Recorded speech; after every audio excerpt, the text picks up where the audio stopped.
Hello, do you like New Japan Pro Wrestling? Are you a Shin Nihon freak? If so, check out the Super J-Cast with Joel and Damon on the Voices of Wrestling podcast network. And even if you fucking hate New Japan Pro Wrestling, listen to the Super J-Cast anyway. Not just for our great show reviews, analysis, and pastrami sandwiches, but there's also usually some dick jokes somewhere in the obligatory opening 30 minutes of absolute nonsense we chat about every single week. That's the Super J-Cast for all the best talk about New Japan Pro Wrestling, crisps, and pornography. Hey everybody, my name is Jesse Collins, and I am the host of the Gentleman's Wrestling Podcast, a show right here on the Voices of Wrestling Podcasting Network.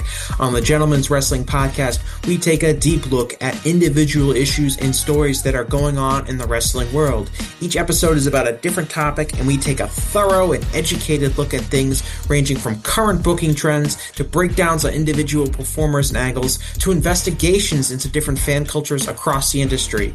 In addition, we keep a close eye on the wrestling media, and as a professional journalist, I bring a unique perspective to how current issues in wrestling are being covered and discussed through the wrestling media.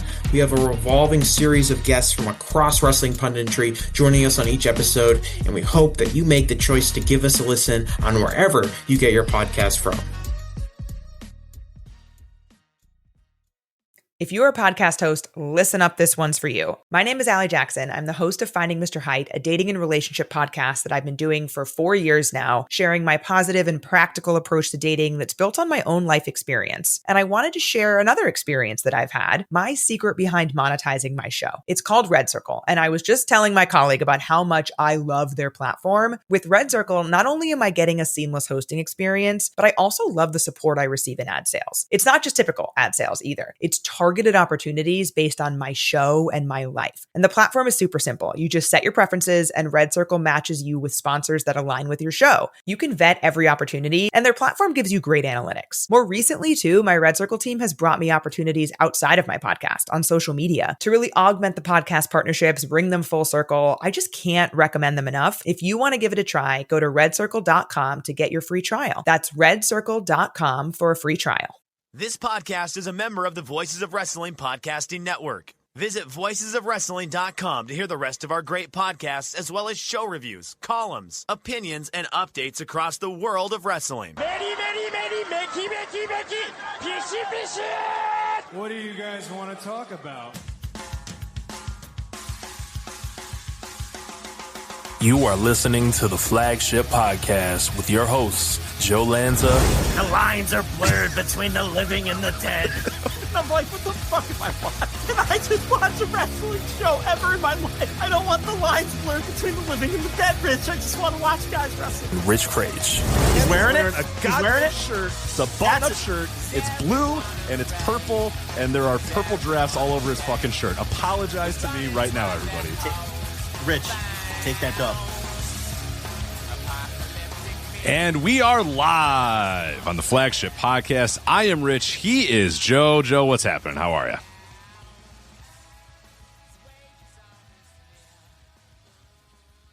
I thought about that question all day, and I still don't have a single answer for you. Nothing good. Well, you know what? I'm just going to break the ice to make it a little bit easier.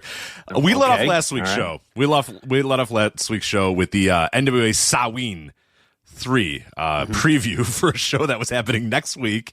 I definitely knew it was happening next week and not last weekend, and I didn't just figure that out when you told me the show isn't happening for another week, and I did not feel embarrassed by that. But no, it is happening actually tomorrow.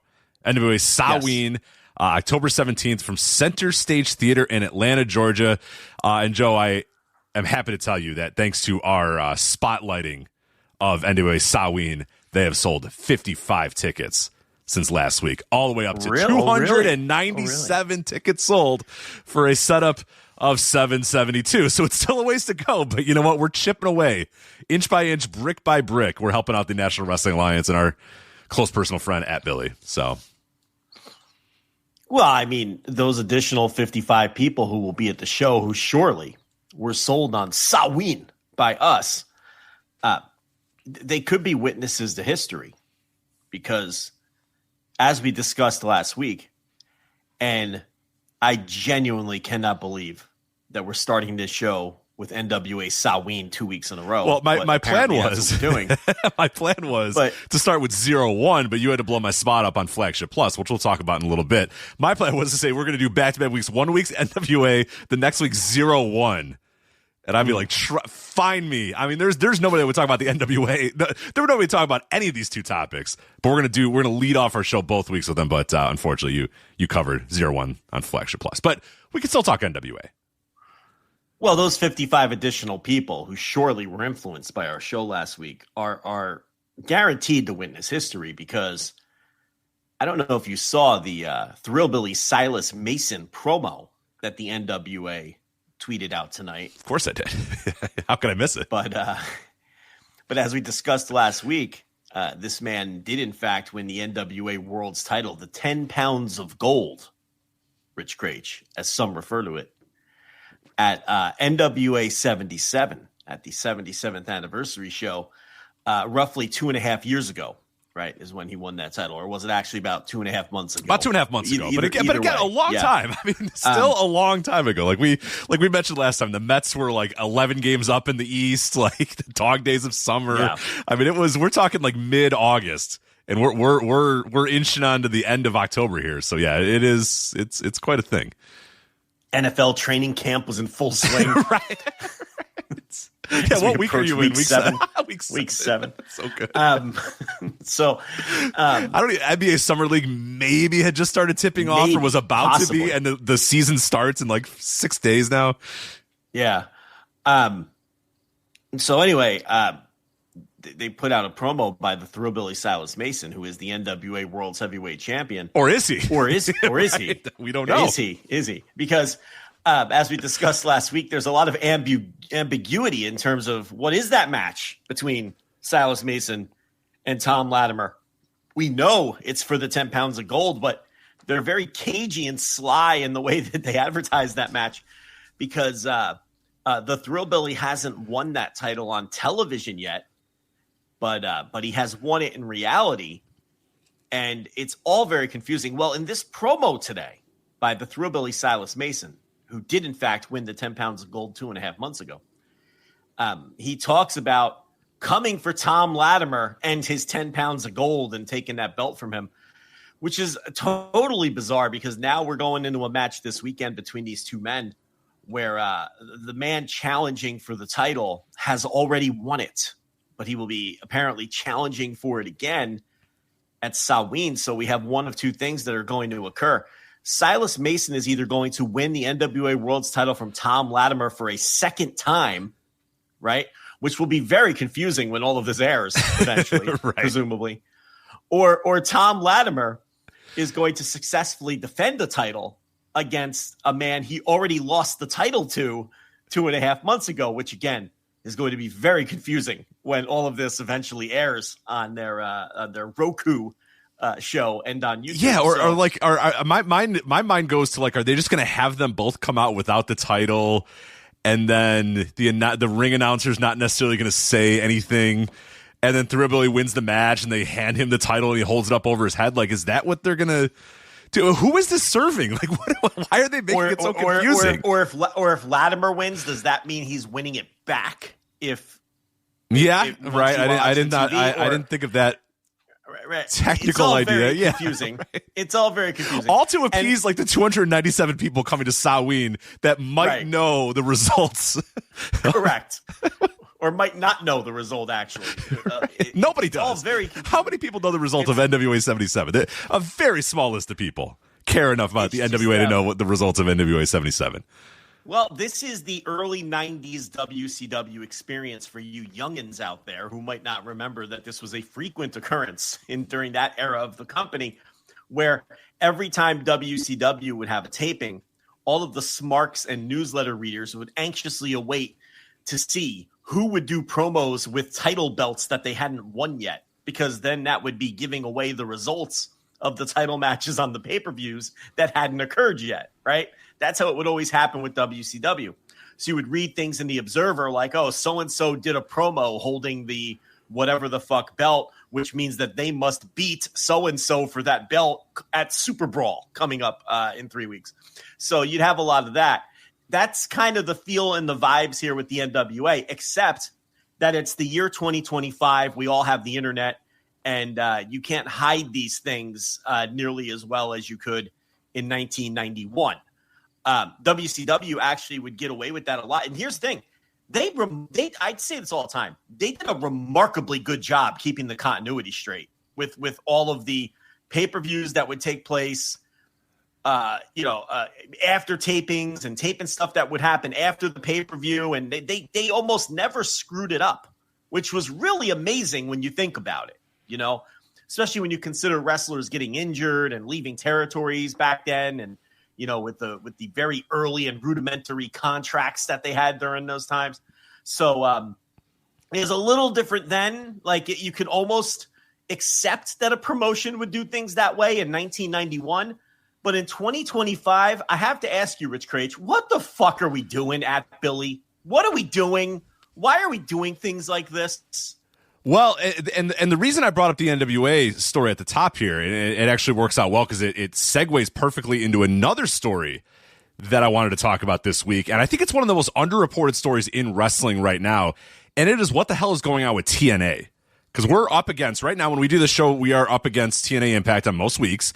And yes, they're on the air technically right now. But fresh off the heels of their record-breaking TNA Bound for Glory show, a show that you reviewed, thank God, behind the paywall, Flagship, Patreon.com on Flagship Plus, $5 tier if you want to do that. We are not going to be doing Bound for Glory, thank God, because I did not watch that show, and you were not going to convince me to watch Bound for Glory. So you didn't watch Bound for Glory? No, I just couldn't get to it this week. I know. Busy week. It was on the list.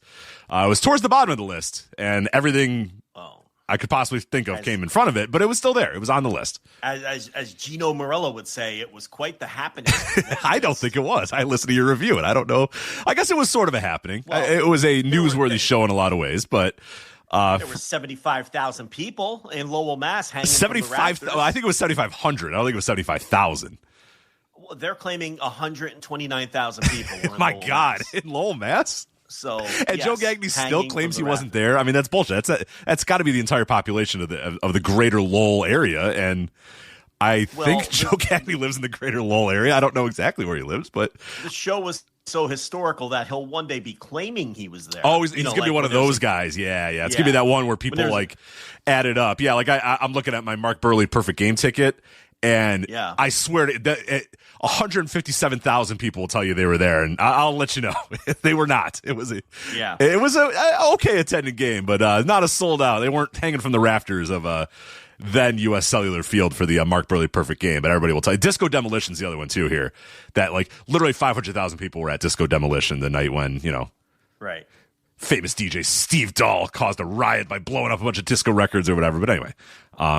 The list of attendance was like 22,000. Yeah, it was a White Sox game, so it wasn't very much. Yeah, in the 70s, right? Not exactly high time. I think it was a well-attended White Sox game, which would probably put it, about 25,000 or something like that. But I'm sure Bound for Glory 2025 will just grow in reverence over the years, and millions upon millions of people will claim they were there. But anyway, you covered it behind the paywall, Flagship Plus, $5 tier at flagshippatreon.com. But the reason I bring it up is starting this week, and again, I have not heard anybody talk about this, and I find it absolutely fascinating. Starting this week, the next 4 episodes of the weekly Impact show for the next month until November 13th, the next 4 episodes will feature a combination of clip shows, Bound for Glory highlights, and possibly non-canon matches filmed when they were in Edmonton, and I forget the other town that they were just recently in. So for Victory Road. Yeah, for Victory Road. So tonight they're doing After the Glory, which is going to be a Bound for Glory recap and highlight show, which was really interesting because they announced it today on or today or yesterday on Twitter, and a bunch of their fans are like, why didn't this could just be on YouTube? Why is this the show this week? Like a lot of people are very confused. Like, what do you mean it's just a clip show? It's just Bound for Glory highlights. I already watched Bound for Glory. I don't need a recap or highlights, but that's what it is. So After the Glory, I think they're going to have some backstage stuff or whatever. So that's Bound this for week. Glory highlights. So is that like an 18-minute show that they're doing this week? Evidently, it'll fill the whole time for the a normal weekly Impact. But I didn't see the show, so I'm a little dubious. Good luck stretching out those highlights. Maybe they could just show matches in full. Godspeed Garrett Kidney or whoever's doing that job. Just get an hour worth of highlights out of that show. To get After the Glory ready to go. Yeah. So this week is a recap show of Bound for Glory. At some point over the next 3 weeks then, there will be a show that will feature new matches, but those matches will be non-canon because they were all taped before Bound for Glory. So now I am fascinated by this. Right. So we're just gonna get. I don't know. I couldn't figure out if our boy Phillips was doing things in post or he was just told be vague.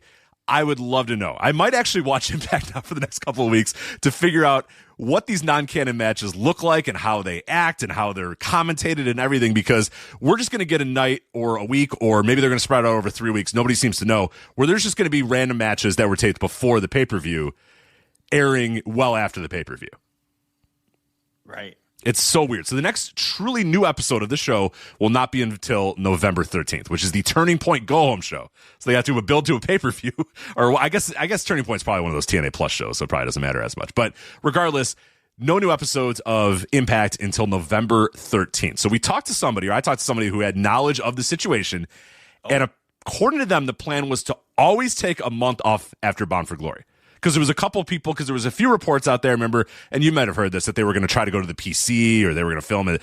Whatever. Yeah. Apparently, according to this person, no. The plan was always 100% to take a month off after Bound for Glory, but that person had no idea why that was happening. He just couldn't figure out what the reason was, but apparently this was always in the books. Bound for Glory is going to happen, and then we're just going to take a month off, which seems, I don't know, it doesn't seem like the best follow-up, but I guess it goes perfectly into your point that you made on Flagship Plus, is that like anytime TNA, and this is from the day one of TNA until I guess 2025, anytime they have any amount of goodwill or positive momentum or positive news, they just can never follow up on it, and they just have to trip on their own dick. And this might be the same thing. It's like, hey, we got our record-breaking Bound for Glory. We're now going to take off for a month. Bye. We're just going dark for a month. See ya. It's very strange. Very strange. Yeah, with what they're touting as the largest attended North American event in company history, on the heels of that, we're doing a clip show. And we're going dark for a month. We're doing some non-canon action from Edmonton, Alberta. So apparently, according to Griffin, one of the matches is Santana versus Cedric Alexander, which is going to be a bit interesting. Right. Because Mike Santana is your champion. So, yeah, I think the people of Edmonton or whatever would know if Mike Santana walked out with the championship. That would probably be news. So I'm guessing he's just going to walk out as normal. And I assume the commentators will say that he's the champion. But in 1991, he would have walked out on center stage with the title. And then it would have been in all the sheets. Oh, Mike Santana is going to win at Bound for Glory because they taped matches with him with the title. Right, with his new manager, Harley Race. It would be Mike Santana with his new manager, Harley Race. He'd be like, what the fuck? What happened at Super Brawl? My God, I got to watch that show. We'd all call the Observer or Torch hotlines, and we'd find out that he's going to win the title at Bound for Glory. Steve Beverly would have a big piece about it. Huge piece about it. With quotes from Jim Herd. Yep. Bruce Mitchell would write a scathing article on the lack of continuity. Right. And that's how it would go, but we have two of the four or five biggest American promotions today doing business this way in 2025 in the internet age. It's really inexcusable. It really makes you sick. I don't know if you saw this. We have a poster in our Discord by the name of Cool Moon. And he has this to say, and he says that, quote, any NWA fans that have posted concerns about the long tape delay ended up being attacked / insulted by Brian Idol. There's more. He tells them don't worry about it, and they could always just opt to not watch the shows. A lot of people, Brian, are already doing that. That's not what you need. There's a stage 3 to this. It gets even better. He then blocks them, along with having the NWA account block them too. So that's how the NWA and one of their wrestlers / office guys is handling all of this. Yeah. So, all right. If you question, if you listen, if I'm at Billy, or I'm Brian Idol, or I'm Simon Diamond, or whoever else is involved in that operation, okay? And some of the fans that we do have, and they do have some fans, are like, hey, wait a minute. Why are we 2.5 months behind? And who the fuck's challenging for the title at Samhain? What's happening here? You would think you would treat that small group of people who are precious to you, the people keeping your promotion alive, with a little more respect than saying, hey, you know what? If you don't like it, don't watch. And I'm going to slap the block button. And for good measure, I'm going to have the official account block you too. What are we doing at Billy? What's going on in the NWA? Yeah, it's a little reckless. Yeah, I would certainly try to serve my customers, however small they might be, the niche of a niche of a niche of a niche of a niche that the NWA fan base is. I would probably try to serve them the most and be as nice to them as possible. But what do we do? I mean, yeah, he's like, Ryan Idol is not only insulting these people and blocking them, he's then calling up Joe Galley and saying, hey, block at this account from the NWA Twitter at once. And then Joe Galley's like, right away, sir. And then he blocks them too. Like, what are we doing? Why? What's happening here? Actually, I'm sure it's just Brian Idol controlling all. I was going to say, probably also has the login too. It might have the login too. But it's funnier to say he's calling Joe Galley and telling him to do it. I don't know why I'm dragging Galley.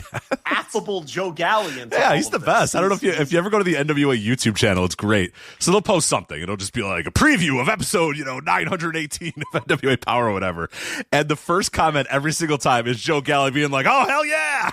He's just so happy with his little face. He's got his little profile picture with his big old newscaster smile, and he's just like, "All right, excited, like let's go NWA episode 918, let's go!" Like he's just excited about the brand new episode. Let's go. Right. It's just like, hell yeah. New power on the way at the Roku.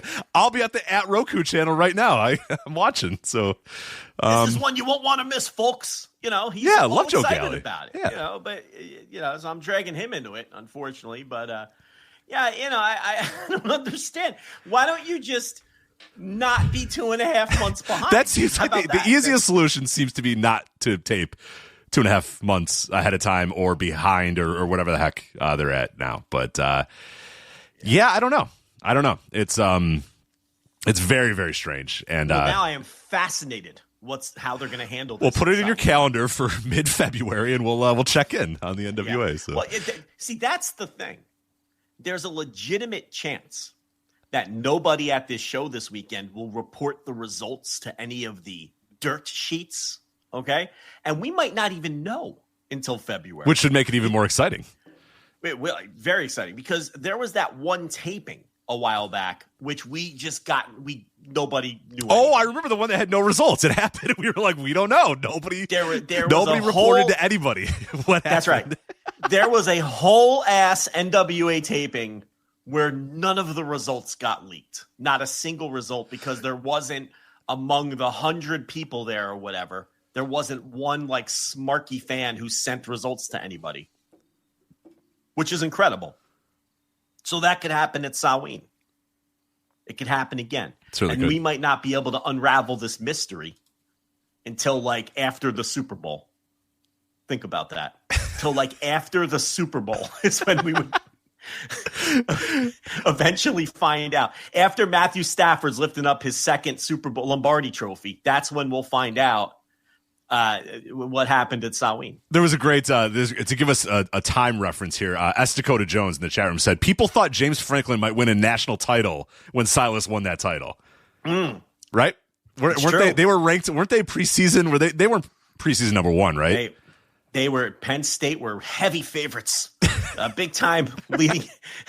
Now the coach is fired. Yeah, that guy's fired. That's how long ago it was. The hope springs eternal for Penn State Nittany Lion football and a national championship for James Franklin. Now he is fired. He's not at the job anymore. Yeah, listen, Hulk Hogan was alive and plugging away Real American Wrestling when that title change took place. There's a lot happening between then and now. It's been a long time. Yeah. A lot happening between then and now.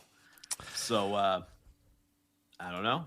It's just very embarrassing, the state of American wrestling right now. Very embarrassing. These are like lightly, two of the 5 biggest promotions in America. It's like, I mean, you got the WWE, right?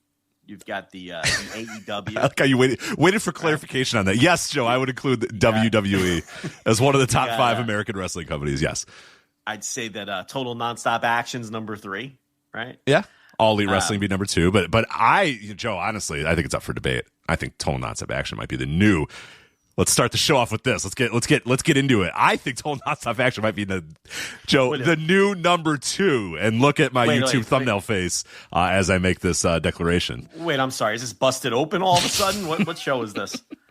So, number 4. I don't know. The ML Dub, Court Bauer. ML Dub is Court Bauer's ML Dub the number 4 American wrestling company. Well, I'll tell you what. Okay, give me the contenders. Yeah, give me the contenders. I give you the next 3, and you go ahead and rank them.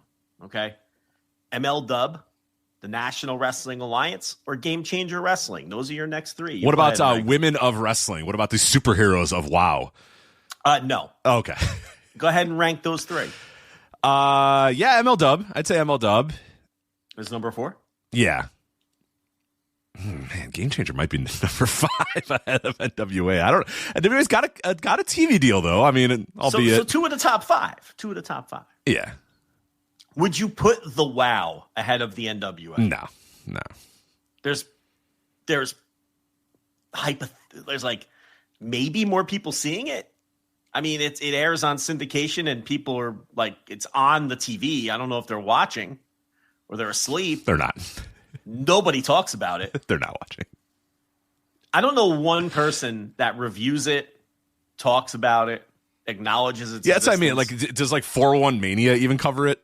Like, if I went to 411, because they'll cover everything. I mean, even post Larry Zonka, they will cover just about everything. Let me see if I can find a WoW review on 401 Mania. Let's see if anyone is reviewing WoW. All right, Women of Wrestling. There we go. They got all right, so the last post they have is WoW Season 4 preview and lineup, and that was in October of 2025. So they posted the press release previewing the season, but then have not. Yeah, so okay. The last 2 posts are Season 4 preview and Season 3 preview. So they are willing to post the press releases, but not enough to actually have anybody review it. So no one's watching it. No one's watching it now. So, see, the same press release that you post on our Discord. Correct. Well, no, they don't even post the episode press releases. They're just posting because like the beginning of the new season, that poor woman that sends me an email every single week, and I feel very bad, so that's why I share it on the Discord. Yeah. She sends everybody like a episode 4. Here's what's going to happen on this episode. This season. I should say season. Like, this is what happened on Season 4 of WoW or whatever. And then they do the episode ones as well. So actually, no.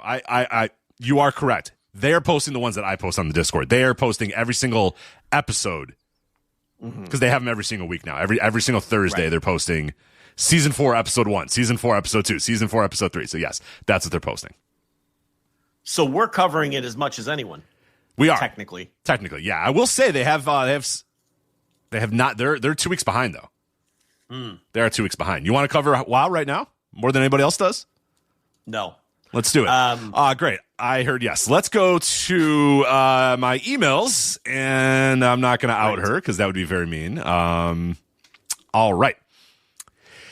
I love how it's like, I'm not going to out this person who's paid by WoW to... I don't know if you can find her name. No, see, she's a third-party person, so I don't think anybody could... Yeah, but I love how it's so embarrassing to be WoW's PR person that you won't even say her name. Like, you find that too humiliating for this human. I do. Unfortunately, episode 406 appears to be a clip show as well, Joe. My God. We're all doing clip Season shows. 4, episode 6, Desert Dreams.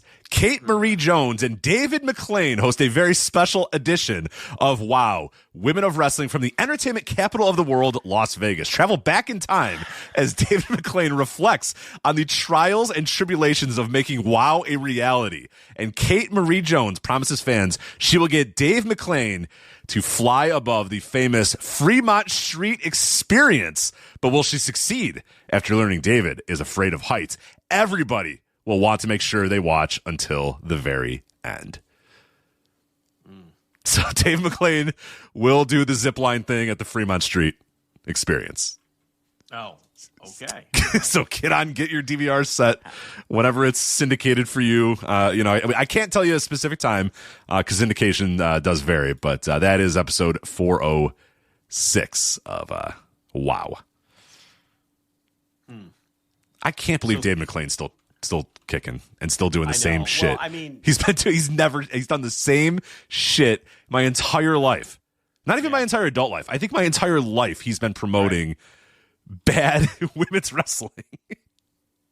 Right? Because I think Glow predates me. I think Glow was 1986. Glow was before you were born. 1986. Yeah. My entire life, this man has been promoting bad women's wrestling. It's unbelievable. Yeah, 3 of the top 6 American promotions are just doing clip shows and going dark for by October. Now, listen, we're not talking about the last week of December, right? We're not talking about like Christmas till New Year's, which you can understand, right? No, from before Halloween on, we've got 3 of the top 6 promotions in America all packing it in for 2025. That's the state of American wrestling right now. There you go. So that is NWA. Wow. We've covered it all here. But we are going to cover other wrestling that some people watch in the show as well. How about this before you set up the rest of the show? Yeah, what do we got? Dave McClain, potential Wrestling Observer Newsletter Hall of Fame candidate with all of his years of promoting wrestling. Yay or nay from you? I would go no, but... Okay, but speaking of the Wrestling Observer Newsletter Hall of Fame, our Hall of Fame shows have begun to drop behind the paywall. We have 2 of them out so far. Some of the most popular and I would dare say best content we do over the course of the year. So if you want to, if you're one of the people who drop in every year to the Patreon to listen to that, now is the time. We have the non-wrestler category up. And we have the Mexico category up with 2 of the biggest pro wrestling historians and experts in the world. So you can hear all of that on our $5 tier and all of the other Hall of Fame audio that's coming up. Rich also did some Gordy List shows and some other Hall of Fame content as well. And now is a great time to subscribe to the Patreon. You should probably just get on the $10 tier because Instant Reaction Live for WrestleDream is coming up this Saturday as well. So it's a huge month for the paywall. It'd be a great time to hop on. I just did a Flagship Plus this week. Was that today, yesterday? That was yesterday. That was yesterday. Oh, I did the Thursday Dynamite review, which come out every week. Rich and I have been cracking our knuckles and getting out our quill pens and doing tons of writing recently as well. So there's a ton of content behind that paywall, and it's a great time to subscribe. And I recommend just getting in on the $10 tier so you have access to everything that we have ever done and everything that we will do for the next 30 days. Absolutely. What do you say, Rich Craig? I say it's a great time to get on FlagshipPatreon.com. Indeed. Yeah, $5 tier gets you access to the Hall of Fame shows, which have gotten rave reviews so far. The non-wrestler with the first-time guest, Tony Richards, rave reviews for that one. We did the Mexico region with our good friend Cubs fan who came on, and we have plans of historical coming up this weekend. We're hoping to record that with another first-time guest who I think is going to be great as well. And then we have some other shows hopefully coming up over the next 2 weeks, and we'll cover every region except for rest of the world. I don't know if we're going to find anybody that can cover rest of the world, but that one's always tough, and I kind of just shrug my shoulders on that one. Occasionally we get lucky and we get someone, but for the most part, it's very difficult to find anybody who can cover all of the rest of the world. But you're going to get every single other region covered in extensive detail. I want to say our non-wrestler show was about 2.5 hours long. We went about 2 hours with Cubs fan Mexico, so you're looking at a lot of bonus audio. It's not like we get this stuff done in 30 minutes either. It's not like, all right, we list a bunch of names. The person goes, yeah, I like them. Yeah, all right, they're good. And then we move on. No, we get deep. All you have to know is, go to that non-wrestler category and just see how deep. And we went like an hour on Roy Welch is all you have to know that we get. So if you're into wrestling history, if you're into, deep analysis of wrestling history, that is definitely where you're going to want to go. So FlagshipPatreon.com is going to get you all that bonus audio. And like you said, we're also doing a lot of writing lately. And the Instant Reaction Live coming up this weekend for AEW WrestleDream. That'll be exclusively on the $10 tier. So if you want to get the $10 tier, that unlocks everything we do. You get live flagships, you get Instant Reaction Live, you get all of our writing, our whole archives. Everything is opened up for you. So we think that's the best offer. Just go to that $10 tier, unlocks everything. You don't have to worry about whether you get it or not, or if it's on your thing. No, you don't have to worry about it. You're all good. Unlocks every single thing we've ever done and will do in the future. So, and by the end of the week, we'll probably have broken our subscriber record, so it's a good time to get on and join all the people that are on and in record numbers right now. So lots of great content and proof of concept that you could succeed without Twitter. Mm-hmm. That's great. I like to throw that in there too. Hey, speaking of that, AEW WrestleDream coming up this weekend. Like we said, we'll be doing Instant Reaction Live. It's a great segue. I don't know if you meant it to be that way. But AEW WrestleDream coming up this weekend. We're doing Instant Reaction Live, of course, after the show. This is going to be on Saturday, and this is going to be a normal time. We are not moving this thing around. This is not an afternoon pay-per-view for AEW. It is not. There's nothing we're avoiding. We're not. It is a classic, old school. 7 p.m. Central, 6 p.m. Central, somewhere in that range. Because I guess if you had the tailgate brawl or whatever, maybe bumped it up an hour or two. But normal Saturday night pay-per-view for AEW here, WrestleDream. Before we break down the matches and preview the entire show, we do want to at least do the business aspect of the show. So per WrestleTix yesterday, now let me double check that they have not done an update since I recorded this. Let's double check, or at least put this down. Loading. Just want to make sure that we have the latest numbers. But we're doing this thing. So it's Saturday, October 18th, obviously from the Chavitz? Is it Chavitz? I don't know how to pronounce it. Who cares? It's the arena in St. Louis. They are at 5,528 tickets distributed per WrestleTix estimates for a setup of 5,963 is the current setup. So available tickets, 435. Now, a couple of comps here. The last show in the arena was December 12th, 2024 for an episode of Collision, and they are beating that. That episode of Collision was 2,343. I would hope that AEW WrestleDream can beat an episode of Collision in December. But the last pay-per-view show in the arena was Dynasty in April of 2024, April 21st, 2024. And that show had 6,619 in the building. I don't know if they're going to get to that. They need a hell of a walk-up to beat that number. So very likely they're not going to do that. But right now, per WrestleTix, their update yesterday, 5,528 tickets distributed for AEW WrestleDream this Saturday. So it's an interesting number. It's not a good number, but yeah, I mean, we'll see. It'll be neck and neck with Bound for Glory whenever we get, or if we ever get, a true Bound for Glory tickets distributed or tickets actually sold number. But it's going to be in the same neighborhood, which is interesting. Rich, I'm going to let you finish like Kanye, but we're going old school here. We have a run-in about to occur on the show. All right.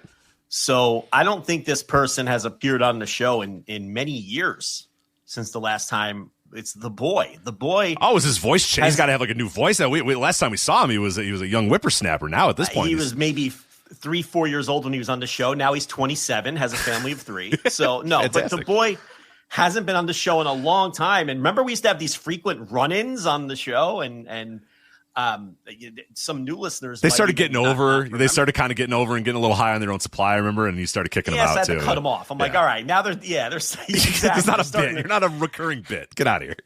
Right. They started. That's exactly it. So we had to start banning all of the run-ins. The boy, the girl, the nurse, all the thes. We're like, get out of here. No more run-ins. But he's been insisting on doing a run-in and begging me to do this. Now I have to preface this. I have no idea what he's going to say. Okay.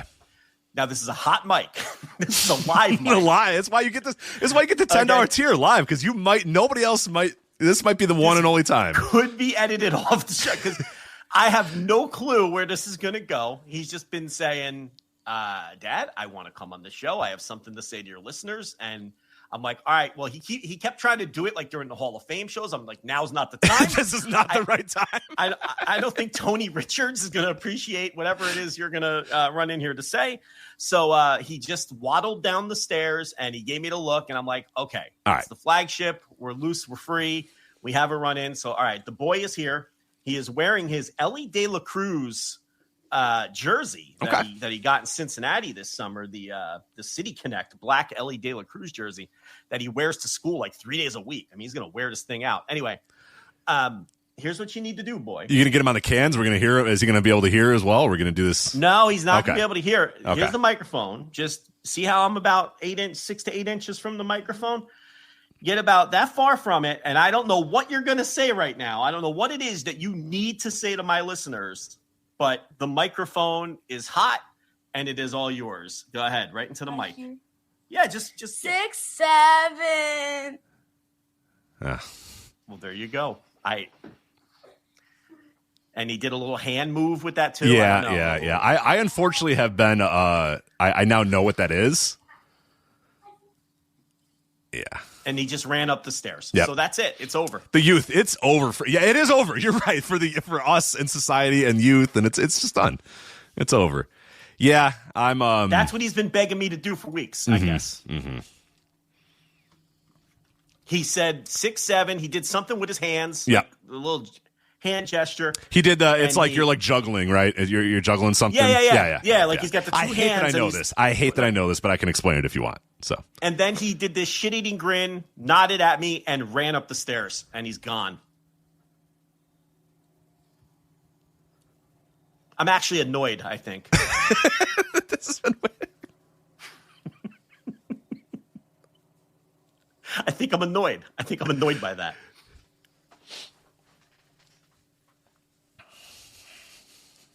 This is what this show has become. Yeah, this is as low as it's ever been. Yeah. The last time he did a run-in, he's this precocious little 4-year-old. Yeah, now look at him. Coming home with his mother to show me like his new Spider-Man toy or whatever. Remember those sweet, innocent, cute little run-ins that he would do, right? He'd be like, hey, look, I got a Sonic drink. And we talk about his Sonic drink, or he'd show me his new trinket that he got from his mother. Now he's coming on my show to do these kind of bits. It's a LaMelo Ball adjacent bit, too, which makes it even more infuriating for me as a basketball fan. Yeah. Disgusted. It's over. It's over. Generation Alpha is the end. Brain rot is real. It's over. He's been waiting to say that to an audience of thousands. He was like, I can't wait. He's been probably cooking this up in his little head, right? And just thinking about this for, well, you know what? I think I should burn him right back. I'm going to embarrass him. He lost to his sister in college football 26 2 nights ago. All right. 56-7. Holy shit. So I'm just going to let everybody know that. Well, what teams are we looking at here? What teams are we looking at here? The girl put a beating on him. Well, she seems to be good. Didn't she beat your ass one time, too? She beat my ass one time in college football 25, but... You got to have her. Maybe that's her path in life, is to be a professional gamer. It's not a bad idea. Yeah. So I don't remember what she usually uses Georgia, but she wasn't using Georgia in this. I can't remember who she was using. But so I'll embarrass him right back. He took a beating from his sister 56-7 the other night, and man, was she rubbing it in. Then I had winner, and I beat her 30. Well, I was up 35-0 in the third, and she tapped out, which is really the coward's way out. I will say the boy at least finished his beating. Like, he played till there were zeros on the clock. He signed up for 60. She quit in the third quarter. Okay. So, oh yeah, as someone points out in the chat, 56-7 was the final, ironically enough, but of that game between those. Was that? It may have been on purpose. Maybe he still got your ass there. Playing 4D chess. Maybe that kid is unbelievable. Yeah, it's unbelievable. Yeah, maybe he's playing 4D chess. Maybe it's possible. Can't believe he interrupted this very serious podcast. I have things on a tight window here, and our whole show is thrown off now. My timing, because I have everything down. I have it exactly. All right, at 41 minutes, we start previewing WrestleDream, and at 59 minutes, we plug the instant reaction again, and then I have this all down to a fucking science, and it's all thrown off now. So I don't even know what to do anymore. Yeah. Well, my timestamps. I was all ready. The people wanted timestamps, and I was ready. This was going to be the episode where I was going to keep things nice and tight and add timestamps to the show. But now I can't do that because it's all a wreck. Yeah. As Grant Akuma points out, his last appearance was the infamous chillin'. Remember when he asked, hey, what's up? He's like, hey, chillin'. I don't know what's going on with this kid. We're eating dinner before, and one of his friends knocks on the door, and he goes, and I could hear him over there answering the door, and he goes, "Nah, not now. I'm eating dinner. We're having Popeyes, and it hits different." And then he shuts the door on the kid. Got to do something about this kid, I don't like what's happening at all. Yeah, the Popeyes hits different. Apparently, he was really into it. He had the popcorn shrimp. He had it all going.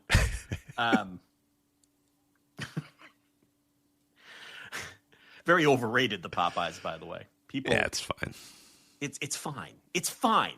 People act like Popeyes is like one of the greatest meals they're going to have, you know, and it's fine. It's good at a train station. It's like a very good, like, if you're like in a pinch, it's a good like road. There's nothing else on the road. Find Popeyes, or I eat it at like a train station as I'm on my way home. It's just like, yeah, it's nothing more than that, really.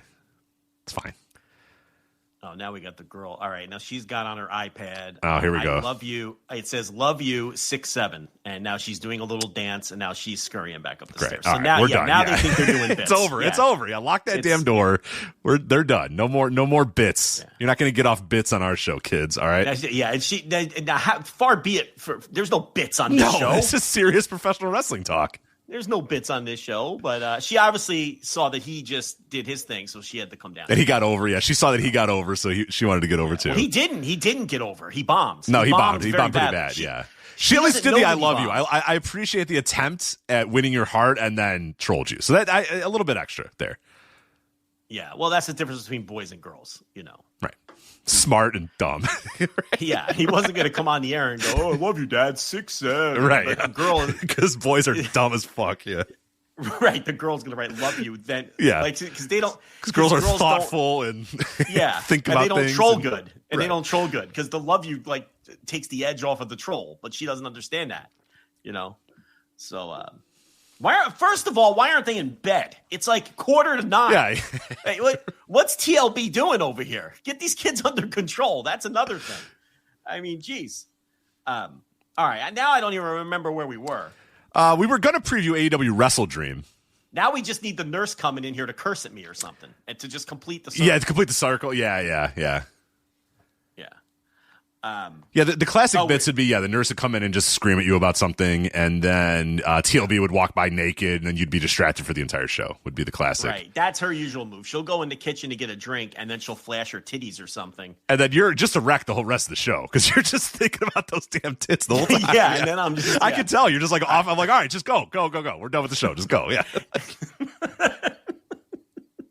Like, she didn't realize it would last for like 2 hours, where you'd just be a wreck. You just couldn't... Yeah, we like stop me mid-sentence, you know. I'm like the Kevin Smith tweet. I'm like 20 years later, she still owns my taint.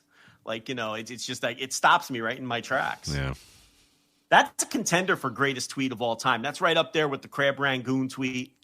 Us the Falcons. That's another all-time great tweet. But that Kevin Smith tweet as well. That's got to be top 5, right? All-time greatest. Tweets. Jabroni Marks. Hulk Hogan, Jabroni Marks. That is one of, yeah, I love the Jabroni Marks one. Right? So, another underrated all-time great tweet is and this one pops up every first week of September, where it's paraphrasing. It's about that time of year where every dad in America is about to say, there's a big third down here. There's a big third down here. First week of football.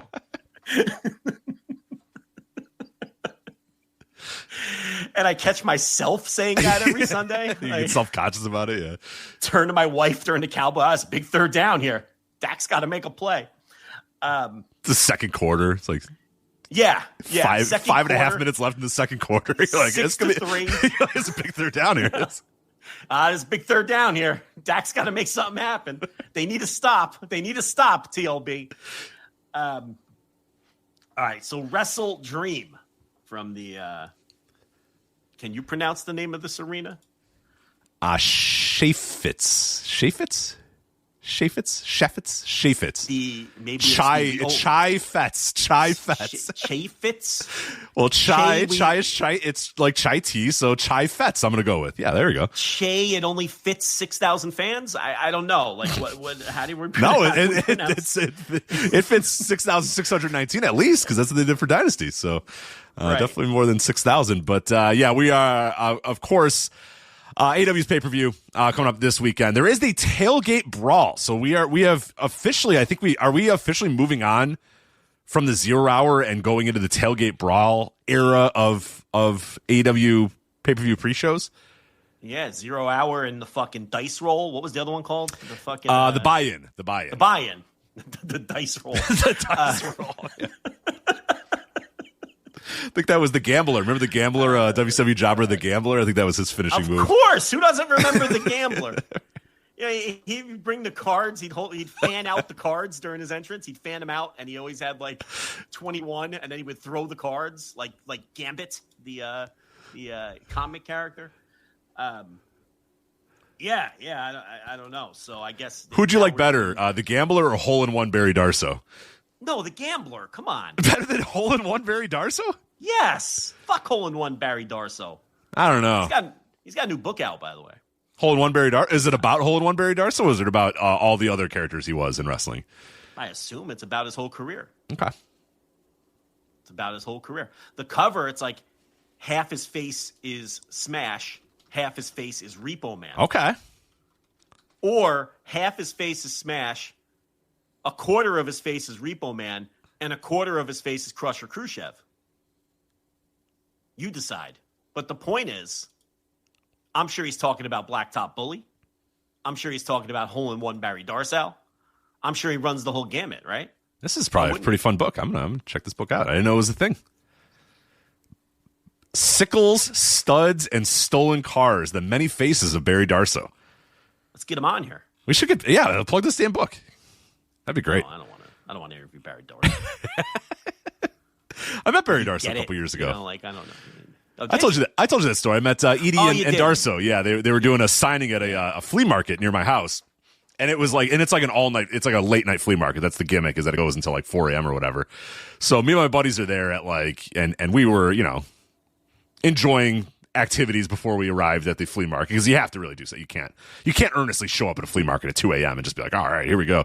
So we show up and I noticed that Demolition's there, and they're very depressed. Like, they are so sad. No one's there. Like, it's 2 a.m. It's been a long night. They're old men. You know what I mean? Like, at this point, I shouldn't even say they're old men. If you had me up at 2 a.m. right now, I don't know, I would probably look like they looked or whatever. So they're just sitting by themselves, and we walk up, and me and my buddies, we're all wrestling fans. So we're just shooting the shit with them for about 5 or so minutes. And I'll never forget. My friend's in the middle of his sentence, and Billy D just reaches his hand up, puts it in front of his face, and goes, "Are you going to buy a fucking autograph or not?" And my friend went, "No." And he went, "Well, then hit the fucking bricks." And we were like, all right. They weren't having it. Like, no more free talk, all right? Like, no more free banter. Right. Yeah. That has expired. I'm tired. I'm old. It's 2 a.m.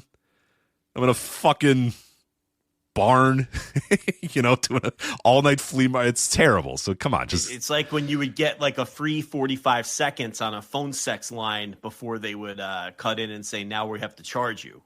That's what people tell me how that worked back then. Rumor has very similar to that. Yeah. Very similar to that, I guess. Yeah. So, but maybe if we're plugging his book, he'd want to come on and talk. So, hey, the worst thing he says is no, right?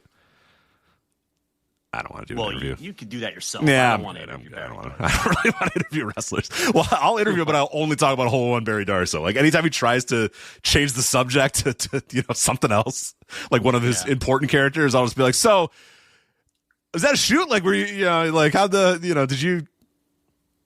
Are you a scratch golfer? Right. Yeah. Let's talk. So, where'd you get the green from? Did you bring the green to the arena, or did they just have it at fucking Disneyland? We've seen you putt, but how's your short game? Right. You good at chip? You good at how are you in the rough? How are you in the rough, pal? But yeah. All right. So you are officially declaring the Gambler. If we did an ELO rating, you would rate the Gambler over Hole-in-One Barry Darsow. What is this even? I don't even understand the question. Like, why? It's not even close. Like, if Griffin Peltier made a gambler comp video. By the way, he's probably, as we're speaking, there is a gambler uploading to YouTube as we fucking speak. I know it. I mean, I'm slapping play on that. How could you not? But I'm saying you wouldn't slap play on the. There's no way you wouldn't slap play on the hole-in-one Barry Darsow video. I don't know. I'm not. I don't know. Probably not. I don't know. Gotta be honest. I don't know. Yeah, I don't believe you. First of all, would have like one match. That's the other. No. He was hole-in-one Barry Darsow a couple times. Listen, he doesn't have the depth of resume of a gambler. Oh, no. Gambler has a lot. Yeah. I think hole-in-one has more than you think. I'm going to see if Cage Match has it. Then we'll get to. If we should put a call in to our good close personal friend who books the WrestleCon Super Show. I want to see him dig up the gambler and pair him with CMLL Luchador Vegas on a WrestleCon Super Show event. That's what I want to see. Vegas team up with the gambler. I mean, look, given the quality of last year's WrestleCon Super Show, you should probably just let us book it because it can't be worse. Exactly. I mean, could that like if the gambler faced CMLL's Vegas, would it be better than Maki Ito and Mickie James? It would be, it'd be better than half the matches on last year's WrestleCon Super Show. Absolutely. Especially since the gambler isn't dead like we thought he was that one time when people reported that the gambler was dead, but then he wasn't dead. It was different the gambler that died. Different. Less famous the gambler who had passed away. Yeah, probably. He's probably in pretty good shape. I bet the gambler's kept himself in some good shape. I bet.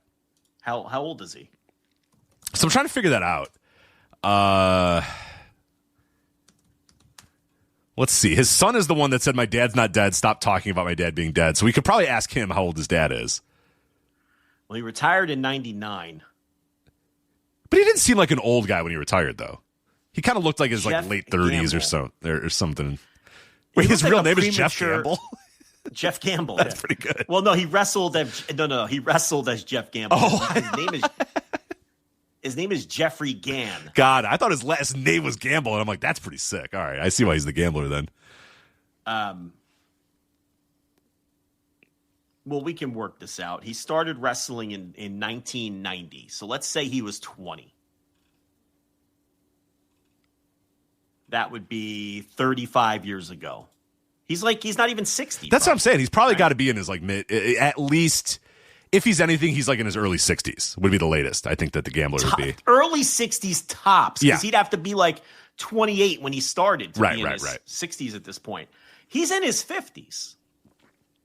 So if he's in decent shape, we're gonna make this. Remember when we made Caveman Ugg versus Cavanario happen, but then the pandemic canceled it? Mm-hmm. Okay, that was gonna happen. It was booked, thanks to us. And then the pandemic wiped it out. We can make the Gambler versus CMLL's Vegas happen. Because we know he can get CMLL's Vegas. Yeah, that's not the problem. Yeah, CMLL's Vegas. That's an easy one. Yeah, that's a layup. We can get him in. Okay, he's probably in that WhatsApp chat as we speak. Yucking it up. But the question is, can we get the Gambler? Can we track him down and would he do it? I don't think it'd be hard because his son was the one that I found the tweet. Jeff Gann, so he's named after his father. Quote: right. I don't know. Okay, he's missing a word here, so I'm gonna. This is exactly what he wrote. So some words might be missing, but I want to give you the correct history here. Okay. I don't know. Started the rumor of my dad, Jeff Gann, parentheses the Gambler from WCW has passed. He is alive. I talked to him at 10:15 Eastern time. He is alive, all caps, not dead. He went all the way. He's like, I'm gonna timestamp the last. Just so you know, I just got done talking to him, and this is the best. Hashtag false, hashtag rumor, hashtag alive, hashtag WCW the Gambler, hashtag pro wrestling. Yeah. It was actually a Florida independent wrestler, Rusty Stallings, who passed away, who wrestled as the Gambler. Mike Mooneyham, I think, was the one who initially clarified that. So I guess you just have to get in contact with this guy and say, hey, can I have your dad's phone number? Is he willing to do a wrestling booking? Yeah. All right, I'm going to try to make this happen. I think it's not that hard. I mean, like some things that we book. Again, I don't think Tiger Mask versus Tommy Billington was that hard, but nobody wanted to put the effort in, so fine, whatever. But this one is very easy. I pushed him. I asked him. He stopped responding. So I got the hint that he probably didn't want to do it. So I don't know why you wouldn't want to do that. I don't understand. We still technically have time. We still have until July, but I've given up the ghost on Tiger Mask versus Tommy Billington. Listen, maybe Tony's not the sicko that we thought he was. He's Fugazi? You think he's a Fugazi sicko? Maybe he's a Fugazi sicko. I don't know why you wouldn't see that idea and go, I have to make that happen. And I'm the only person on earth that can make that happen, so I should probably just make that happen. I'm the 23rd richest person in the world, and if I can't get Tiger Mask 4 in a ring with Tommy Billington, what's the point of being the 23rd richest person? I agree. Right? Because if I was the 23rd richest person in the world, I would 100% make that match happen. So he just didn't want to do it because he could have done it, right? So we're going to try another booker here, and we're going to try to put together. And this one has booked sicko shit for us before. So. That's right. So we're going to try to get this done. The Gambler versus CMLL's Vegas, who he's now known as CMLL's Vegas. Like, that's his name now, officially. That's the whole thing. And it'll be happening. And by the way, this WrestleMania weekend is in Las Vegas. So, I mean, it just books itself. Oh, really. Come on. It books itself. It books itself. We're going to make this a reality. Let's do it. Then I feel like I have to go. I hope it then you're going to have to go. Someone makes a good point. WrestleDream Instant Reaction Live. I got to get up the crack of dawn the next day. Oh, God. Oh, you got a rant? Oh, you got a dopey London game or something? Yeah, they're playing in fucking London. Do they just play every week in London now? Yes. Oh, is that really? They really do play every week now in London? I mean, pretty much every week. Yeah. Huh. I mean, the Vikings went over there and just stayed for 2 weeks. They played in Dublin or something. I don't know. Fucking Moscow, whatever they do. All these stupid cities. Yeah, 8:30 Central. Oof. Well, welcome to my fucking world every day on this show. So. God, if you don't think that alarm is getting set for 8:29, you don't know me. Right. You don't know me. You're going to like have the TV on before you go to bed? And I'm going to have it all set up where all I have to do is walk into the room and it's ready to go as we take on the aforementioned Tony Khan's Jacksonville Jaguars. Oh, it's a big matchup. It's a big tilt. In London. Is it? Is it a big tilt? No, I don't know. Is it a big I'm not sure. I don't know. Is it? I actually don't know. Aren't the Jaguars pretty good this year? I don't know. 4-2, just like we are. David Garrard has them playing good, so that's good. Yeah. Run of the mill matchup, I think. Yeah. Chester Taylor running for all those yards. It looks cool. Chester Taylor. He never even. Oh no, not Chester Taylor. Who's the guy I'm thinking of? Chester Taylor was a Raven. Who's the Jaguars running back of like? Thinking of Mr. Glass, Fred Taylor. Fred Taylor. Yes. AKA Mr. Glass. He was hurt a lot. Yeah. Constantly injured. Yeah. You know, we're gonna have to lock down Keenan McCardell this week. It's gonna be tough. Yeah. Yeah. Tony Baselli's going to try to shut down our excellent pass rushers in this one. Yeah, I didn't think about that. You're going to have the world's fastest instant reaction. All right. No, I'm not complaining. Listen to Ray. He's like, yes. All right. Like, let's do it. For this show, WrestleDream, which is coming up. The boy has thrown us off completely. We're done. God, did that fuck us up. We were on a roll, too. We were doing pretty good. This was like we were flowing. This was like a really good pace and tone. We were set up the show well. We started with 3 straight topics that all bled into each other. Then a promo for the Patreon, right into like another promo to the Patreon, which talking about the review and the instant reaction live. It was a tight ship here. And now we're talking about the fucking Gambler in CLL's Vegas. Yeah. If we did show titles, it would be 6-7 with the hand gesture. It'd be the show title this week. All right, one of us has to start talking. AEW WrestleDream this Saturday. Hey, Joe, they're doing a tailgate brawl instead of the 0 hour. Isn't that interesting? There are 4 matches on the tailgate brawl. Here we go.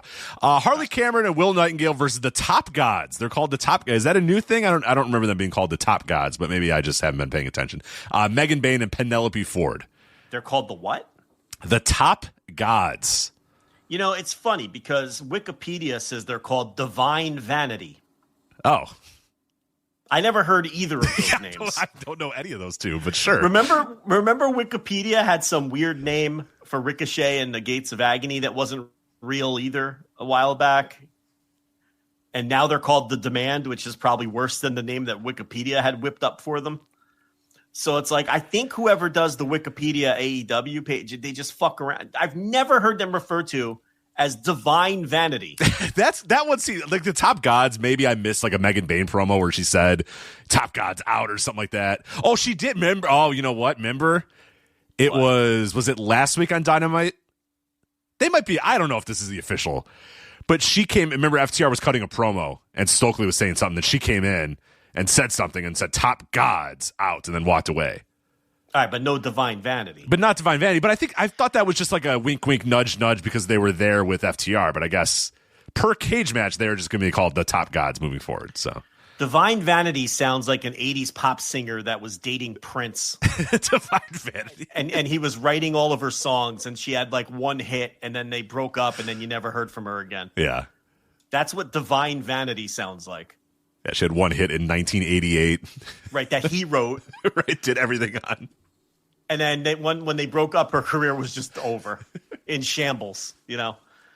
That's what Divine Vanity sounds like. I've never heard them referred to as Divine Vanity, but there it is on Wikipedia. Yeah, I'll give them Top Gods or whatever. I'll let that one slide. But yeah, I'm not going to let Divine Vanity. No, I'm not doing that one. So Harley Cameron, Will Nightingale versus Top Gods. You also have FTR versus Jet Speed. That sounds like a lot of fun. Yeah, I mean, seems like better than a pre-show. But I made this point on the paywall. Like, I know you can't do this, but really that should be on the pay-per-view, and the ice cold Jamie Hayter Tekla match should be on the pre-show. Yeah, that probably. You're not gonna, it'd be too insulting to Jamie Hayter and Tekla to like switch it. So they're never, you know what I'm saying? But right. They're not going to do that. But the reality is that should be on the pay-per-view because you have one of the best acts in the company right now, and that should be a really good match with Jet Speed. And FTR and Stoke get all kinds of heat. So that'd be a good match for the pay-per-view. It'd be over in front of the fans. And that Jamie Hayter Tekla segment last night, they bombed worse than The Boy. I mean, nobody fucking cared. Tekla was on the big screen cutting a promo, and they got like no one gave a shit. It was just it couldn't have been. It came off like the coldest match on the show. So yeah, it's one of the rare. And I know what Tony's trying to do. He's trying to do, and he doesn't do this very often. Just have a women's match on the pay-per-view that doesn't have the titles. And people have always asked for that. People say, "Oh, do that, do it," but then they do it, and then like nobody gives a fuck. So it's you got to get it over, right? I mean, right. You have to do right. You can't just do it just to do it. Yeah, you can't just, you know what I mean? It's like, anyway. You're going to also have Eddie Kingston and his new best friend Hook versus the Always Dangerous to be announced. We don't know. Yeah, well, I don't know if we're getting mystery opponents of consequence or if they're just going to squash somebody, which is, who knows. But it's a 4-match, 1-hour pre-show. Mm-hmm. So they're not going to go 40 minutes with... the debuting Bishiman. It's going to be something short. And Hiroki Goto's got enough on his plate right now. I was going to say, that'd be a hell of a match. You got me interested. Hold on a minute. Hold on. Sounds awesome. Yeah. And I guess technically they wouldn't be debuting, right? Didn't they work a Forbidden Door? Yeah, they definitely worked a Forbidden Door. Yeah, so I was like, all right. The Hiroki Goto song plays. I'd be like, let's go, man. Like, let's go, man. E-Honda, let's fucking do it. That'd be awesome. What is that? The version played on a recorder? What was that? Yeah. It's like, what is that? The 8-bit version of Hiroki Goto's theme song? And then the conglomeration, Kyle O'Reilly and his funny faces, and Orange Cassidy and Tomohiro Ishii versus... O'Reilly, Orange Cassidy, and Ishii. Also Roderick Strong, who is apparently not, because he's not a part of the conglomeration, but he's loosely affiliated. Okay, whatever. Versus the scraps of the Death Riders, Claudio, Garcia, Pac, and Wheeler Yuta. So, yeah, the hilarious banter between Roddy and Kyle O'Reilly. It's just a knee slapper every week, I tell you. It just breaks me up every week. It's just so good. And those faces, when he makes a goofy face, I'm like, Kyle, you come on, man, you're unbelievable. Your faces, it's good stuff. Yeah, I got to get my what's the name of their team? The conglomeration. No, the tag team. Oh, just Kyle and Roddy. Yeah, I got to get that T-shirt. The I guess Adam Cole's part of that thing too, like whatever their fucking little subgroup is called. That can't be a real thing anymore, is it? No, they wear those shirts still. I swear. There's no way. I promise you. Kyle O'Reilly is part of the conglomeration, and the other thing. Let me see if I can beat the chat. There's a lot of sickos in the chat. They're gonna know right off the top of their head. Yeah, see if I can beat the chat. Paragon. Are you talking about Paragon? Okay. Paragon. Yes. Yeah. All right. My Paragon T-shirt. Sure. I thought Paragon is just him and Roddy, though. Well, I think you're right, but my point is no. You're right. I guess in AEW, Adam Cole was technically part of the Paragon. When he came back, he did the Paragon. So you're right. Now they're just the Paragon. Correct. Yeah. Kyle's in both groups, you see, and Roddy is like, he's. Kyle! And, he doesn't like the conglomeration. Yeah. So he's like, just, he's kind of forced to team with them. Mm-hmm. Yeah.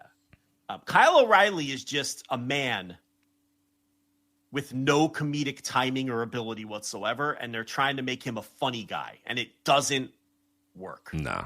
Some people just don't have that.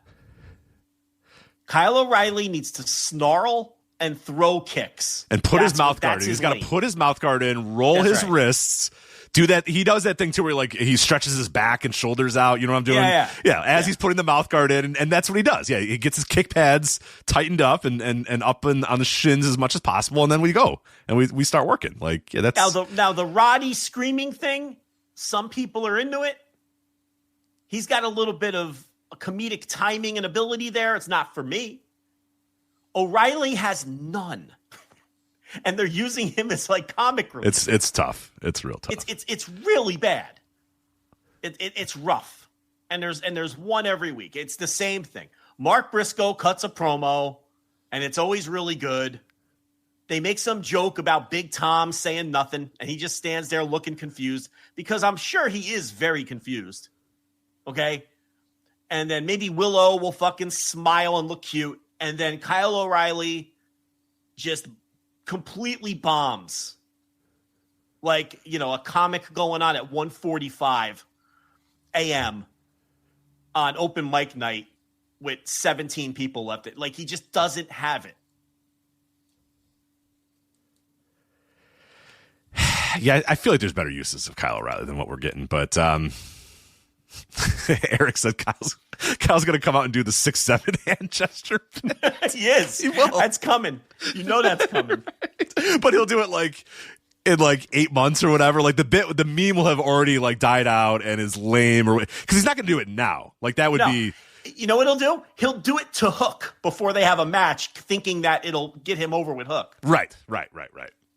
Hey, Hook, I'm young and relatable. 6'7". And then Hook will just stare at him and eat a chip. Oh, my God, I just wrote a segment. They're going to fucking do that, Rich. They're going to do that. But the good thing is it's going to be in 5 months. You don't have to worry about it. It's not coming anytime soon. Delete this. Delete the tapes.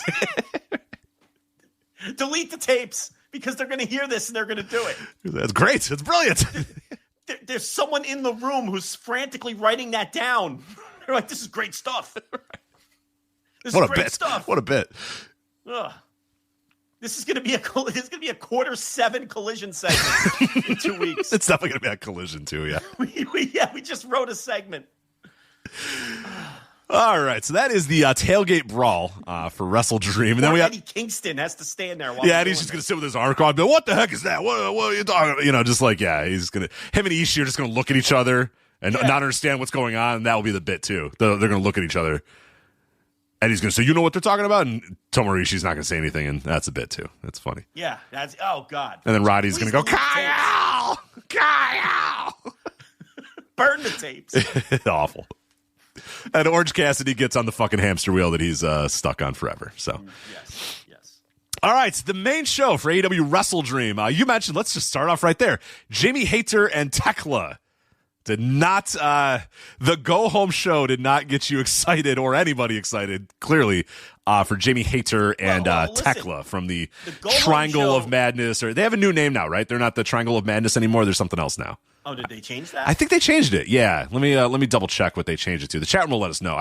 I believe something has changed with the Triangle of Deceit or whatever their name is. So I don't like the over-reliance on the chat. You know, it feels like the over-reliance we have on like GPS. So none of us know how to read a map or have any sense of direction anymore because we're just like, oh, give me my phone. My phone will tell me where to go. Yeah. You know, it's like we over-rely on the chat. And like now we're stupid. Like we don't know anything. Well, we were always stupid, but now we know that they're just going to correct us. Like back before, we would just be like, the fucking Triangle of Deceit, and then we just went on. Yeah. Right. Yeah. Or we just had to know things. Now there's like no pressure to know anything because it's like, who fucking cares? The Swink will tell us. You know, it's like he's like a GP. He's like a human GPS. That's what the chat is now. Yeah, I think they're the Sisters of Sin, but I don't. Oh no. Okay, sorry. Thank you, Jordan. They are still the Triangle of Madness. Julia and Sky are the Sisters of Sin. I apologize. All right, come on. What are we doing, Tony? So fucking stupid. What are we doing? This is House of Black shit. This is Mal Black shit. Let's not do Mal Black shit. All right. If there's anything, put that on the fucking whiteboard too. No Malachi Black shit. You know what? You have a stable name and that's it. You don't get a stable name and a tag team name, right? No, fuck off. What is your team name? Yeah. That's it. No, you don't get to. You can be the Sisters of Sin, or you can be the Triangle of Madness. You can't be both. I'm sorry. Right. It's one or the other. No, I agree. You can either say Julia Hart and Sky Blue of the Triangle of Madness, or Julia and Sky Blue are the Sin Sisters or the Sisters of Sin or whatever. But it can't be both. Right. Yeah. Well, I still don't have an explanation for Divine Vanity. I can't help you with Divine Vanity, yeah. Other than her 1987 hit, I Miss You Much. I don't know anything else about Divine Vanity. Parentheses, please come back. Yeah, I miss you much. Parentheses, please come back.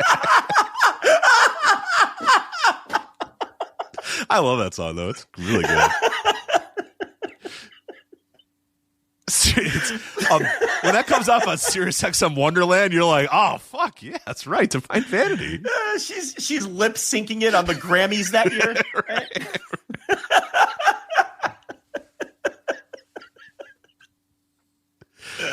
She wins the MTV Video Music Award for Best New Artist, but you never hear of her again. Right.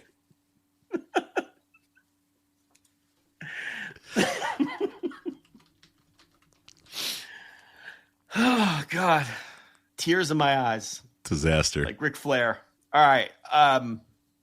So Jamie Hayter, Tekla. We got it. Okay, come on. We got it. We're doing good. Shoulder rolls. This damn kid. Right, yeah. I'm going to do the Kyle O'Reilly shoulder rolls. Preview. I'm good. I'm ready. Let's go. We got it. Yeah. So Jamie Hayter, Tekla. Ice cold match. Ice cold segment on the go home. But this was an ice cold go home show, period. This go home show didn't get anything over. I think. They're a terrible go-home. They always have their go-home shows always stink. This one was a special kind of bad. Yeah, I agree. mean, it was just a nothing happening go-home. I think only Darby and Mox were helped by this week's show, and even that segment was divisive to some people. So it's like every other match was hurt by the 3 hours of AEW programming last night, including Hangman and Samoa Joe, where they did nothing with those two. They had Hangman on commentary, which is just the laziest thing you can do. It's the most 2007 Raw thing that you can do, is just have the opponent be on commentary and then stare at each other after the match. Like that's all they're going to do for their world title match. It was very bad. I think every match is colder today than it was 2 days ago, with the exception of Darby and Mox, which at worst is the same, but I think is a little hotter because I like the stuff that they did last night. But Jamie Hayter and Tekla is the coldest match of all. I mean, I think it's going to die a death in the building, unfortunately. And I thought Jamie Hayter wrestled her ass off against Sky Blue and really carried a nothing wrestler to a decent match, you know, and And Hayter is awesome. I love watching Jamie, and I like Tekla. I'm into Tekla too. Mm-hmm. Yeah, I think they're both super talented. But the match is just ice fucking cold.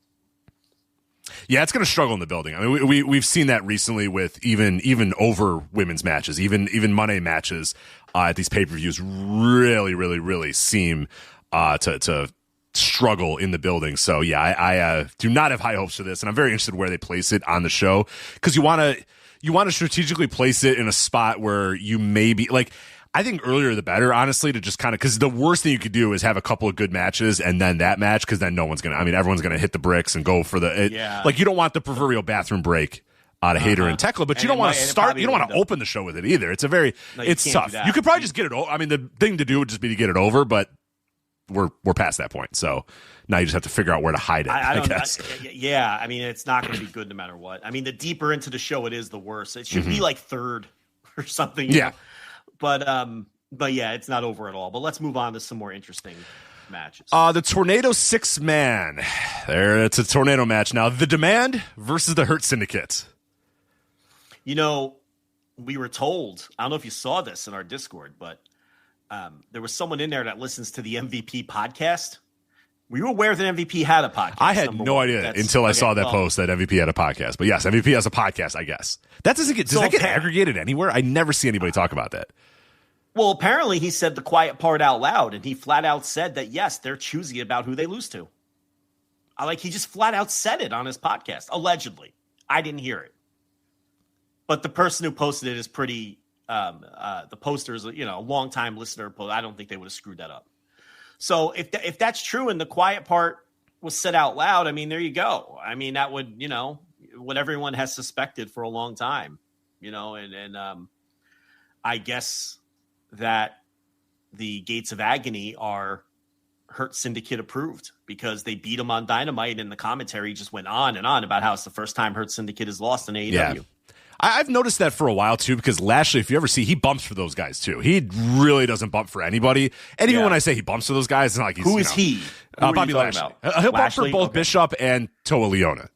He doesn't bump for Ricochet. I will. If Ricochet does a drop kick, he does like the whoa, with his arms, like he'll kind of. But when those guys hit him, he falls. Yeah. So it's clear that Lashley respects those guys and likes them and thinks they're big enough and thinks it's believable that they're when Speedball Mike Bailey is doing a move to him. Bob Lash is not dropping to that mat to sell a Speedball Mike Bailey kick, but he will do it for Bishop and Toa Leone. So he definitely respects those guys, I think, at a certain point. I'm thinking about the arms. Whoa, like teasing to bump, but not bumping.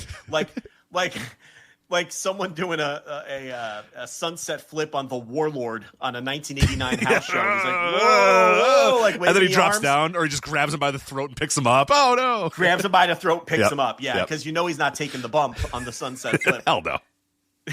Both of his biceps would explode on the spot, and his traps and everything else. He would deflate like sticking a pin in a balloon if he ever took that flat back.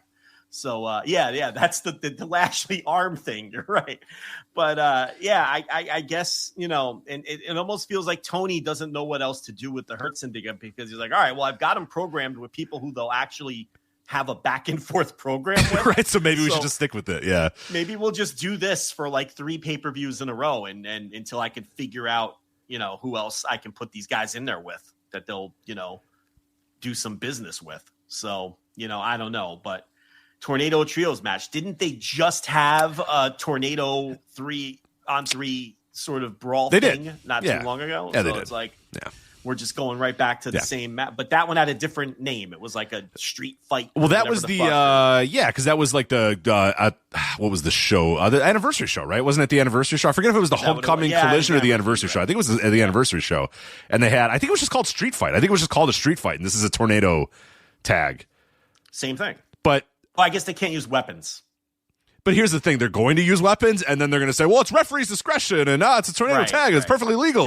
So they're gonna, come on, they're gonna hit each other with shit. So silly me, they're not gonna. It's not gonna be by the book here in this tornado tag. I'm sure things will get out of control very quickly. But you're right. It does feel like Tony has no other ideas, or he's not sure who else they're gonna play ball with, but he knows they play ball with the Demand, so he's just gonna just keep that going until maybe Bob says, "Yeah, that guy's pretty good." He goes, "Oh, really? You like him? You like him? Good. You guys want to do a segment with him?" Yeah. But you can't have them do too much because then they're going to want to win the titles. And you're like, no, you're not beating Brooke King. And we're not doing that again. We got to keep them away from that. Yeah, you got to keep them away from the titles, but they have to be with people that. So it seems like a lot of work, but hey, you know what? It's the Hurt Syndicate, so that's what you get. Well, Tony doesn't care about the trios titles, clearly, so he should find a way to get those belts on these guys because then they can keep them happy because they'll be champions. I don't put titles on them. I don't put titles on them. The trios titles, they'll do anything with those titles anyway. And then you could just have them they can beat Los Ingobernables Infernales every week on TV instead of fucking the Ops doing it. And it keeps them busy and out of everybody else's way, right? I suppose. I mean, my scenario would be just do something with those titles, but you're right. The default is probably not do anything with the titles. So in that case, give it to them. I'm done hoping he'll ever do anything. Right. We're like 3 years into it. So it's probably not happening anytime soon. $500,000 tag team match. You get it? Because the Young Bucks are poor, Joe. Yes. They are poor. They don't have money anymore. The Young Bucks, Matt and Nick, they don't have money. It's a great bit. Versus the Jurassic Express of Jack Perry and Luchasaurus. Now, I know you go on your weekly Jack Perry rants all the time, and I'm not going to tell you that I like Jack Perry. Trust me. If you thought I was going to say, but Joe, here's my thought on Jack Perry. No, he fucking sucks, and he's a geek. Why are we supposed to care about Jack Perry? As you as a fan, on Dynamite, Jack Perry's like, they weren't there in my worst time or whatever. Okay. You were an asshole. The last time we saw you, you were a fucking prick, right? Yeah. Why would we have any sympathy for this guy? Yeah. Right. No, I get it. It doesn't make a lot of sense. You have the Young Bucks who acted like pricks to everybody for a year. We have no sympathy for them. And you have Jack Perry who acted like a prick to everybody and attacked Tony Khan and was a total asshole driving around in his little fucking bus. And he's like, they were mean to me and I needed their help, but they didn't come help me. It's okay. Yeah. You were a fucking dick. Who cares? Yeah. So I don't know who else is to root for in this $500,000 tag team match. I'm sure it'll be fine because it's the Young Bucks, but like... You're right. We were supposed to cheer him getting set on fire, and he had his little spooky bus, which I forgot about, and he was wearing a goat head. But now he's trying to get sympathy. Like I'm guessing. My assumption is that you were supposed to feel bad that the Young Bucks weren't there for Jack Perry, but why would anybody think that? When the last time we saw him, he was a goat mask wearing asshole. Yeah, I don't understand it either. It's just, it's and now he's whittling wood. He's a fugazi knife guy because I don't buy him as a knife guy. He's like, but he like forges his own knives. He's a cobbler apparently or something. He's like a cobbler makes shoes. He's a fucking I don't know what's the guy with the anvil who smacks the red hot fucking blacksmith. Metal? He's a blacksmith. Yeah. And he forges his own knives. So that's why he wears the little knife holster on his fucking gear now. It's just so corny. He's like this. He's like an Eagle Scout, like trying to earn badges is how he comes across. Like they don't let him have a knife yet. So he has the empty holster. He's got to earn that next weekend. Right. He gets his patch. Next weekend at away camp, at weekend camp. And then, hopefully you have to show us your knife whittling and see how we're coming along before we give you the badge. Like he will never come across threatening or intimidating or anything like that. I can't stand what the Bucks are doing with how they're broke and everything. I mean, we've beaten this dead horse to the point where the bones are now dust. You and I, we ranted at, what was it, All In? Or no, All Out. All Out, I think, is when the Bop. Whatever the Bop was. Yeah. And remember, you and I bitched about it, and we moaned about it, and we said, this is stupid. And everybody said, guys, come on. This is clearly the end of the story. This has to be barely the on end. the show. This is it. It was barely. We are now, how long ago was that? And we are still doing the, shucks, that's not our music. Oh, man, what? We don't have money. Oh, man. It's like, I get it. And they got money, then they lost at gambling, and it's like, who enjoys this? Brandon Cutler had to buy dinner for them. It's like, who's this for? I don't know. So that's just kind of the who's this for match, and that's I'm so glad you said that exact word because my notes are who's this for? Like Jack Perry, I guess. Who are we supposed to think, like, in traditional pro wrestling sense, who are the baby faces and who are the heels? Okay, Jurassic Express are the baby faces, but there's a lot of fan theories going around. Oh, God. That Please indulge me. Please, for God's sakes, indulge me in the fan theories about Jurassic Express. Please. I think there's possibly some weight to this, that Jack Perry is being a disingenuous babyface right now, and he's using the Dinosaur Man, but he's still evil at heart, and another heel turn is eventually afoot, is kind of the general idea. Well, this one will work for sure. Yeah. And because also a lot of the sickos and freakazoids have been noting that he's making some strange facial expressions at certain times. We're all the way back. See, what this match is, and with what all of this is like vintage 2019 AEW is really what this is. That's who this is for. It's for whatever remains of the pre-pandemic, pre-CM Punk. That should be the point. It's the pre-CM Punk AEW fan who loved BTE, who loved examining every facial expression and rewinding their DVR. And, they all stood in this. Remember that stuff? They all stood in the same spots that they stood in when they did this angle, 6 months later. That's the portion of the fan base that this feud is for. I guess so, but here's the thing about that you're talking about, because I know the exact thing you're talking about. That was when the Bucks and Hangman. That was when it all involved the Young Bucks, the greatest, in my mind, the greatest tag team that's ever lived. Kenny Omega, one of the greatest wrestlers that's ever lived, and a Hangman Page. So I'll give that a little bit more leeway. But this is fucking Jack Perry.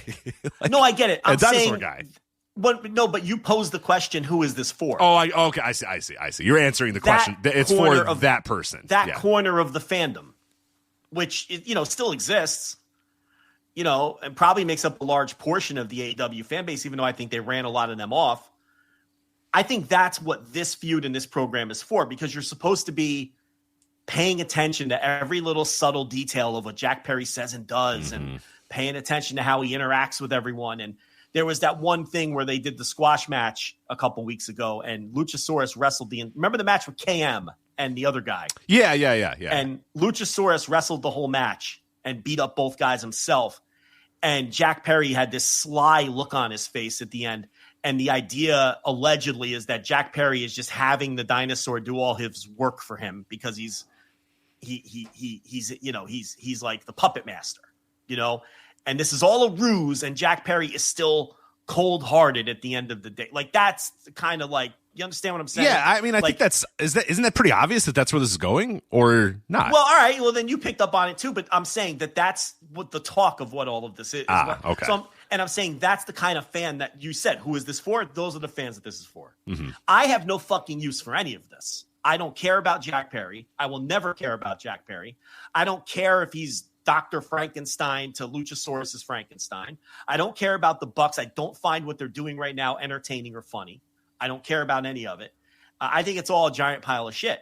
Now, I think at the pay-per-view, if you strip all that away, they're probably going to have a great match. Oh, once that bell rings, it's going to be fucking phenomenal. Yeah, because it's the Young Bucks. Are going to have, it's the Young Bucks. And they've had a great year. They've had a great in-ring year.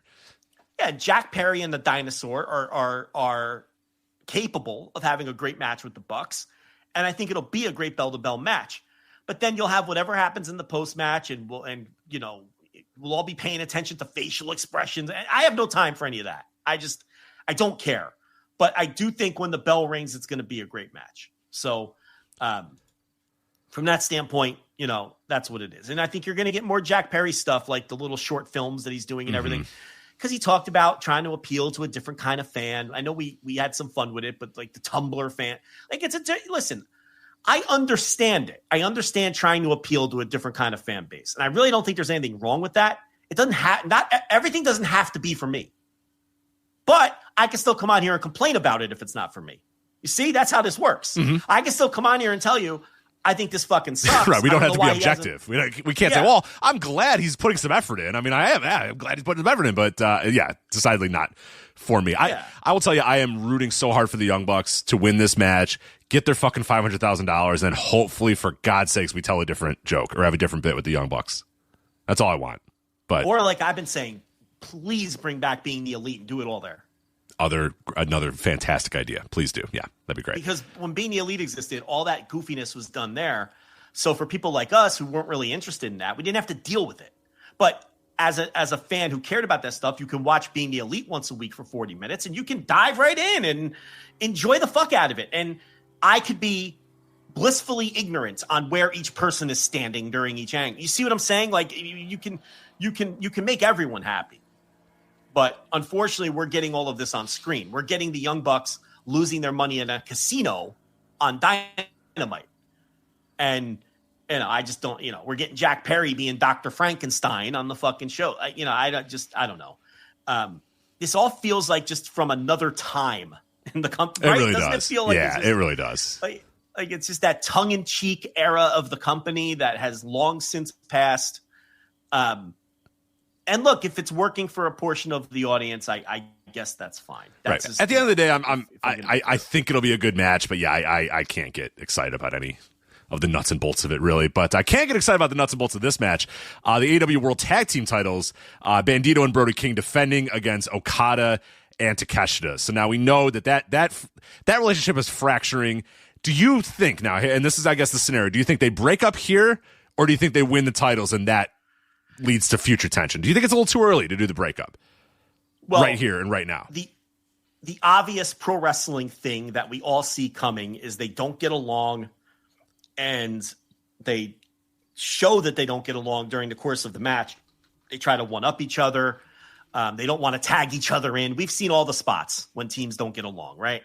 And then they end up costing each other the match when one guy accidentally takes out the other or something. That would be the tropey, like almost boilerplate pro wrestling thing to do to then set up the singles feud, right? And then maybe the Don Callis family blames Takeshita and everybody puts the boots to him, all 17 guys, and then Takeshita's babyface and away we go. The problem with that is whenever we think that AEW is going to do like a boilerplate move like that, they don't. Exactly. How many times have we said? So I really don't think that's going to happen just based on history. So I don't know. I don't think that they'll win the titles, but it wouldn't completely stun me. But I don't think they'll go in that direction. I'm going to just stick my neck out and say that this is finally the time that Tony Khan just does the boilerplate thing that we all expect to happen. They're going to, Okada is going to miss a fucking drop kick and hit Takeshita by accident, or the other way around, or whatever. Yeah, I feel like Takeshita will hit that knee, the running knee, and then someone will dive out of the way. Because my thought about that too is that there's no clean way to have those guys lose, right? Konosuke Takeshita is the IWGP World Heavyweight Champion. I would certainly hope that they don't have their promotional partners, the top champion, lose in the middle of the ring. And Okada's Okada. Like, I don't also think you're going to have Bandito do the fucking 21 plex and pin Okada 1, 2, 3 in the middle of the ring. So that scenario doesn't seem plausible. The clean loss does not seem plausible at all. Now, I guess it's plausible that they win the titles. I don't know if I would take the titles off of Bandito and Brody King at this point, but I suppose it's also plausible that Okada can just hit the fucking Rainmaker, get the 1, 2, 3, and then we have, tag team champions that don't like each other, and now what's going to happen here? Or, like you said, scenario 3 is that the way to get out of it and to have, Okada take a loss to a guy is that Takeshita knocks him out, and that's how the loss happens. And I feel like that's the cleanest way to do this, and it's the way we all think it's going to happen. But history has said that, they usually zag. When we all think they're going to zig, they zag. So, I don't know. It's just, to me, the cleanest is obviously, like you said, it's just something happens, those guys collide, whatever, and that's a way that you can have them lose. Because I don't know that I totally love them winning the titles and then having their tension that way. That just seems a little too tropey for me. And I think Bandito and Brody King are doing a really good job with the titles too. And then how do you get the titles off of them? Right. And that creates a whole new mess. So, Takeshita costs them the match, and then the Don Callis family beats up Takeshita and kicks him out. And then you set up whatever you're doing in the fall with these two guys, whether that's a Continental Classic final, whether that's a Wrestle Kingdom main event, whether it's both, whether it's neither, whatever you're going to do with them, you now start to move towards that as a big singles match or matches, moving forward. So I just think it's really weird how they book Brodito in that Bandito is the ROH world champion, but he always takes the fall when they lose. And Brody King always scores the fall when they win. And then in the angle at the end of the show last night, Okada gave the Rainmaker to Bandito. Like, you would think you would protect the ROH world champion more than the other guy. But they always go out of their way to protect Brody King. Right. Well, and they've been doing a little story with those too. And I think there's something interesting about that team too. And I did want to note this, and I'm glad you brought that up.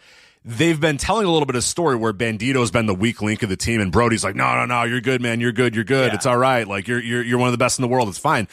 I wonder in the ultimate zig or zag, do Brodito break up? Do they feud? I could see it. Because is Brody being a little too like, it's all right, buddy, tapping him on the head, like, you're good, man. But does he wake up and say, hold on a minute, man? You fucking always get killed. You always lose. Screw you. I'm done. And then maybe, they break up. And then Brody can go for the title or something, go for the ROH title or something like that. It's not a bad idea to do with Brody King. Now, I like the team. And I would just keep the team together. But if you wanted to tell a little bit more of a story, then it would make the Bandito stuff make a little bit more sense to me. Now, is that maybe headcanon to me saying, well, maybe that's what they're doing? But because I'm with you, like Bandito gets beat like a drum, and I'm like, that guy's your ROH world champion. You should treat him with a little bit more respect than that. And Brody King, who I think is good and should be pushed more, I think could probably take like half the falls. I think this is a team that maybe is half, sometimes Bandito takes it, sometimes Brody takes it, but I don't think you could have Brody take every one of the falls. I think Bandito has to take some of them. And the story they told recently is that Bandito's shoulder's fucked and he's a little behind and he's trying to catch back up. And so I don't know. I do sort of wonder if maybe the swerve here is that Bandito and Brody King are actually the ones that are under a lot of, stress and are going to break up. And the Don Callis family are going to temporarily win these titles. But then we know that this is a powder keg that's going to blow as well. But getting the titles off of them is pretty sloppy then. I don't know what you do there. It's just suspicious that the ROH World Champ is presented as the weak link of the team. It's just suspicious. I don't know if it's malice or just they don't care. Now, about it could just be that they don't care. Absolutely. Right. It could be that they just don't care. I'm just saying that it's a little suspicious. That's all. So you could be onto something, or it's just as simple as they don't care and they feel like Brody. And the other thing about it is everyone loves to say that Bandito is like this future top guy, right? Well, this isn't how you treat the future top guy. Certainly not. So it's like all those things become suspicious to me. Even if I don't personally think Bandito is a potential future, I don't think he is. I think he's pretty much at the ceiling of what you're going to get out of him from that standpoint. I don't ever see him as a top guy in AEW, but other people do, and presumably the company does. So there's a weird way to go about that. So This is all very suspicious to me. TNT title, Kyle Fletcher defending the title against Mark Briscoe. Is this, kind of to give you another little swerve here, is it possible that we're going to move Fletcher up a ladder or a rung or whatever, and he's going to lose this TNT title here? The reason I would say no, though, I'll kind of answer my own question here, is that he just had the match with Hangman. And then if he loses up, where's up? Up. He was just already in up. He was already up. It's too soon to go back to that. And it's also, you don't want to beat him in 2 high-profile matches in a row when you're giving him this mega push. Right. Losing to Hangman, you can get away with that because it's Hangman, and it's a world title match. No one's going to think less of Kyle Fletcher for losing that match. Then if he comes out and loses to Mark Briscoe and loses the TNT title, well, now you run the risk of fans just seeing him as like an upper mid-card guy. Exactly. Now that you don't want fans to start seeing him as Razor Ramon. You know what I mean when I say that? You want fans to continue viewing him as a future world champion and top guy. Right. Someone that's ascending, not someone who's ascended. Right. Yeah. Right. Who's got his place. And so for that reason, I don't think that he will lose, and I don't think he should lose. The irony there is I always complain that Mark Briscoe never wins. Right. And maybe he'll win the match that I don't think he should win. Like he'll finally win the match when I don't think he should win. Right. So that would totally fucking add up. But I think Fletcher should win and keep winning until it's time to insert him back in the world title picture. But I will throw this at you. Who the fuck would be next for Hangman? This is a incredibly thin roster, especially at the top. Everyone talks about how deep this roster is and how Tony Khan hires too many people. Well, there's no contenders for your world champion. No. We're already using Samoa Joe, who's a B-show challenger, as much as I love him. And we already used Kyle Fletcher, which a lot of people thought was too soon to go down that well. Well, where the fuck do you turn after Hangman gets by Samoa Joe? Because this is a thin roster, particularly at the top. I don't even know. I agree, and that's kind of why I thought, like in my head, I was like, "Well, this is stupid, and it's probably not going to happen." But that's my point. So maybe you do go back to Fletcher right now. The problem is it's too early to put the title on Fletcher. Correct. And if you keep having him lose to Hangman, then that's not a good look either. This is a messy company right now. It is. Let's do a little hierarchy here. Off the top of your head, let's do a little hierarchy here. Okay, main event. We could split up in a heel baby face, or we could just say main eventers, and I think it'll be obvious from there. Who are your main eventers in AEW right now? I would say, obviously, Hangman Page is a main eventer. Jon Moxley is a main eventer. Capable of winning the title, capable of challenging for the title or winning the title, right? Just those two. Yeah. I mean, Joe is there, but we don't think he's going to win, right? Truly win. Like, if a match happened and we would say... challenger. Right. Like, Samoa Joe is not going to beat Hangman Page to win the title. We know that. Okay. No, the other three aren't around. Okada? Maybe Okada's the next one? I mean, Okada's kind of in his own little universe, though, with the Continental thing and... in theory, Okada and Takeshita would fit that bill. Yeah. Right? And Fletcher will eventually. So you kind of leave him out of it. But the problem is, as we thought might happen, Will Ospreay, Swerve Strickland, and MJF not being around is a major problem for this program. Right, because all three of those guys, if they were around, I would add that they would be on that list right there. MJF. They're just listen. Right, and Kenny's non-existent too. I don't know what the fuck to do with Kenny. Kenny's in this weird space too, like physically, and he's not out of the woods with all that, and he can't really be counted on as that kind of guy. So it's like, just think about how the weekly television would be improved tenfold if just MJF were still around, let alone the other two. Like, MJF is the straw that stirs the drink in this promotion. I think we learn that every time he's not around. Like right now, he's like his absence it's deafening, and especially when Ospreay and Swerve aren't around too, because it just shows how thin they are at the top, and especially when Moxley's out of the world title picture, and he should be out of it right now, because he just had that long run and he lost, and it's time for him to do semi-main event things. So you don't have him in the mix either. Fletcher got his let's establish him as a world title challenger shot, but now he has to be out of it. So what do you have next for I guess Jay White would be an option. I don't know if you saw, he tweeted out something like ready to go or ready or something like that. So he'll be back. But I don't know. Does that really get you I think it'll super excited? It'll be MJF when he comes back. It's going to be MJF. Yeah. MJF's going to come back from his honeymoon or whatever else he's doing. He's filming a movie, I think. I forget what movie. Yeah, it's a movie. Yeah. So he's got well-earned time off. The guy got married and worked through it, right? And then worked the next day. So he took time. A toot is there, so they're not away anymore. So he's off shooting his movie. His honeymoon's over with. He'll come back. I think they'll go back to Hangman MJF. But we'll see. MJF kept talking about Mark Briscoe even after the loss, talking like that wasn't over yet. So the point is, they're missing a lot of juice, and that comes in the form of Will Ospreay, Swerve Strickland, and MJF. Week to week on the show, even looking at this pay-per-view. Well, I also think it speaks to the absolute waste of Okada, too.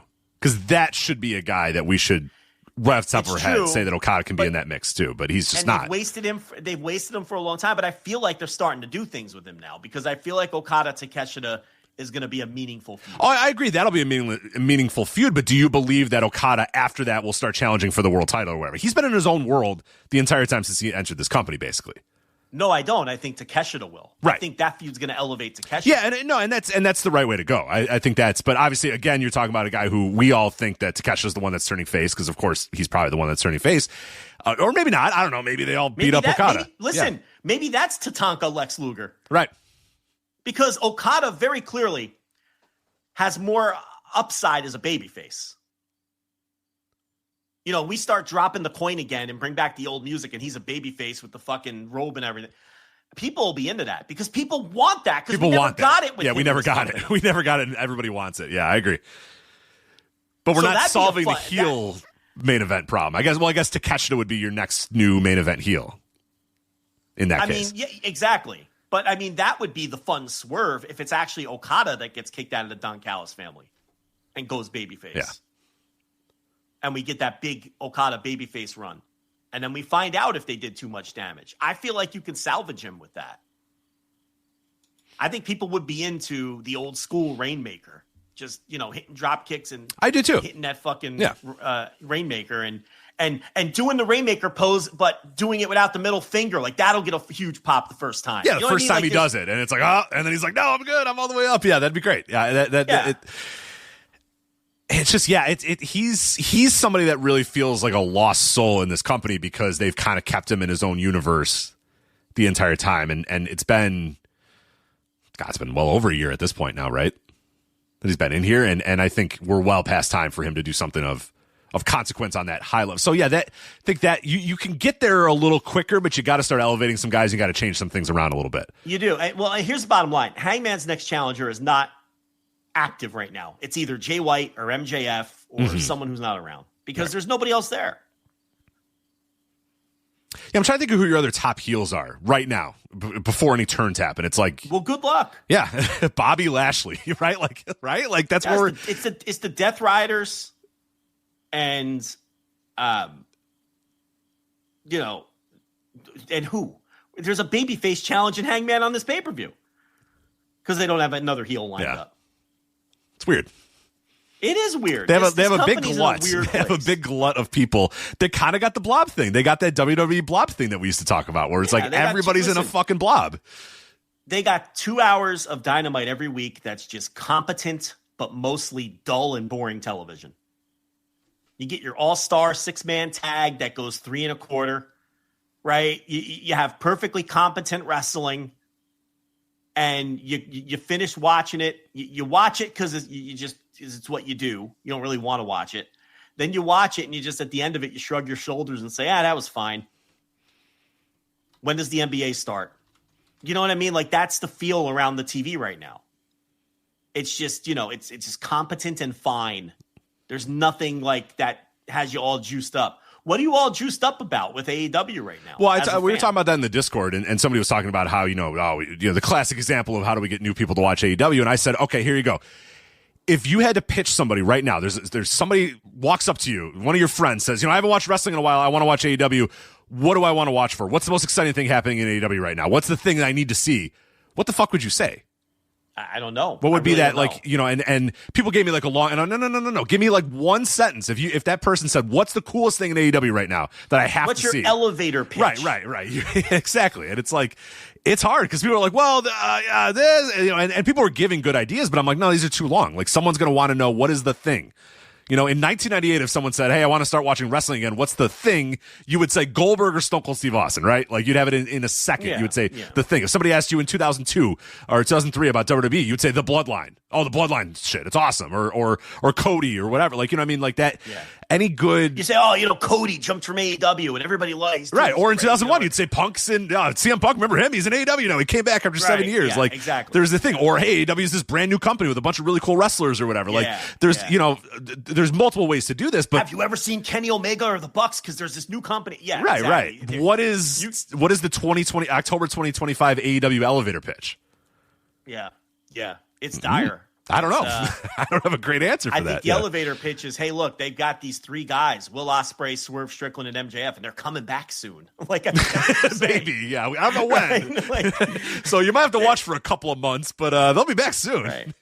The one guy, maybe the one guy might be out a whole year, but the other guys might be here soon. Yeah. So, yeah. 2 of them might be back. One might be back soon. The other might be back before the end of the year, and the other one, I don't know. Maybe in time for when they run Wembley again. I don't know what you say. I really don't. It's an interesting thought experiment, though, at least to have. Even the Timeless Tony thing has kind of like peaked. You can't even point to that and say, well, they have this, outside the box character, Timeless Tony, who thinks she's a starlet from the. No, it's like that's kind of like that peaked with the end of the Mariah May feud, and she's kind of like in a weird transition herself. So, yeah, there is no elevator pitch for this company right now. And that's why that go home felt so cold, I think. And I think that's why this doesn't feel like – let me ask you this. This pay-per-view has done The first one did 105,000 buys. The second one did 110 or 115 or something like that. Is this the first AEW pay-per-view since pre-pandemic, since the early days of the company that does under 100,000 pay-per-view buys? I think it's pretty likely. It's just not it doesn't seem to have a ton of juice or buzz, and I don't know. Saturday in the fall. Saturday in the fall might be a tough gig too for a pay-per-view that's not exactly the hottest. So yeah, I don't know. The ticket sales, St. Louis is never a good market for them. And I really don't know why they're running why they took this out of the Pacific Northwest and they're running St. Louis. Yeah, I don't get it, because St. Louis has never done particularly well for them. And this show did pretty okay for being the 9th string pay-per-view on the schedule and running in the Pacific North, doing 9,000 fans. That's good. I don't know why they pulled it from that part of the country. It also no longer has like the Inoki connection at all. You remember the first WrestleDream? Yeah, well, he said in the call today, the media call, that he's going to have something. It's going to have some Inoki thing, but he's also going to have so he's Lou gonna run Thesz's wife is going to be there too. So yeah, so I'll have Charlie Thez there, and he'll run a little video on Inoki. But the first WrestleDream almost felt like a second Forbidden Door. You had Josh Barnett on the show. You had Zack Sabre Jr. on the show. You had New Japan / Inoki adjacent wrestlers who also were kind of like Inoki's style of wrestler, right? And it really did feel like a theme. The next year, it was very little of it. And Shibata maybe, and that was a stretch. He was a part of the full-time roster. This year, there's nothing. So he could run his little Inoki video if he wants and come out there in his scarf. But we all know that this is very far from the original concept. Yeah. Okay? So there's that. It's a weird show from that standpoint because no one kind of knows what the fuck it is. It's just another Full Gear or whatever at this point. It's solidly like I think it's pretty solidly the low. I mean, I'm trying to think if it's the lowest in the pay-per-view tier. 9 of 9, man. It's either this or World's End. I mean, yeah, it's World's End at least. I think to me, World's End, because the Continental Classic Finals has kind of. Yeah, it is between. Yeah, it is between those two. I would say WrestleDream and World's End. But I'd probably put 9 WrestleDream. of 9. Yeah. And it traditionally does the least amount of buys. And look, I don't know where I stand on that question. It's all of your instincts tell you that it's not going to do a lot of buys based on the fact of how cold it feels. But at the same time, there is that loyal AEW pay-per-view buying audience that just shows up every time. Yeah. So yeah, and until they don't show up, I guess we should just assume 100,000 people will show up again. They're going to show up. Yeah. Exactly. So I'm willing to be wrong. I think that the same 110,000 people will show up for this. But I guess we should just finish going through the matches then. Yep. I quit. Jon Moxley versus Darby Allin. Now, interesting thought in the chat room. A few people are asking, okay, Hangman Page and Samoa Joe feels coldish, right? Like, is that you said it's a B challenger, and that's nothing against Samoa Joe. It's really nothing against the story, because we're going to talk about the story in a bit. I've really liked the story, but is this the AEW pay-per-view where you maybe put the I Quit match or the women's world title match as your final match, your main event over Adam Page or Samoa Joe, or do you go Hangman and Samoa Joe as the final match because it's your title? No. They're putting Hangman and Joe last. I agree. Yeah, I agree. Now, do I think Mox and Darby feels like the hotter match? Yes, I do. At this point, it does. At this point, it does. I don't think there's any question. It feels like the hotter match. And nobody has been more into the Samoa Joe stuff than me, but it kind of petered off. It died on the vine. It's like this week they did nothing to help that match at all. And they did a lot for Darby and Mox, no matter where you stand on like the prison conversation, whether you liked it or hated it. It was at the top of the show, and it was a violent angle. And then they came back and did another angle later on, 2 hours later, I think, in between the end of Dynamite and the start of Collision. I think it was on Collision technically, but it was right at the crossover. I believe. Third hour, yeah. So the beginning of the third hour. So it's like, what'd they do for Hangman and Joe? Nothing. I mean, I'm stunned at how little. They had no physicality. They did the AEW thing where they ran out of ideas. They had an idea, and then the go-home came, and they're like, well, we don't know. They peaked it 2 weeks early. They do this all the time. As great as Joe talks, how do you not give him a mic? These guys have talked you into the building this entire build, and now we decide that Joe's just going to wrestle a three-way or a trios match. A title defense. And Hangman's going to be on commentary and have nothing to say, but like, yeah, he's a big guy. Yeah, he's a big guy. And then they stare at each other. It's like, okay, that's a way. That's a way to build the main event. It's not the way I would build. Yeah, this whole story has been, I guess let's just jump to that one right now because we're talking about it. I mean, I love how this story began. I want more stories that begin with just the simplest of that anniversary Dynamite just a couple of weeks ago. Hangman's, in the match, and Joe's kind of annoyed that he's not getting tagged in enough, and like, hey, get me in there, whatever. But it's whatever. It's like, whatever, no big deal. I'm fine with it. And then Hangman hands him the title, but he kind of throws it at him or whatever. And Joe's just like, you know what? No, fuck off, man. I don't like you. I want your title. I don't like and I'm always trying to win the title, and you have the title, and I don't like your attitude, so I'm going to beat you up and I'm going to win your title. And I'm like, hook it to my veins. I want more wrestling that's just an aggrieved alpha male is just fucking annoyed and he wants the title. And guess what the other guy does? The other guy's like, all right, motherfucker, you want some? Come get some. And I was like, let's go. Yeah. Yes. It's just like Hangman wasn't like, oh, no, man, come on. No, it's a misunderstanding. He was like, all right, fucker, you want it? Let's do it. And I was like, let's go. That's it. That is more wrestling I want built up where it's just two aggrieved alpha males just like, let's fucking kill each other then, all right? Let's not settle it with words. Let's settle it with our fucking fists or whatever. But in the build, we're going to do these really good promos. And they got me from a match that I didn't know was going to happen to like super excited about it in one night. And that was, I thought, a monumental achievement. And AEW so often overtells stories. We talk about it all the time. Too many stories. They don't have to be that deep. They can just be as simple as that guy's the champion and this guy's the challenger. This guy's got a title and that guy wants it. It doesn't have to be super deep. And you don't even have to turn people heel and face or whatever. Samoa Joe can be a babyface in the story, and he has been. He's just like, I don't know, guy's kind of a prick and I want his title. And it's like, all right, yeah, you could see it. Because Hangman kind of was a prick. You know what I mean? Hangman kind of was a prick. And you could see why, Samoa Joe would want the title. So I thought that was a great story. And then they started doing these really good promos, and they were showing a bunch of bravado and a bunch of dumb jock alpha male shit. And I'm like, let's fucking go, man. This is great. And it died on the vine is the exact perfect term. They had no other ideas. And I don't know how you don't have any other ideas, because you don't have to have any fucking ideas. Just have these guys go in the ring and cut promos, or have them at the entranceway and go, all right, this Saturday, Samoa Joe, you're going to face Hangman Page, and like, just talk us into the building, right? Like, just talk. I can't believe they had 3 hours of TV and didn't give Samoa Joe a mic.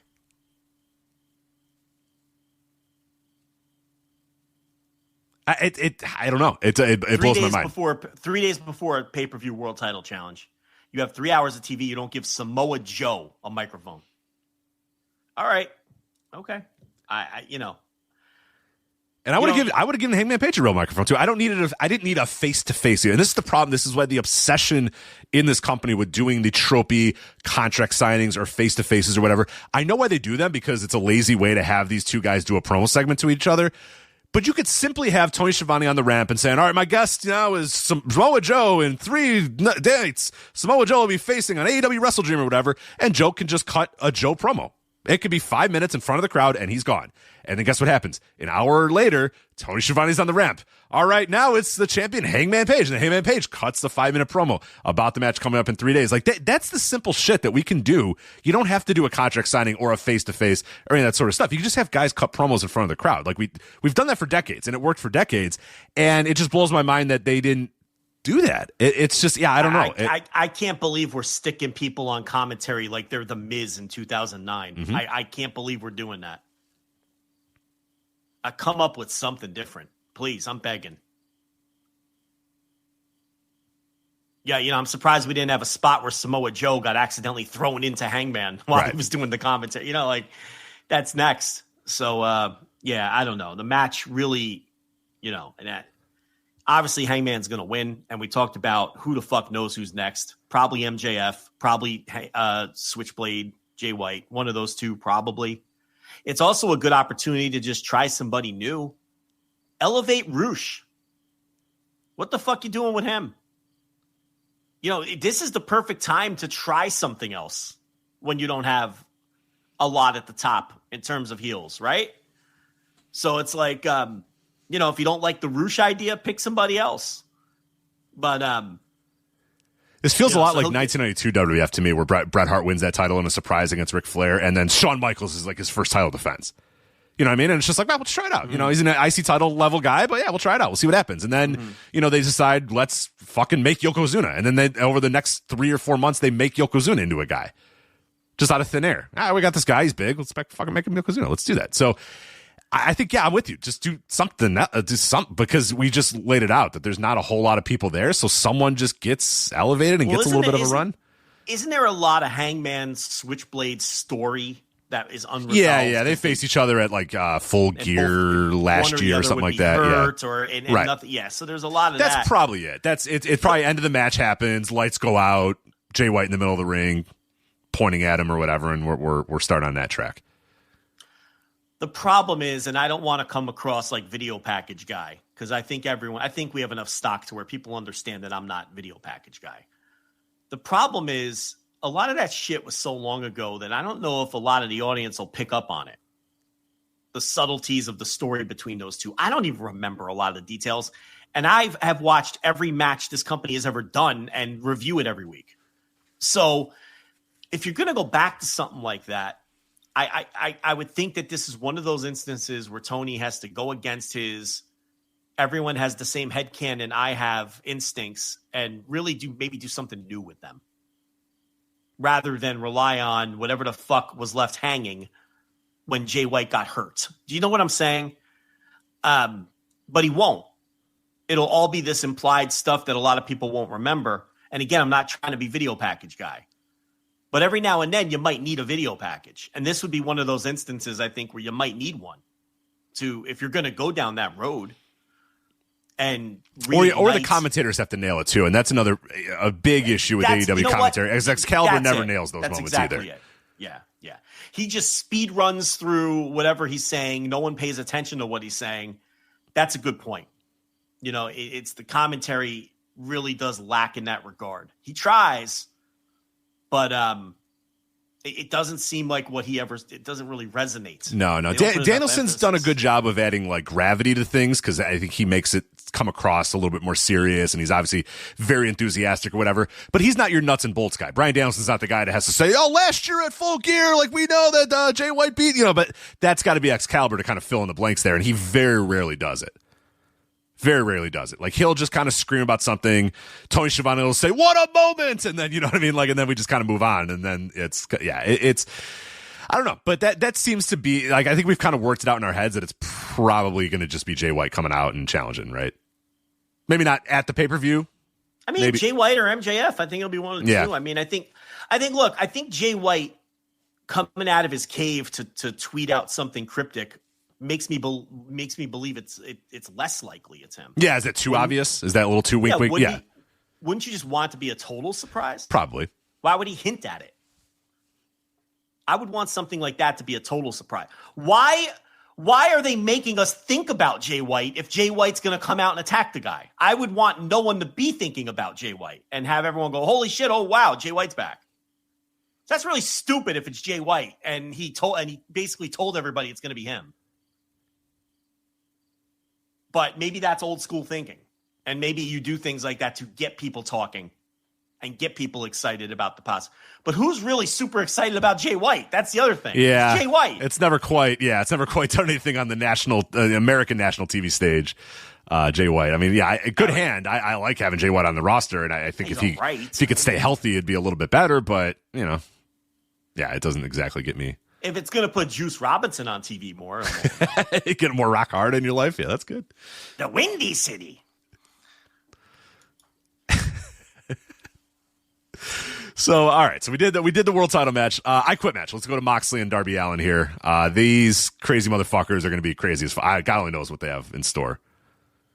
Probably lots of fire. Lots of blood. Lots of fire. Lots of Darby crazy spot. Yeah, I mean, this should be fucking wild. Yeah. But it feels like the biggest match on the show. And as Moxley said last night, neither one of us are going to say I quit. So how far do we push this? And I thought that was, regardless of what you thought of the creative aspect of the promo, I thought Moxley's promo was so great. I mean, the content of his promo was outstanding. Measured, diabolical in a calm, diabolical way, which is he nailed that part of it, and everything he had to say, really hit and resonated when he talked about how these are two guys that would never quit. So what's going to happen? He really set the stage for them doing something very stupid to each other. And then you have the Pac factor and how he's going to, because he's been attacking Darby at every turn. How about Pac going after Hangman? I love it. I mean, this is the time where you can try something outside the box. Fucking Claudio. Let's do Claudio. Let's give a little Gold Watch Claudio run, right? He beat Roderick Strong on the TV, and I was thinking about that, and I didn't really want to pitch it, but he got a weird singles win out of nowhere, and maybe he'll win on the pre-show, and maybe that is the next guy, and that's not going to knock anybody's socks off either. But look at the position they're in. I mean, anyway, we already had that conversation. So, it's going to be, I don't know what the fuck they're going to do to each other. They already tried to rip each other's ears off and set each other on fire and Molotov cocktails and everything else. So they've set the standards pretty high. So it's like we can't have like barbed wire and then like thumbtacks, and it's like, oh, well, Darby's going to quit. He's got barbed wire in his head. Like, we've gone to fire, and I feel like it's going to be something fucking insane. So God only knows. Is this the back door to the return of Danielson? I mean, they've had him weaved into this. He gave Darby the plastic bag in the last match. We all know he's going to wrestle again. No one's convincing me he won't. Oh, God. No, he's wrestling again, yeah. He's got to beat Moxley at some point. They have to do that. So, I don't know. I'm just kicking a can around. I mean, it's that's possible too. Yeah, does he come out and give Darby that plastic bag and goes, do it, fucking do it, and then you plastic bag Moxley and he takes a couple weeks off or a couple months off? Well, they did the plastic bag thing. I'm thinking maybe he just feels like he has to save Darby because whatever saw trap that John Moxley puts Darby in this match, right. Danielson just has to come out from the back or leave commentary to save him. I don't know.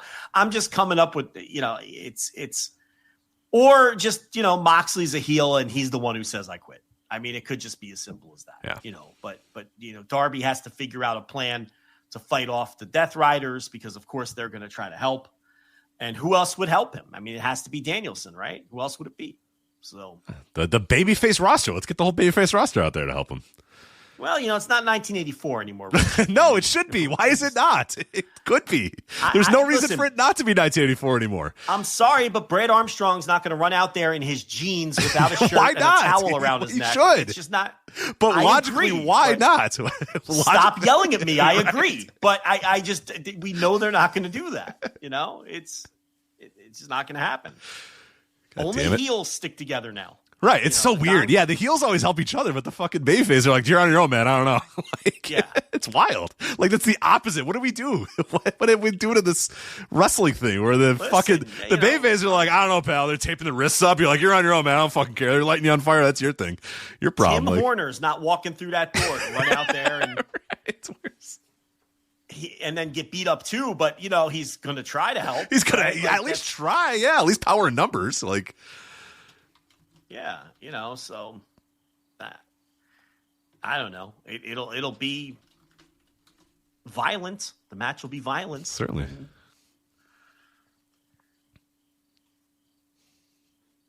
Why can't it be 1984? Okay. Anyway, Chris Statlander and Toni Storm, AEW Women's World Title. Tony's not winning it back, right? Chris is beating her. I mean, I don't know. I don't think it's impossible though. It's not, I don't know, and I don't really care. And I don't mean that in a disrespectful way. I just don't care what the finish is. I'm fine either way. Statlander doesn't really do it for me, if I'm being honest. You could put the title back on Toni. There's plenty of challengers that you can then throw at her. The top of the women's division is loaded. And, there's a lot of people they still do nothing with Willow. You have Hayter and Tekla, whoever comes out of that with a dub is someone else that you can do something with. So the top of the women's division, there's no shortage of challengers for either one of these women. So it really doesn't matter to me. I'm not a huge Statlander fan. I think she's someone who was an incredible prospect at one time who has failed to develop. I think you've got to give her. Do you think you have to give her a little runway here, though? Sure. I don't have a problem with that. I think I'm going to give her a couple months. That's fine. But this would be kind of it, though. This would be like okay, you got it now. Prove it. Because I honestly, I think a Jamie Hayter, Chris Statlander match would be pretty cool if Jamie Hayter beats Tekla and moves on like that. Sure. I want to get Tony out of that picture for a little bit and let Chris kind of do her own thing for a bit and see what happens. But I also think that you have Willow out there, too. And I think the end result for the Statlander thing should probably be Willow beats her for this title. And then Willow gets her elevation that way. Yeah. You got the Willow stat thing that's still happening. And I always thought Willow would eventually be the one to beat Mercedes. But that's true. I guess you could do that way, too. Well, stat makes more sense now, though. So, but I agree with you. Give Statlander a chance. Have her beat her again and really establish her and see what she can do as the champion. Right. You'll know. You'll never know if there's anything with her if you have her beat. If Tony just beats her again here. But try it for a couple months and see where you are from there. I don't think Tony going away for a while would be the worst thing either. I agree. And kind of clear the deck for some other people to get in the title mix, and she can come back refreshed later on. But the thing is, I don't know if the other Tony with the Y, I don't know if that Tony feels like she's vital. I think he does. As like a quarter-hour draw with all these other people gone. So, that could be a factor too. I think he's staring at 3 of his top male stars are out. He probably doesn't want arguably his top female star out too. So I could see how she's probably just going to hang around for a little bit. And so they're teasing Mercedes might do something on this show, maybe a surprise challenger or something. And there is only 8 matches, so we have to keep an eye on that too. She's got Persephone this Friday. Maybe she'll lose to Persephone. Right. Well, you know what I like? I like that they didn't. I'm saying that what AEW probably did here. They're very smart. They didn't advertise anything because she's got a big time tilt on Friday against Persephone at AEW. That's and right. Obviously, it's not just last minute planning and they don't have anything ready to go. It's definitely they're gonna respect. Like Gabe would respect, guys' bookings elsewhere and be like, well, I don't know if it's gonna be for the title because this man and this man are facing each other. But if he does succeed and beats his challenger, then indeed it will be a Evolve title match. And it's like, all right, we know that it's probably gonna be an Evolve title match. But I get it. I appreciate it. I like it. So so they're just respecting CMLL and just seeing if Persephone, hey, Persephone beats Money, he'll book Persephone on this match because she'll be the next top woman in the world. Well, she'd be the CML. That's for the CMLL. Yeah. Well, I would just say from a notoriety standpoint, it'd be like, oh boy, well I got to get Persephone on my show instead of Money. Money's on the down cycle here. She's losing matches, losing titles. I don't want her. I want Persephone. That's the new champion. So we'll see. People in chat are saying, and I did want to point, the tag tournament, the women's tag tournament is coming up. That might be a good way to get Tony out of the title picture. Have her lose to Statlander here, and then go team with Mina Shirakawa or something in the fucking tag tournament. Yeah, so you could do that. Sure. Yeah, that's fine. That works. I have some breaking news for you. Ready? Okay. 33 minutes ago on the YouTube channel Hollywood's Wrestling Rewind, ran by one Griffin Peltier, a brand new video uploaded. All in, the Gambler's greatest hits on WCW Worldwide. Wow, the man works fast. He did it. He did it while this show was happening. Yep, and I cannot wait to watch How long is this Gambler? An hour and 1 minute. An hour and 1 minute. An hour's worth of Gambler matches in the last hour. Yeah. Oh, I just hit play on it. Sorry. That's incredible work. It's quick work. Yeah. Quick. It's like. It seems otherworldly. It seems like he just has it ready, but I know he didn't. He probably had it, I don't know. Good. I would think it was AI if I didn't know any better. Yeah. I would dry up a lake to get a full game. Oh, yeah. Oh, for sure. Yeah. It depends on the ponds lake and everything. Dumb. Yeah, ponds are dumb. You don't need that. What lake are we talking about? Like a little lake, we're not like Lake Superior isn't getting dried up here. If it's just some dumb random lake in the middle of fucking Idaho, what do I care? Yeah, it's one of Minnesota. They have plenty of lakes to get in Minnesota. You know what I mean? Just it's one of those. They have. Land of 1,000 lakes. Is it 1,000? Yeah, they have plenty to give up. Isn't that what they call it? Land of 1,000 lakes? Is it 10,000 or 1,000? I don't know, but they could do without. They could do without a one or two if I can get my gambler on WCW Worldwide comp. So there you go. My night is settled. So I am happy about that. The gambler supercut here. Ooh, Sting versus the gambler. Oh, some good matches in here. I can't wait.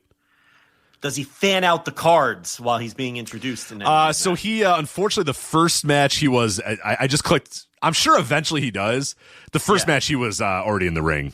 The gambler. It was Sting. Sting came out. So he's always already in the ring. Well, no. Sometimes he fans out the cards. No. In some of those peak WCW WCW Saturday nights or Worldwides or whatever, he would come out and he would do the fanning of the cards. Like he'd get an entrance. He got entrances sometimes. Oh yeah, you're right. He get an entrance sometimes. You're right. This was the man they call Sting. It was a lot of fanfare for this guy, and the gambler unfortunately just had to wait in the ring for Sting to get in there. But he does this. He does that. That era of Sting. Yeah, exactly. Yeah.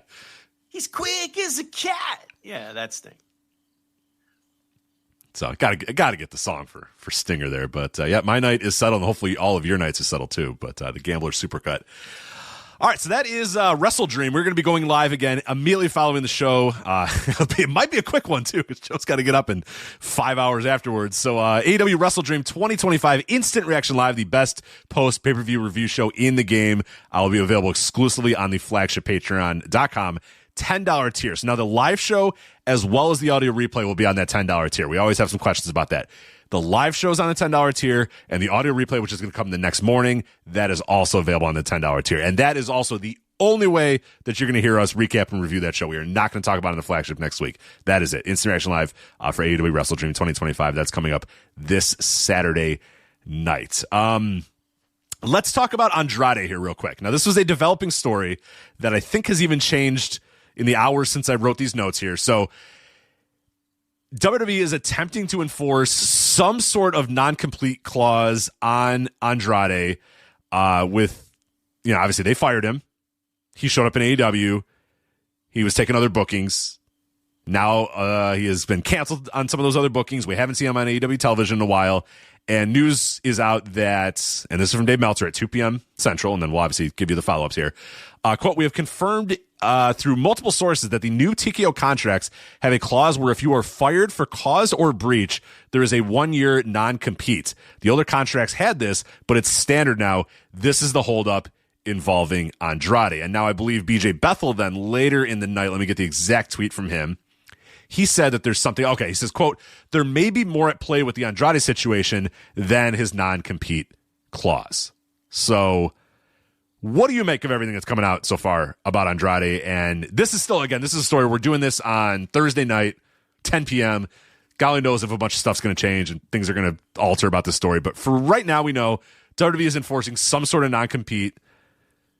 Dave Meltzer claims it's a 1-year non-compete because he was fired for, or multiple sources said that it's a 1-year non-compete because he was fired for cause. And BJ Bethel is saying that there might be more at play here than just the non-compete. What say you, Joe?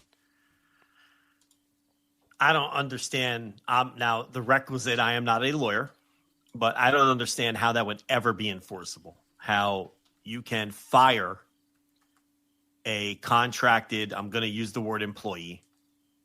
Okay, and we all know that's a loaded word when it comes to WWE, but everyone gets what I'm saying.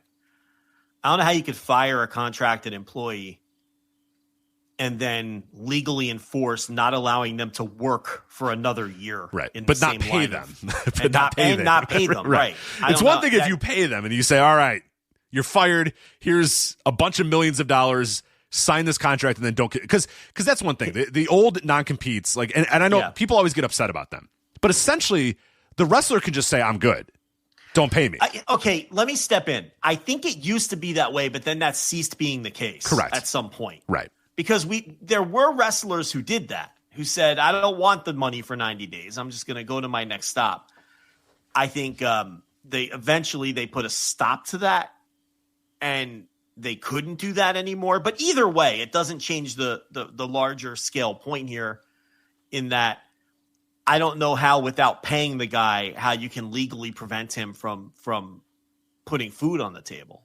It sounds preposterous. Right. There has to be a severance package or something like that. I mean, if you get fired from a high-level job as in high-level business or whatever, they might say, hey, you can't work in our industry for another year, but here's something. We're giving you something. You know, you're getting this package. Or he was under contract, let's say, for 2 or 3 more years. We're going to fire you. We're going to pay you for the next year, and then you're free to do whatever you want. Right. But the key there is they're going to pay him. There's got to be some skin in the game. You can't just say you can't work in this industry. You have to starve now because we fired you. How would that ever hold up? I don't know. Legally. I don't know. So you have to either starve or go work at Starbucks now or get a job that's outside of this industry because we chose to fire you. Again, I am not a lawyer. I don't see how that would ever hold up. That seems like a tough one. That seems like a tough one in court, yeah. So, I mean, you know, AEW obviously doesn't want to poke this bear or play with fire or whatever term you want to use. You know, he's not worried. Look, he's lost other bookings, not just AEW. I mean, there's other bookings he's pulled out of. So that's the legal side of it and the preposterous WWE contract. And, you know, I love how, I've seen a lot of people say, well, this is why you got to read everything before you sign it, or this is why you have to have an expert look over your What are you going to do? Not sign a WWE contract? I mean, what are you going to do? If that's the condition they're putting in, are you going to push the multi-million-dollar WWE contract across the table and threaten losing it and under threat of losing it by telling them you want that removed? No one's going to do that. Can we operate in the real world, please? I'm not saying their contracts are fair because this clearly isn't fair. But first of all, nobody thinks they're going to get fired. That's number one. And number two, you're not going to turn down that amount of money. And in a lot of cases, that what you feel is the pinnacle of your career over some verbiage under a condition that might not ever occur anyway. People talk a big game about that kind of shit. But when the rubber meets the road and it's real life, okay, I'd like to see a lot of these hot shots turn down the contract based on that little verbiage. Most people aren't doing that. Well, and most people sign contracts without reading it at all. I mean, anybody who's ever downloaded an app or gotten on a phone or gotten on a website or done anything, you are signing a very large contract and you don't read a shit and you don't read a second of it. I mean, that's a little different than an employment contract. I understand that. But yeah, the same general idea applies. But, you know, the vast majority of people are going to say, yeah, fuck that. Yeah, I'll sign. Give me the money. And they're not going to face being fired with cause anyway. This guy got fired with cause. How often does that happen in WWE? How often do we see this? It's not often. So that's the legal piece of it. Now, the BJ Bethel piece of it, where he's insinuating there could be something else, well, that should shock no one. It's Andrade. There's always something else with this guy. Always something with this guy. Right. Okay, now if Bethel is talking out his ass or has bad information or it's not true, obviously I have sympathy for Andrade because this contract is bullshit. You can't tell someone they have to starve because they got fired. It's nonsense, and I can't believe it would hold up. If there is something else, I'm not surprised at all. And that brings me to my third point. Is Andrade really worth all of this trouble? No. It's fucking Andrade. He wasn't before this trouble started, and now he's not. He wasn't before, he isn't now. Right. He's not a difference maker. He's proven to never be a difference maker. Okay, we had the Andrade conversation a couple weeks ago, and I know some people disagreed with us. You can disagree all you want. I wouldn't even have looked this guy's way. He's not worth the trouble. He's going to have one good match on TV per month. Okay, you're never going to get the return on your investment, and he will inevitably at some point cause you a headache. Mm-hmm. Or what you could do is let him prove it to you. That's I think so much more often needs to happen is a guy like this. You know what? Go become a fucking star. Go become a star, and then we'll hire you, and then we'll talk to you. Go do the Cody thing and make and bet on yourself, and go out there and become a right. Because WWE has decided they're going to fire you, and they might eventually change their mind and rehire you or whatever. But fine, whatever. But go prove us. Go prove that you're a star. Go prove that you're a commodity. Go prove that you're worth it, and then we'll bring you in. But they just a lot of times AEW just he used to be in WWE and now we can sign him. Great, well, let's get him, and they do that. You know, fucking Isla Dawn is on Ring of Honor now every single week. It's like, all right, great. We get Isla Dawn. Like, what the fuck is Isla Dawn done to deserve Caden Carter or whatever the fuck she was, Lacey Lane? It's like, they just, if they're an ex-WWE wrestler, they get the benefit of the doubt every single time. Where I always think, let those people prove to you that they're commodities. Let them prove to you that they're stars. Let them prove to you that they want this really fucking bad. Let them prove to you that they want to prove WWE wrong. And then, you know what? When they're hungry, you say, all right, you proved yourself. Let's get in there and let's do some work. Let's make some money. I completely agree, but Caden Carter and Isla Dawn aren't big-time investments. Correct. Right. They're not to this level. Yeah, Andrade costs millions of dollars. Andrade is a massive investment that people keep falling for this. Right. And to me, the one good TV match he's going to have a month isn't worth the associated headaches that come with him. You're never getting that investment back with him. You're not getting a return on the investment of Andrade. It is proven time and time again, which is why I agree with your point. You know, I would say, you know what? We've been down this road. Whether it's AEW or WWE, I'd say we've been down this road with you, buddy. Go out there and show us that you can be a difference-making star if we're going to pay you a 7-figure contract. And then we can talk business. That's how I would handle Andrade. I'd have no interest in him otherwise. Kevin Knight can go out there and have the same great TV match once a month that he can. I will never understand the fascination with this guy. The first time someone tried, yes. 20 years ago. You know, La Sombra, all the upside. Listen, La Sombra, all the upside in the world. Of course, yeah. You take off the mask. Oh, he's a good-looking guy. Yeah. Oh, too. my God, look at how hot he is. That's even better. Yeah. Well, good-looking guy. I think he's a good. No, he's a good-looking guy. Come on. I have to tell you. You don't think he's a hot guy? No, I think he's a good-looking guy. I just said he's a good-looking guy. But like a Noah good-looking guy or like a real good-looking guy? TLB turned up her nose at because I like to pitch her wrestling. Okay, sometimes, all right. I'm curious. And I thought it was going to be a stone cold lock. I was like, how about this guy Andrade? Every woman wants to bang this guy. She's like, really? Yuck. I was like, yuck. Yuck? I'm like, yuck is your reaction? I was like, are you looking at the same picture I'm looking at? But you know what it is? I think he had a man bun, and that's an instant. Oh, that's tough. Yeah, that's not fair. That's not fair. For her, the man bun's an instant ick. Yeah. That's one of her instant icks. But anyway, forget my wife's taste in Andrade. It doesn't matter. Right. The other I'm sure he's doing fine in that department anyway. So yeah, he doesn't need TLB to fucking want to bang him. Believe right. me, he can bang anyone he wants. The other thing with her is she's so inconsistent. One time I pitched her Punk, and she was like, I don't know, maybe if he was the last guy in the bar. And then another time she walked in the room and saw him on the screen, and she's like, who's that? So it's like, I was like, wait a minute. But didn't he had the salt and pepper beard though at that time, right? Yeah, she does like that. She's a sucker for the salt and pepper, yeah. But it was weird because like the first time she's like, I don't know. If it's late and I have no other options, you know, he's okay, I guess. And then the other time she's walking in the room unprompted, like, you know, oh my God, who's like fanning herself with her hand, like. Don't tell Phil. Phil's gonna get you.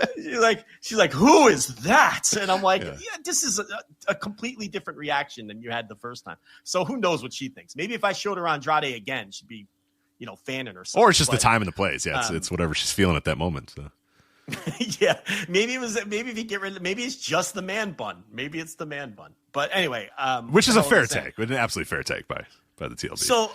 So anyway, I've never understood outside of the, like, when he was a legitimate, this guy can be a megastar in pro wrestling prospect, what the fucking fascination with this guy is. There are so many people in wrestling that can have good matches without everything that comes along with all of the baggage that this guy brings every single fucking time. How many times are you going to touch the flaming hot boiling pot of water before you learn that it's going to burn you every time? It's just not worth the fucking trouble, is really what this comes down to me. But it's too late. Okay? Tony signed this guy to a contract, which now it appears he's still under contract to the other company. And it's a whole big mess. So, and that's setting aside whatever Bethel thinks he knows in terms of, all right, well, it is Andrade and there's something else going on here too. So, I don't know. My conclusion, Rich Craich, Don't think the guy's worth the trouble, and I couldn't care less if I ever watch this, if I ever see this guy wrestle again. I am out on Andrade. Yeah, we're not exactly the most pro. Like, you got to do everything you can to bring an Andrade podcast. I kind of, the last time I was genuinely excited or interested about Andrade was like his late NXT run, which has got to be, good Lord, how long ago was that now? We're not a decade away, but we're 2017, 2018, like that, in that range or whatever. So quite a while. Well, quite a while. He was like a hot prospect? Right. When he was in NXT having those main events with Gargano and stuff. I think 2018 Mania Weekend or whatever was the one with Gargano. I mean, that's a long time ago. Well, and that's the warning signs were there when his valet was over more than he was. We talked about it at the time, too. I mean, she was the star of that act, Selena Vega. And it was very clear at the time that she was the star of the act, and he was kind of just her muscle. She outshined him. She outshone him. How do you say that? Outshone or outshined? Outshined? Outshined. Outshine. Let's go with outshine, yeah. Outshone is not a word. No, that sounds terrible. Yeah, outshined, yeah. Outshined. It's got to be Soundgarden. Outshined. She outshined him at every turn. That doesn't sound right either, though. Outshined. It's still clunky. No, I think it is. I think it is outshone sometimes, and I don't like. I think I know what it is, and I don't like either one. So I just decide I outshine it. I think is the easiest. She came across as the bigger star than him. We'll edit that. We'll edit that in post. At every turn, and that could have been a warning sign. He's never ever gotten over on the major league level in America. Mexico, he's been a big star at times. There's no doubt about it. No doubt about that. That's a complete separation here. I'm talking about American television, who continually get burned by this guy. So I don't know, that's how I feel about Andrade. Yep, I have nothing else to add right now. So obviously we'll see where the story goes, but I'm sure Dave will have more reporting about it, and we'll find out what's going on with Andrade. And if he takes him to court, and if AEW takes them to court, like, I don't know what the heck's going to happen with this thing, but yeah, we'll see. Let's go to New Japan. Let's talk New Japan Pro Wrestling. King of Pro Wrestling. They put 5,372 into Sumo Hall for this show. Main event, obviously, we'll start right there. Konosuke Takeshita defeating Zack Sabre Jr. to become the brand new IWGP World Heavyweight Champion. We all knew that was going to be the end result. We knew that this is what it was all going to play to. Takeshita wins the G1, wins this match, wins the World Heavyweight title. And then we were wondering how they were going to kind of play this. And I think he was more of a heel than a babyface in that post-match promo. He did kind of say, hey, if you cheered me, thank you. If you booed me, whatever. Like, a little more heel leaning than face leaning, but I guess they're just going to kind of do the Shades of Grey thing for him for now. But Takeshita is your IWGP World Heavyweight Champion going into Wrestle Kingdom. Well, he's got to get by. Oh, that's Hiroki right. Goto. He's got to beat Hiroki Goto at the Tanahashi retirement at the Gifu Tanahashi thing, Gifu show. Yeah, true. So that's going to be the Super Junior Tag League final, and they're doing Tsuji Tanahashi for the global title. Tanahashi's basically just challenging for every title, which I don't know. Does that mean he could be challenging for the big belt at Wrestle Kingdom, since he's challenging for all these other titles? And then Takeshita defends against Hiroki Goto. So he does have to get through that match. But look, I thought King of Pro Wrestling was a good show. I liked it too. I really did. I watched it today, and I didn't love everything, obviously, and there's some criticisms to be had. I thought that the title win was an excellent match.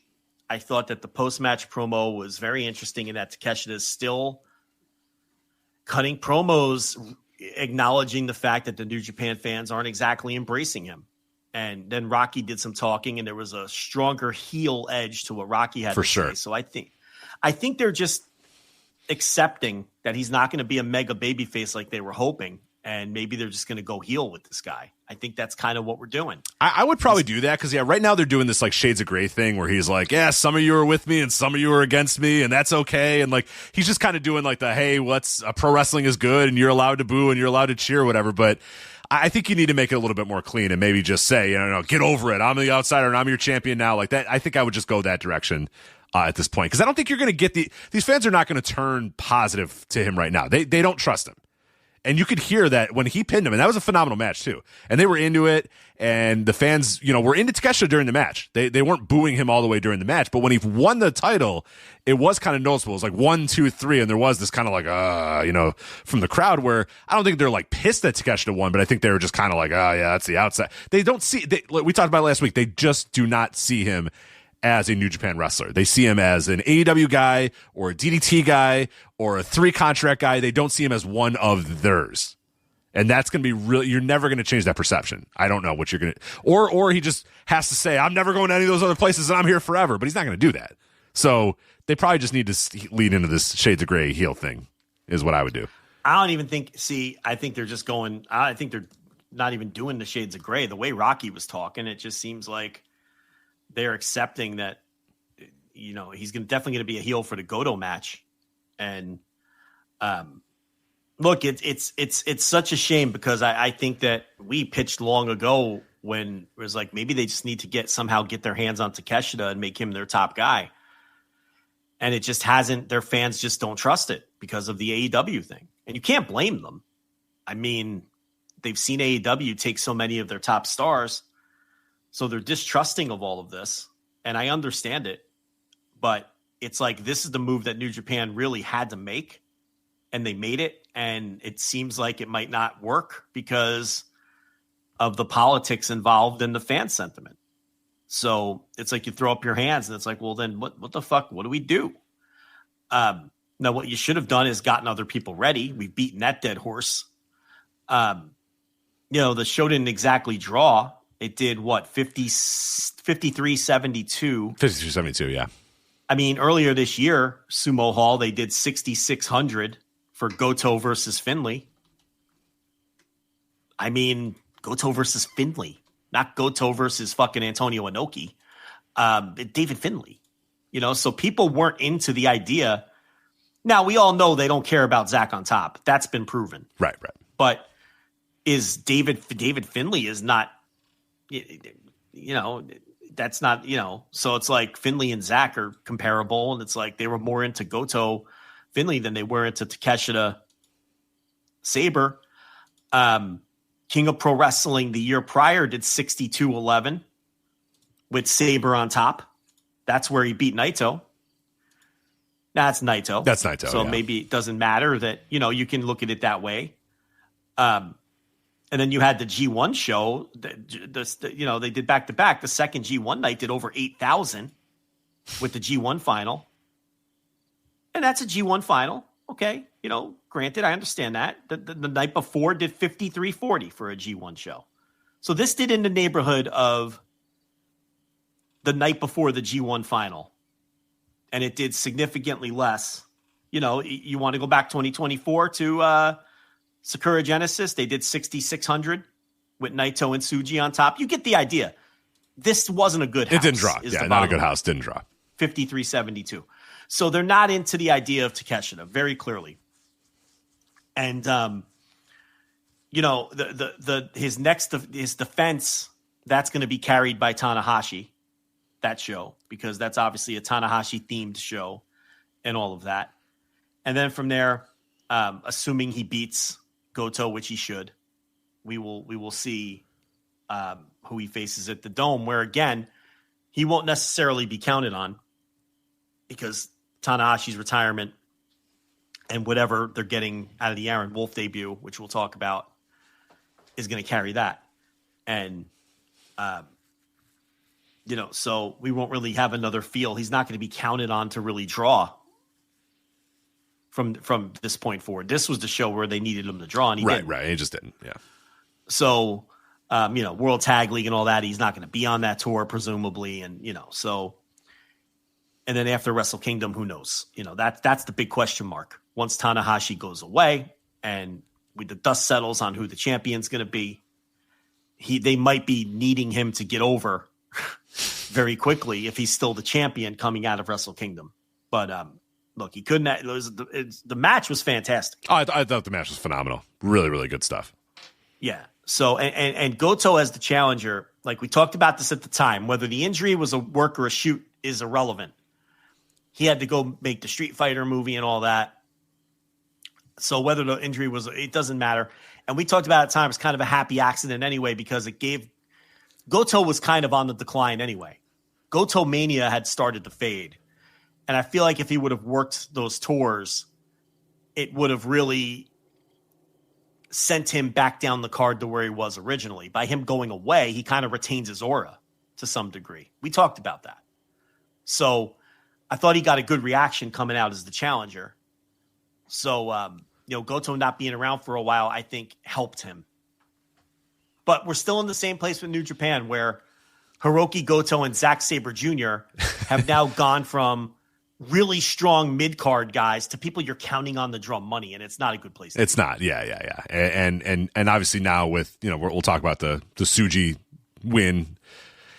Now there's, talk that we could do the double gold dash thing again with Tsuji and Takeshita and stuff. And these are all decent ideas, but it's just, who won after January 5th, who's drawn for the rest of the year? Who are you putting on your marquee that people are going to buy tickets for? And that's the big question. They just simply are not ready for this situation to happen. They were not ready for Okada to leave. They were not ready for Naito to leave, and they're especially not ready for Tanahashi to leave. Now all three have left, and they're done, and they're gone, and they're not coming back. Did Gabe Kidd lose up on this show? I don't think so. You might run into the same problem with Gabe Kidd. No, I think they already might have. Be savvy enough to understand that, look, Tony Khan's going to sign this guy. I think they already have. And I think and here's another thing too with the Gabe Kidd as we move on to that match too, which I also thought was a good match, but not as good as the main event was phenomenal. Takeshita and Zack Sabre Jr. Absolutely go out of your way to watch that match. The thing with Gabe Kidd, and we talked about this on Instant Reaction Live January 4th, the night of the Kenny Omega Gabe Kidd. You recall the conversation we had was, whatever the fuck Gato has planned for 2025, rip it up, do something different with Gabe Kidd. You have struck gold with this guy for now. And we don't know how long, and we even said at the time, we don't know how long you're going to have him in this company, because he's probably going to go to AEW at some point, right? You and I had this conversation on the night of January 4th. We said, rip up your plans, do something with this guy this year, build it up, and say, you know what, even if he's going to leave next January, because that's when our contracts are all expiring or whatever, if he's leaving next January, fine. We're going to build him up, and I'm going to have the guy that's going to beat him ready to go. And that's what they should have done. But you bring this up all the time with Tony Khan, and I bring it up with Gato a lot. These bookers, and it seems to be just a problem, an epidemic with bookers today, is bookers are so fucking rigid and so stuck in, well, that's not my plan, or my plan is this. Fuck that. A good booker knows how to adjust, knows how to change things. It's one thing to book and have a great plan and have a 2-year, 3-year plan. That's good. I do appreciate that. Guys that do that's good. That you should. I like a booker that does that, but I also appreciate a booker who says, you know what, strike while the iron's hot. I got something here. I have a window. Maybe I didn't expect to have this window, but all right, I do. So fuck it. I'm ripping up my plans and I'm changing things. And what did they do with Gabe Kidd's year? Was a lost year. He did nothing this year because it wasn't the plan for him to be pushed yet. It wasn't the plan for him to get ready. The plan wasn't for him to be elevated.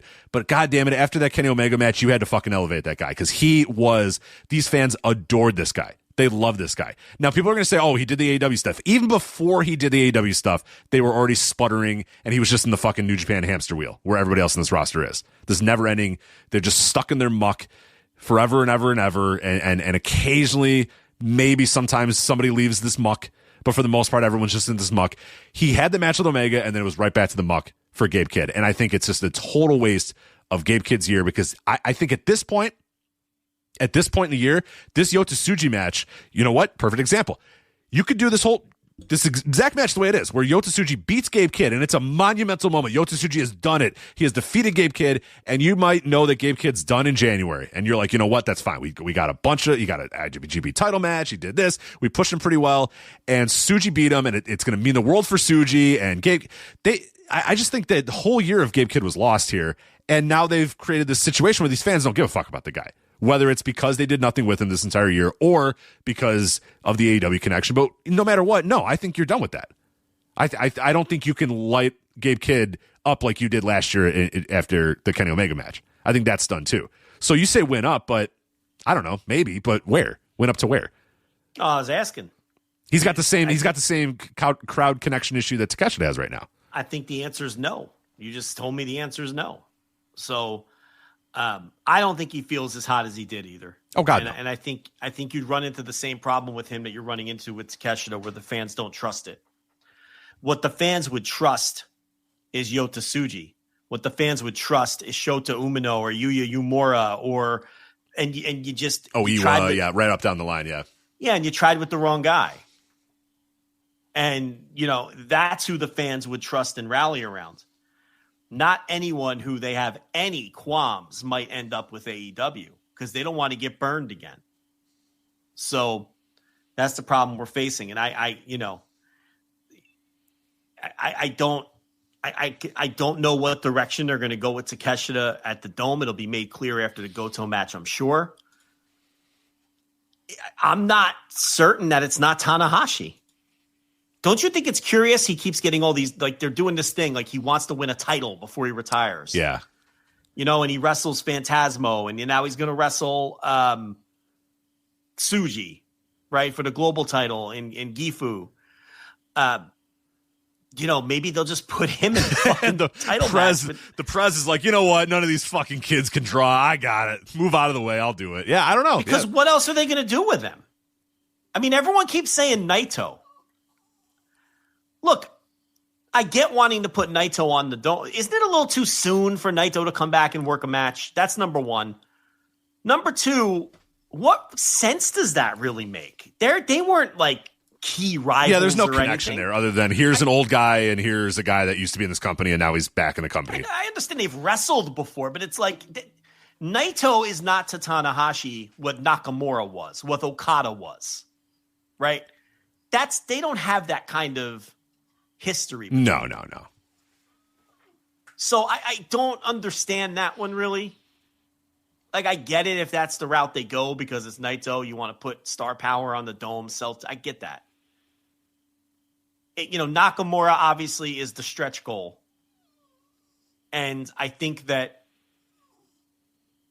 the problem there would be with WWE more than with Tony. I think Tony Khan would understand the gravity of the match and not want to stand in the way of it or be bitchy about it and would say, okay, yeah, go ahead. I don't know if WWE would be amenable to that because of New Japan's relationship with AEW. Correct. So I think WWE is more of a roadblock than Tony Khan. Right. They don't understand the gravity of the situation of Tanahashi retiring. Plus, they're going to be dealing with an AEW promotional partner, so they're going to be. And then they're going to be skeptical. Yeah, they're going to be the problem there. Right. Okada would be ideal, but again, there's a lot of heat between Okada and New Japan, and that might even be too soon. But obviously, that would be ideal as well. Okada or Nakamura would be the obvious choices, much more so than Naito. And I really do think it's kind of too soon to bring Naito. And who knows if Naito's even interested in that? He might want to be away for longer than this. So I don't know. All of that adds up to maybe he's facing Takeshi. I don't know. Does he beat Takeshi and vanquish the outsider and then the title goes up for a tournament or something? I don't know. Yeah, who knows? That'd be epically stupid, but they do a lot of epic stupid shit. It's New Japan in 2025, man. They do a lot of epic dumb shit. So, and then you have other boring options like Shota Umino and like doing that again. Yeah, and having him be the one to like try to.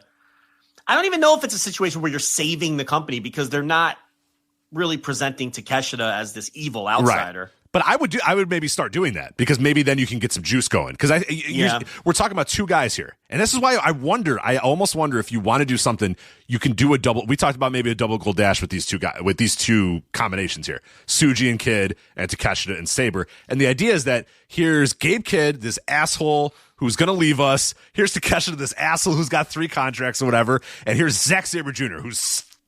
Well, for now, he's going to stay here. You know what I mean? Like, he loves Japan or whatever. And Yota Tsuji, okay, we trained him. He's not going anywhere anytime soon. Like, you maybe want to add some juice to this. If the fans think these guys suck because they're leaving or they're going to leave or we're scared that they're eventually going to leave, like, maybe just play up to that. Play into that.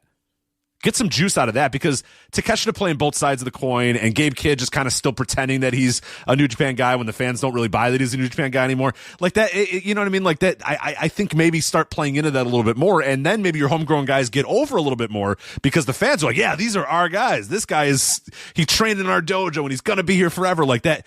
You might need to start stoking those flames because you don't have many other flames to stoke. Like we're pointing out right now, it's not many flames. So yeah, maybe you do double gold dash with all these fucking guys right here, and that's I don't want it. Doesn't. Gold oh, I agree. That sucks. I would rather just have Takeshita versus a person, but again, yeah. Gato kind of fucking sucks at booking now. So I'm just giving you a bunch of random ass ideas because that's seemingly all he does, and a lot of it doesn't make fucking sense anymore. So, it's. we have one match locked in, and it's Aaron Wolf versus Evil. Of course. Of course it's locked in. So Wolf gets involved physically. So Evil defeats Oleg Boltin for the Never title. That's mistake number one. But I guess you had to do this to... Well, I guess you don't have to do anything. You don't have to do anything. It's wrestling. They did this to set up the house, beating up all the young lions. And finally, Aaron Wolf steps in, and he did get that kind of whoa from the crowd when he stepped in the ring. Okay, they knew who he was. And he's been doing young lion duty, too. So people have seen him at ringside, and the idea is like, he's wanted to do something, but the New Japan office said, don't get involved, don't get physically involved. But he just saw enough. He's a good baby face, unlike the AEW baby faces who never come out. He's like, I've had enough. I got to get in there. So he gives some of the J Brones some judo tosses, and they sell big for him. And then he goes nose to nose with Evil and doesn't back down, even though Evil and Don Fale and whoever the fuck else, it was 3-on-1, but they didn't jump him or anything. They were cautious. Very Western style angle for sure. It wasn't enough of a view to get a feel for his charisma. There's a lot of people writing him off already. Yeah, let's calm down on that. There's a lot of people writing him off. Oh, he's just a fat guy who's not going to get over. You don't know. And there's a lot of people who are crowning him. And I'm not doing either. We don't know that either. We don't know that either. I think that what I saw with this little angle was encouraging to me.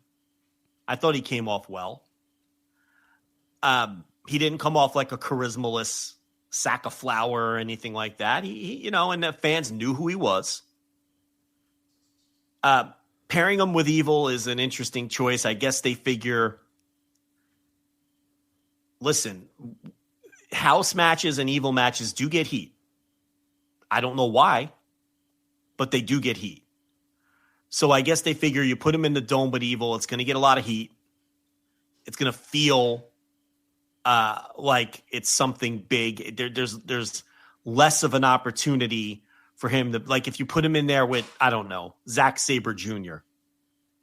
and he's nervous and the fans see that he's nervous, maybe it dies in the big build. Like, you want to avoid that, right?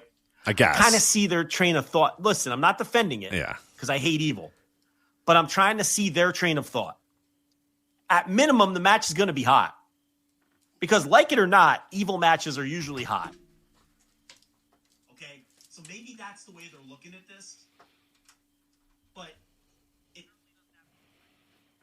have our chat excited. It's not going to have you excited. But, he's going to have to overcome the House of Torture, and he's going to have a chance to judo toss a bunch of other guys in the dome for sure. And he's obviously going to beat Evil and win the never open weight title. Because you can't have him lose. And I don't know about putting that title on him out of the gate. That kind of tells people, maybe he doesn't. Mid-card guy with the mid-card title. Maybe he doesn't win. You think he's losing? I don't know. I can't fucking predict anything Gato's going to do. And I don't want to predict anything Gato's going to do anymore. Because the guy makes a lot of fucking terrible decisions now. So I don't know what the hell he's going to do. Back in the day, we used to be able to have a pretty good feel for this. I don't have any feel for it anymore. I don't know. I think if he loses, you're out of your fucking... it's not even... I don't have words to describe how bad that decision would be, so I can't even accept it as a possibility. What about Heat? Have you thought of Heat, though? No, I can't accept it as a possibility. I understand your argument, and okay. I can't accept it as a possibility. I think if he loses to Evil... Let me think about. By the way, I don't think that's going to happen, but I am not ruling it out because I can't rule out whatever the dumbest fucking decision is. That might be what Gato does because he does a lot of fucking stupid shit these days. So I don't know anymore. If Evil wins that match, our conversation the following Thursday will be: is this the worst booking decision in the history of professional wrestling? I'm serious. Yeah. Oh, it would be. That would be the conversation. Is this the worst booking decision in the history of the wrestling business, going back to Abraham Lincoln? Because it might be, if that's what they do. Because then you're not even giving the guy a chance to be this generational holy shit, we pulled it off and signed this guy that's going to be our savior. You're not even giving that a chance to happen if he loses to Evil and then has a rematch at New Beginning. Now he's just fucking Yota Tsuji now. He's on the fucking hamster wheel. But guess what? This whole goddamn roster's on the hamster wheel. So why would this guy be any different? Because I think they're going to treat him differently. I hope so. I am willing to stick my neck out on this one. There's no way he's losing. I hope so. He's not losing. I hope so. I'm fucking nervous, man. I don't know.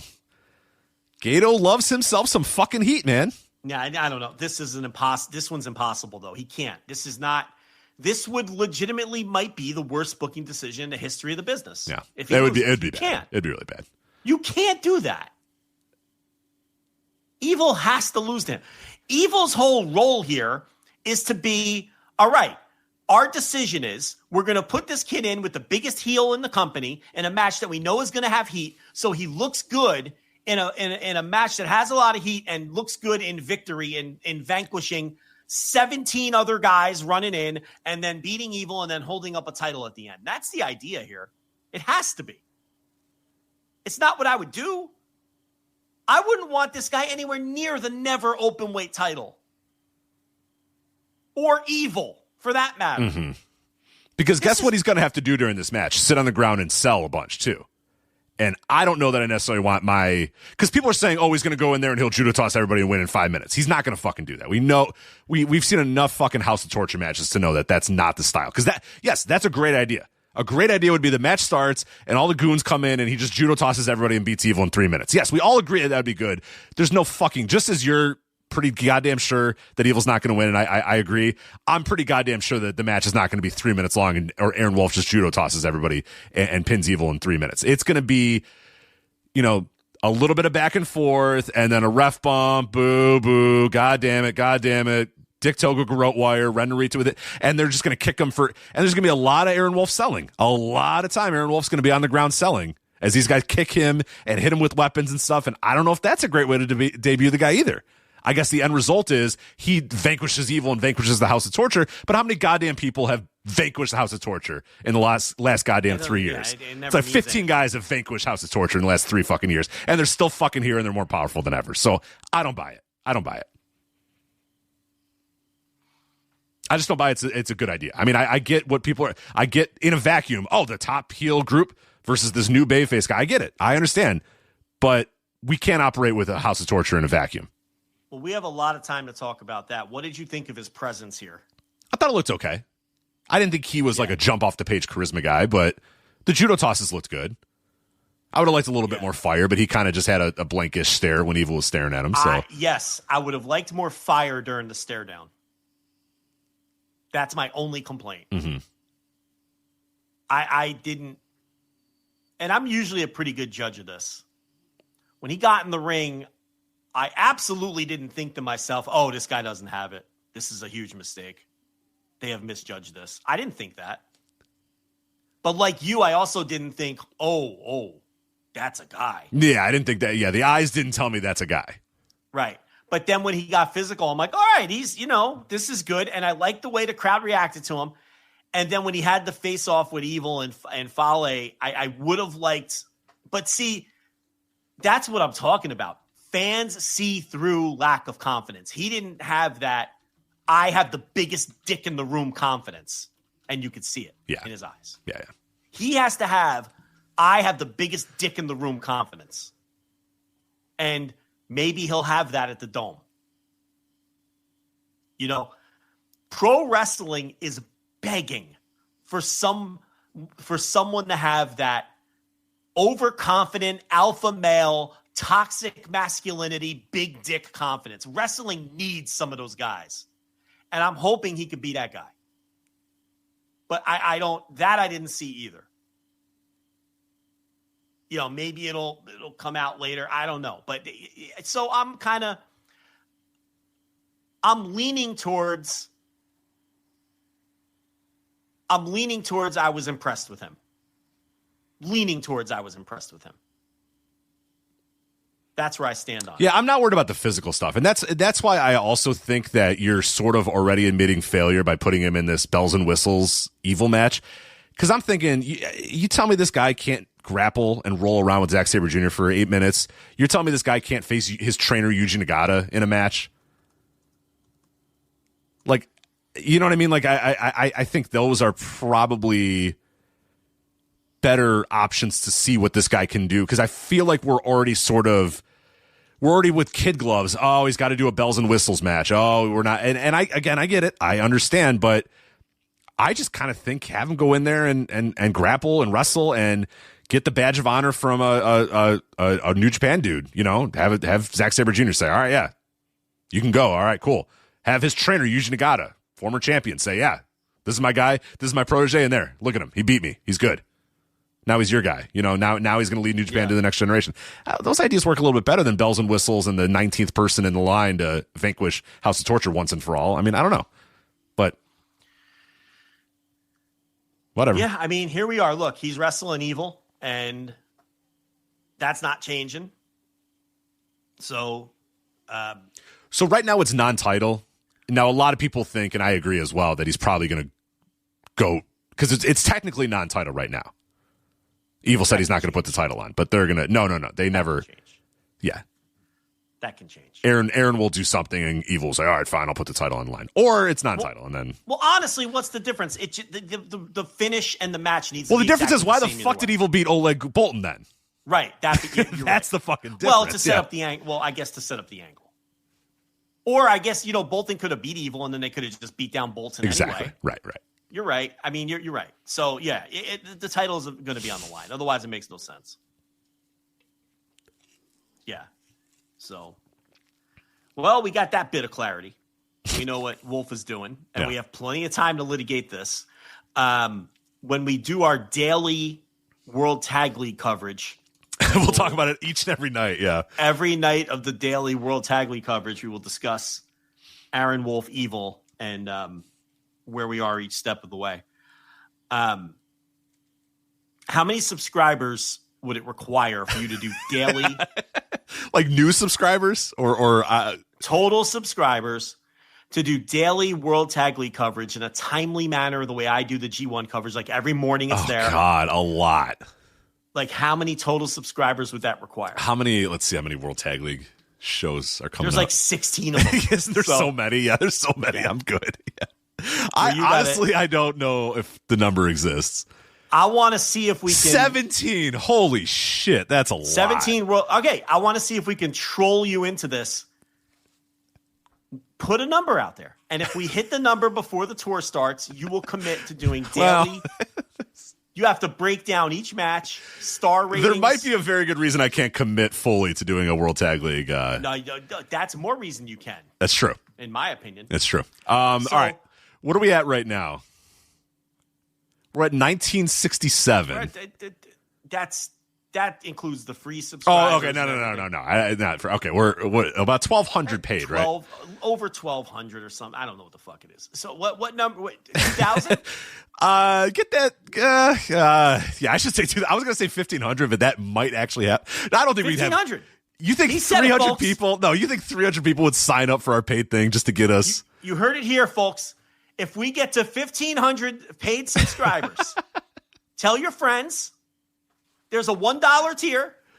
Whoa, hold on. Whoa. There's a $1 tier. I'm going to delete that $1 tier. You heard it, folks. When does that tour start? November 20th. Let's go. Tell your friends if you're a listener and if we get to 1,500 paid subscribers by November 19th, which, by the way, is the Purge Night of Torture show. I'm not reviewing that. In Hall. Right. Rich Craich will do daily. Whoa, hold on. Whoa. Are we doing daily or am I doing daily? You. Oh, just me? No, hold on a minute. Wait a minute. Just you. Daily. I'm not doing this shit. Daily World Tag League audio for all 17 nights. Taking us right through to the 14th of December. That's a long time. That's a long time. That's a month of my life. Whew. 1,500 is the number. I kind of want to. I think I want to bump that up. But that's all right. Less than 300 new subscribers. We need like 280 new subscribers between now there and is going to be, the problem is there's going to be a sicko out there that's going to make like a 200 because that, you know what I mean? Like if you really want to like torture me that bad, it's not that much money. They could do $201 subscriptions and give us $200. No, it can't be $1. Hold on a minute. I'm putting the foot down. It's got to be $5 subscriptions. No, total paid. No, I'm not doing no. Because that total paid. That is $200 and a little bit of effort from somebody. No. Where's our guy who bought the tree for the dead guy? He will plunk down the 200. Who's our guy? His username. One funky note. Where's one funky note? One funky note. This is your time to shine. This is your time to shine. I am putting my foot down. It cannot be $1 subscribers. You heard it, folks. The number is 1,500 paid subscribers. And Rich will do daily World Tag League audio. I'll tell you what. I'll tag in for you one night if you need me to. I'll tag in for you one night. Thanks. If all right, I'm calculating the number right now because we actually have those numbers. So, okay. If you're struggling and it's night 12 in Matsuyama. You got me? You got my back? I got your back. I will break down. I can't even think of teams right now in Matsuyama. Star ratings included. The drive to, I'm going to come up with a slogan. I'm going to advertise this on message boards. Has to be $5. Rich is doing math on his calculator. I am. It has to be $5 tiers. And I know the number on $5 tiers, and I will ensure that it is only on the $5. If we get that many more on the $5, then yes, I will do it. But they cannot be $1 tiers. They cannot be $1 tiers. Paid subscriptions. And you have to be the whole month too. All of November and all of December. Well, of course, they get 30 days. Yes, of course. Okay. No, some of these people subscribe and then cancel right away, and I don't know if they're being. But you get that. No. Are they still being tricky? I don't know. Some of these people are tricky sometimes. This is what they're doing, Rich. When people pay and then cancel the same day, they're just doing that so they don't forget because they only want it for a month. Do you see what I'm saying? So they have access. Once you pay, you have access for 30 days. Okay. They're canceling right away so they don't forget, and they don't because they don't want the second month. I'm editing all of this off the main show. No. Yes, I am. No. They're not playing games. They're paying. No. I'm sorry. I'm editing the part where I said I would do the World Tag League audio if we got 1,500. No. That has to stay. I don't think it has to stay. No, that has to stay. That you can't take that. No. That the people we're talking to now are already subscribed.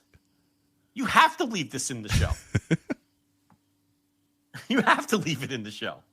This is a great gimmick. Someone said they would cancel out of sympathy to get that number down, and I do appreciate that. I would then run an alternate campaign of cancellations. I would go in and just cancel people, credit card, tell people to call their credit card company, deny it. We've had people cover it every night.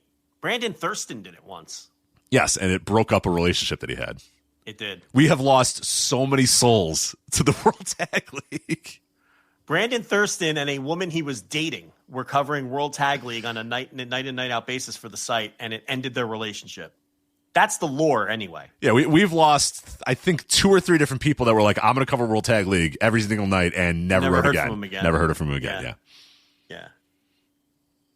It's not for the it's not for the weak at heart, yeah. Maybe Joel and Damon, the Super Jake, our New Japan podcast even says fuck it for the entire time. It just has random people show up to host the show. Right. Maybe even they are like, nope.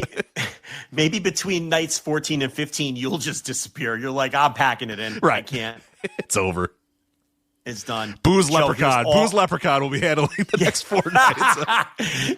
Joe, here's all the passwords. You got them all. Here's the Blue Sky password.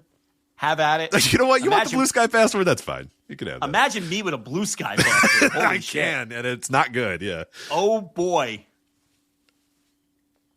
Oh, God. Well, yeah, now you're committed. I guess.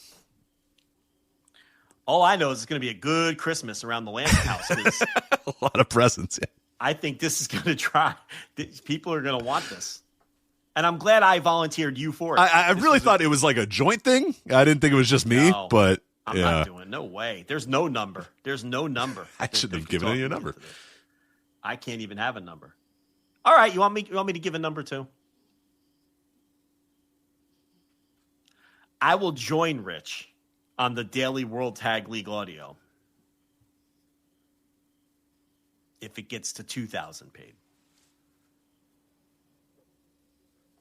There you go. There it is. The gauntlet has been laid down. Yeah. So if we get yours is hey, you know what? If we get to your number, I would be more than happy to cover World Tag League. Oh, you'll be clicking your heels every day. Yeah. You will never see a bigger Bishamon fan than Rich Craich if we get to that number. So there you go. To make it easy for everybody. If we get to 2,000, we will come on here every day and do World Tag League Daily Audio. And so tell your friends. Listen, everyone. All your friends. I don't think it's impossible because we have 2,000 subscribers currently. Just a lot of them are on that free tier. If we converted all of them, we're only a few, we're there. And we've made the biggest mistake of our lives. Mm-hmm. So it's possible. That's why I'm nervous. It's not impossible. It's possible. It's not impossible. That's what I'm very nervous about. Yeah. All right. I got to edit all this off. Anyway. The rest of this King of Pro Wrestling now. Yeah. How do you want to go top of the show? Knockout Brothers. Oh, yeah. I'm in on the Knockout Brothers, man. All right. You're all in. You know what I'm also all in on? What? Shooter and Yuya as a tag team. I think we found Shooter's thing. I think Shooter's got to be a tag guy. Yeah, maybe. I don't think he could be a singles guy. He doesn't have that dog in him to be a singles guy. He's not a singles main eventer. He might just be a tag guy, and that's fine, and that's okay. I like the closing stretch where Yumura had the arm bar on Yuto Ice, and he's fighting it. He's taking off the wrap, the tape, putting him back in it. Yuta Ice is trying to get to the ropes. Oscar comes in and puts him in the choke to help him get out of it. And then they make the comeback and win. It was very dramatic. It was very good. I bought it as a title change. Something with Oscar, I don't know. He either needs to hit a tanning bed or... He's got to get a little tighter. Got to get a little tighter in that body. Not that I'm a body guy. Got to put a little more effort into it. A little more effort. He doesn't have a mean enough face. I need him to... He needs to be a little uglier. Maybe some facial hair. You think a beard might help him? Maybe some facial hair. Yeah. Maybe like a scrungy beard or something. He doesn't have an ugly enough face. I don't know. He's a big, tall guy, and maybe he'll learn to work a little meaner moving forward. But I don't buy him as I'm like, oh, he looks like a nice boy. Do you understand what I'm saying? Like, I don't want a wrestler in this kind of role to be the kind of guy where if he takes my daughter on a date, I'm not concerned at all. Right. And like Yuto Ice. If Yuto Ice shows up at your house, you're fucked. You're like, what? Oh, no. Yeah. You're like, no. That's a problem. Exactly. Yeah, right. That's a massive problem. Oscar is showing up with, he's got like a bouquet of roses and a nice, nice clean shaven face. You'd be like, oh, what do you do? He's calling me sir. Yeah. He's extends the hand, hand extended right away. Yeah. He's asking me how the Reds off season is going. Like it's like what we used to talk about with TMDK all the time. You don't Mikey Nichols, all right, but you don't want Shane Haste taking your daughter out. Oh no. That's a huge mistake. Okay, that's same thing here. So Oscar needs more of an edge, I think. Oscar, all caps. But I enjoyed the hell out of this, and I'm glad that they retained because I think you know. I was a little nervous. I was a little nervous they were going to lose this, but yeah, just establish those guys, have them. Yeah, especially ahead of the tag league and everything. Yeah, and now the idea too, and they play with the story that like these other guys, these other young former young lions, they're not title winners yet, and like these guys are already title winners, and now they defended the title against these guys. That's cool. I think that's a cool little story to tell. They've kind of not necessarily jumped the line, but in a way, kind of jumped the line in terms of having gold. And yeah, I think there's something there. There's something there, and I'm really, really glad. And I'm going to be very interested during the World Tag League to see the progress of the Knockout Brothers. So, yeah, we might be locked in. Yeah, Nap 528 in the chat room says Yuto Ice calls you my dude. The doorbell rings. Yeah. And you're like, oh, so you're Yuto. And he's like, my dude, what's up? And you're like, all right, nope. The door closed. Nope. Yeah. No, not a chance. You hear him coming. You hear him in the driveway because the bass is just so loud as he's pulling up. And you're like, oh, no. Oh God. Yeah. Yeah. It doesn't even sound good. Right. It doesn't even sound good. Right. You're like, what the fuck? Yeah. Yeah. It's a 2001 Toyota, and the rims cost more than the car, and it's just all bass. Right. It's got the glow. There's like a blue glow coming from the bottom of the car. He's got the glow lights on the bottom. Yeah, he's got the glow lights. Absolutely. Yeah, no doubt about it. Yeah, he's taking her to an all-you-can-eat barbecue.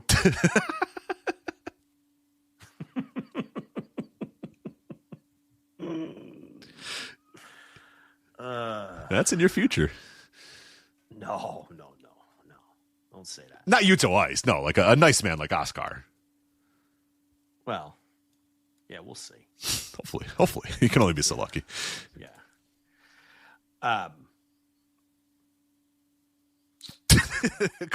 Cole Elijah says doesn't come to the door, just honks the horn. The classic move. Yeah. That's good. Because he knows that you're gonna hate him, so he's just like, I'm just gonna stay in the car. So. And he doesn't. He honks it aggressivly, too, like, right? Well, he texted her and then she didn't come out, and he's like, "Oh fuck!" And then he just honks the horn. Yeah, First the and then the holds it down. Yeah. Like, come on, where are you? As the song's playing, turns up the shitty bass CD that he has in. The drum and bass that he's listening to. Remember those CDs that were just bass? Yes, drum and bass. Yeah, I had friends. I'm like, why are you listening to this? This is horrific. It sounds like shit. Right, your car is shaking. You think you have a good sound system. You don't. Yeah. It's awful. The freaking Honda Eclipse or whatever, or the fucking not the Honda Eclipse. What am I? Like the Grand Prix, like this, like your dad's 1996 Pontiac Grand Prix cannot handle the amount of bass that you're putting through to it. It is shaking like crazy. This is just annoying. So yeah. He's got to knock all the Rain energy drink cans off of his passenger right, seat so she can get in. Yeah, right. You see him through the window. He rolls his window down. He's hitting the vape, as you're looking at him. Yeah. Yeah, and he's got one of those rain guards for the vape on the window. On his tinted windows. Tinted windows. Oh God. Of course, it's a Mitsubishi Eclipse for anybody that, I'm a car guy. Honda, what is it? Honda Prelude is what I was thinking of off the top of my head. The Honda Prelude is what I was. Yeah, we got that fucking car guy. I don't want car guys to get mad at me. I don't want car guys to get mad at me. Mitsubishi Eclipse. There's always some gearhead and a Honda Prelude is what I was mixing up. But Pontiac Grand Prix, I know. I got that one right. That's definitely an import. I mean, it's not an American car. Not No.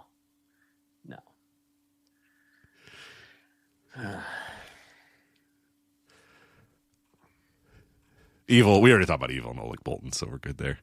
What about the time limit draw? New Japan World TV title, El Phantasmo and Tanahashi. Time limit draw. It's the best you're going to get out of Tanahashi at this point. It's fine. He likes Phantasmo too, so he kind of goes an extra mile for him too. Yeah, I thought it was fine. A lot of Tanahashi matches are the shits, and some of them turn out like this, where you're just like, oh, okay, that was fine.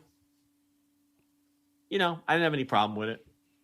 I think now I do wonder if like these next couple of ones are going to be a little bit better because he can see the end of the road. So it's like, you know what, I can go a little bit more because like in that Noah show, he went pretty hard in that Noah match, because I think he's starting to realize, okay, there's only a couple more left to go, and I can recover from anything at this point. It's what, 5 more matches. Let it all hang out. Right. Like I can get a little frisky here and go maybe for something big. So maybe he'll team with Captain New Japan in the World Tag League. Right.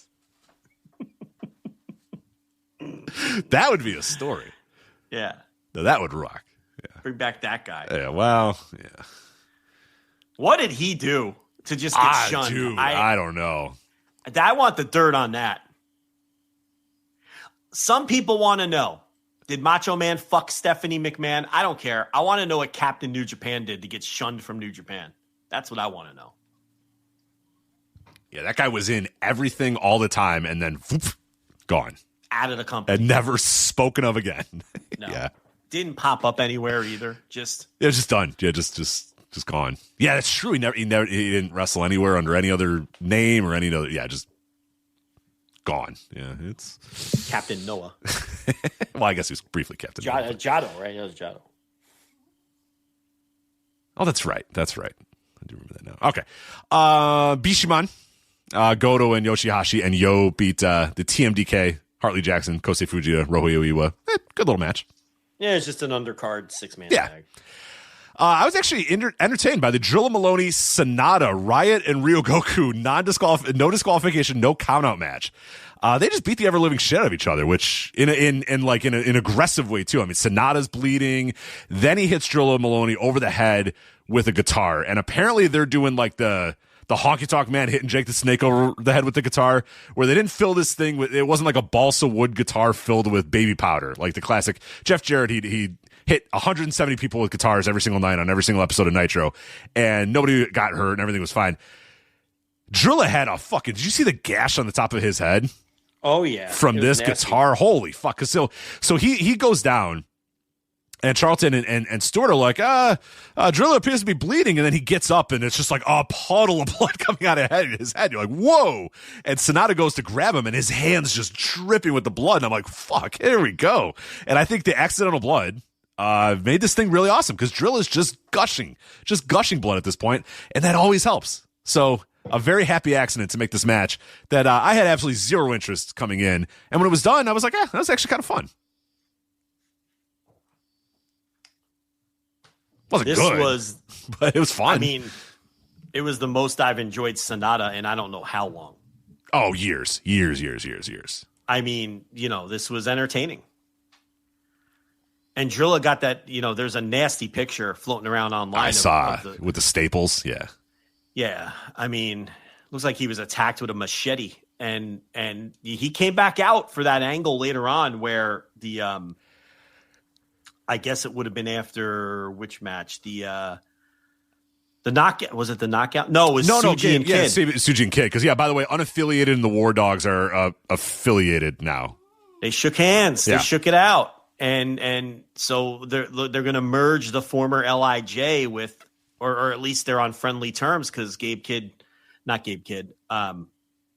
Finlay wanted to make peace with Yota Tsuji and Shingo and all those guys, and they all just shook hands and weird angle. But Drilla was out there for that with his head all taped up. Yeah. So that was a nasty, nasty wound. Nasty. If you want to pull up a picture of that, if you're listening, it's pretty gross. Yeah, if you're squeamish, be careful because it is. Whew, that's a lot. That's a chunk of head out of that. So you could see why he's bleeding the way he was. Yeah, it looked like he got like a full row of staples too. I mean, just a ton. So yeah. But you know what? Fucking wrestling, man. It helps matches. It took this match in a totally different level, right? Like I hate to say it. I mean, it was it's not my head, so it's a little easier to be like, oh, yeah, that rocked. But it kind of rocked. He looked like Star Wars obscure bounty hunter Dengar with the head wrap on during that angle. I know you're familiar. Yeah. And I think more wrestlers. I talked about this in Tour of the Territories. I think more wrestlers need to have the head wrap and cut promos with a bloody head wrap on. It just hits a little different. You know what I mean? Like Buzz Sawyer is just always bleeding. He just either just got done bleeding or is still bleeding, or every time he's cutting a promo, his head is just wrapped and the wrap is pinkish, somewhat red. It's sweat filled. There's blood. Like, it just has a different look to it. And that's my new thing that I'm harping on is more wrestlers need to cut promos while they're sweating or bleeding.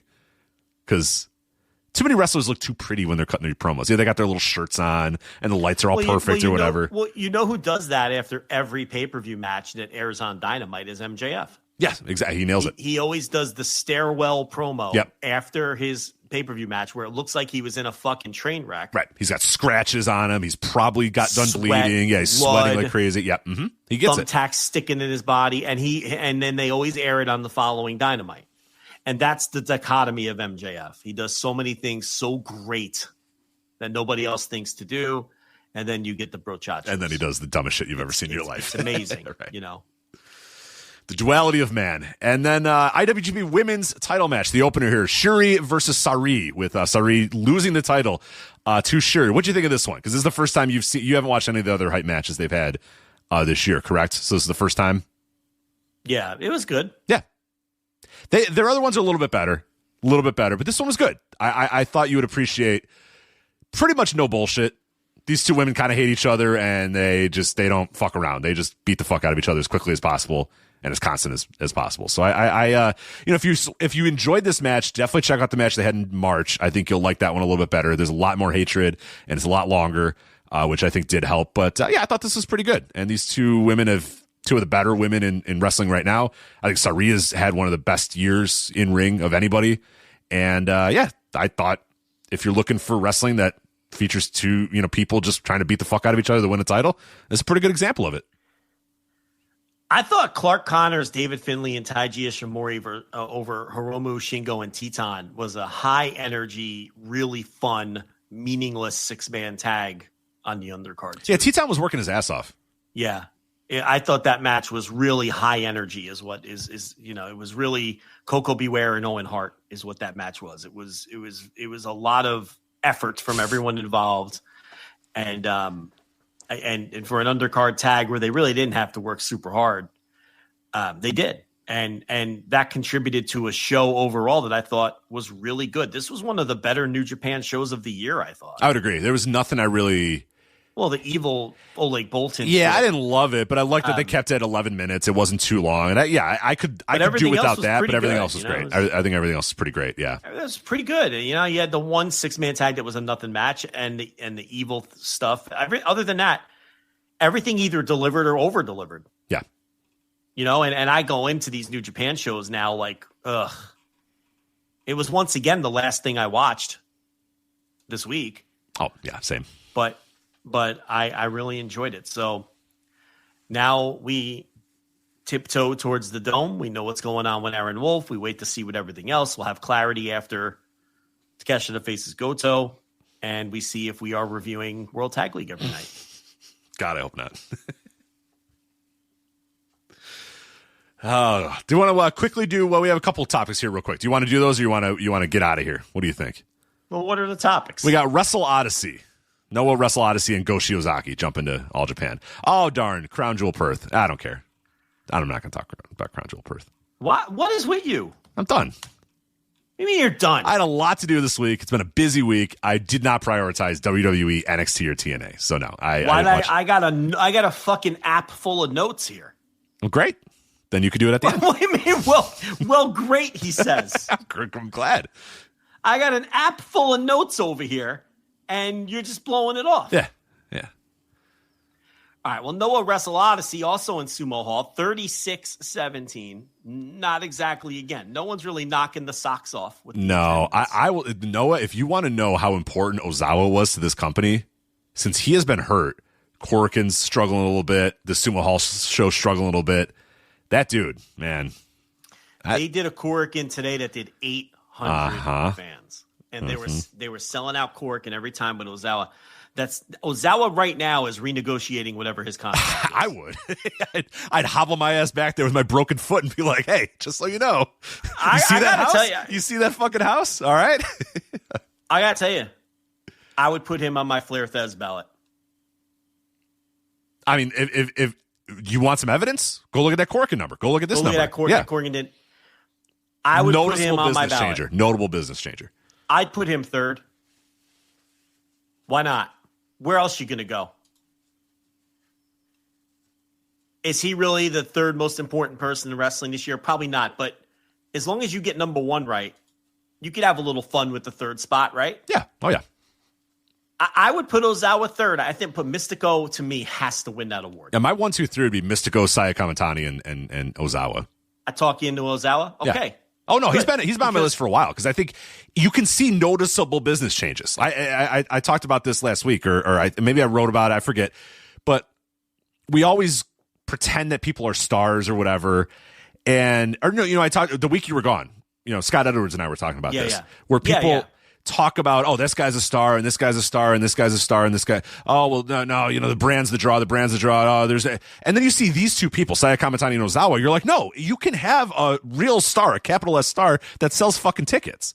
Like, people pretend that you can't sell tickets anymore. Oh, no, it's the brand, and this, and that. No, if you have somebody that's a fucking star, it raises the whole thing up. And Ozawa and Kamitani are perfect examples of that, of two bona fide capital S stars that have raised their companies up. And now the Saya Kamitani is still there, so we can't really judge her, with or without. We're judging with or without Ozawa, and it's like, holy fuck, this guy's such a star.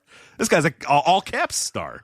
Why would I put someone from WWE who they're still doing great, don't get me wrong, but their trajectory is pointing down? Or someone from AEW with the fact that they can't sell fucking tickets, okay? And their TV ratings, whatever's happening with that. When Ozawa legitimately helped turn a company around. And then as soon as he gets hurt, their attendance goes back into shitter. They were doing the best Korakuen attendance in Japan with him having his title matches on those shows and working on top. And they just did a Korakuen today without him that did 800 fans. So Ozawa is someone who has legitimately moved the needle forward in pro wrestling, and I think that deserves to be recognized. So I would have him somewhere in my top 3. Mystico's in my top spot. I can't accept an argument. No, he's number 1.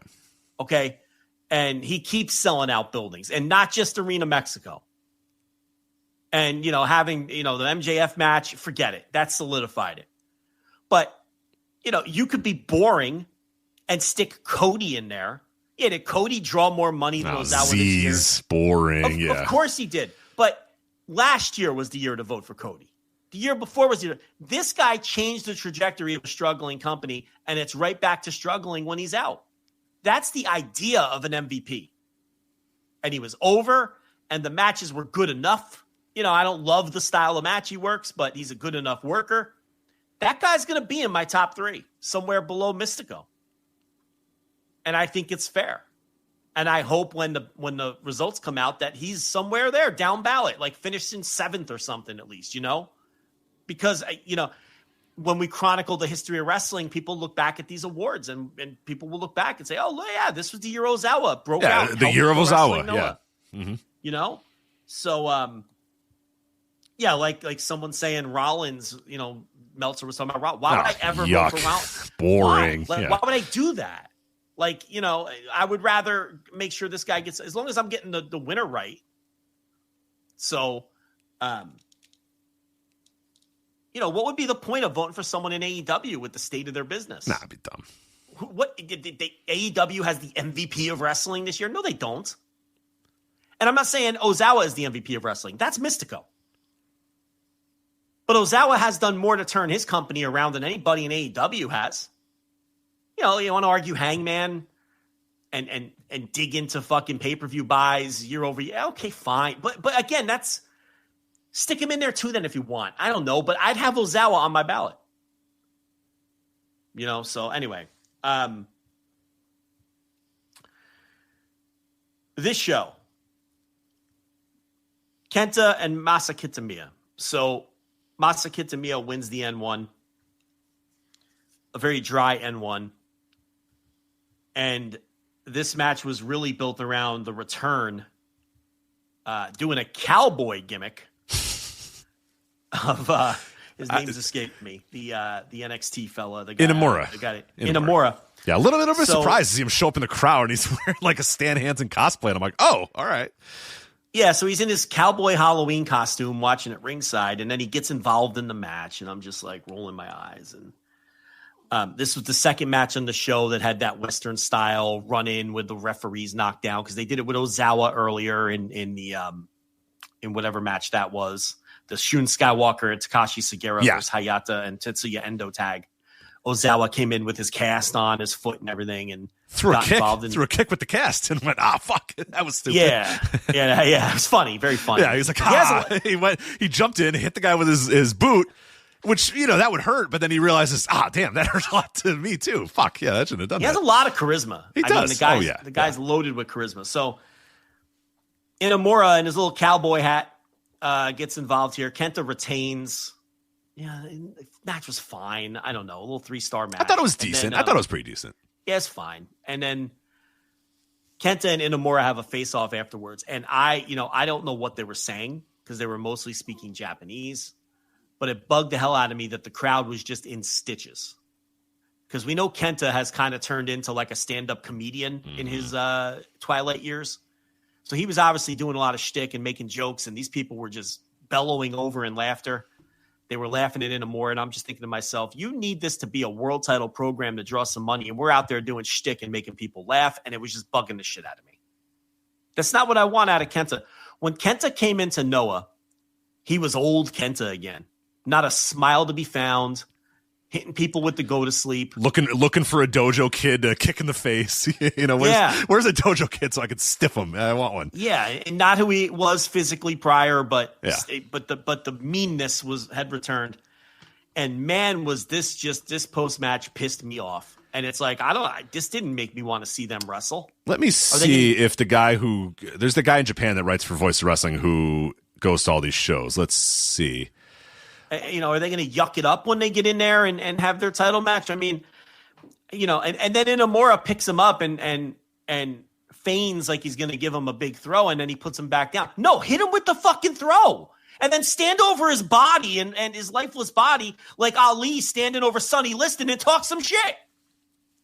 Where's the heat and the hate?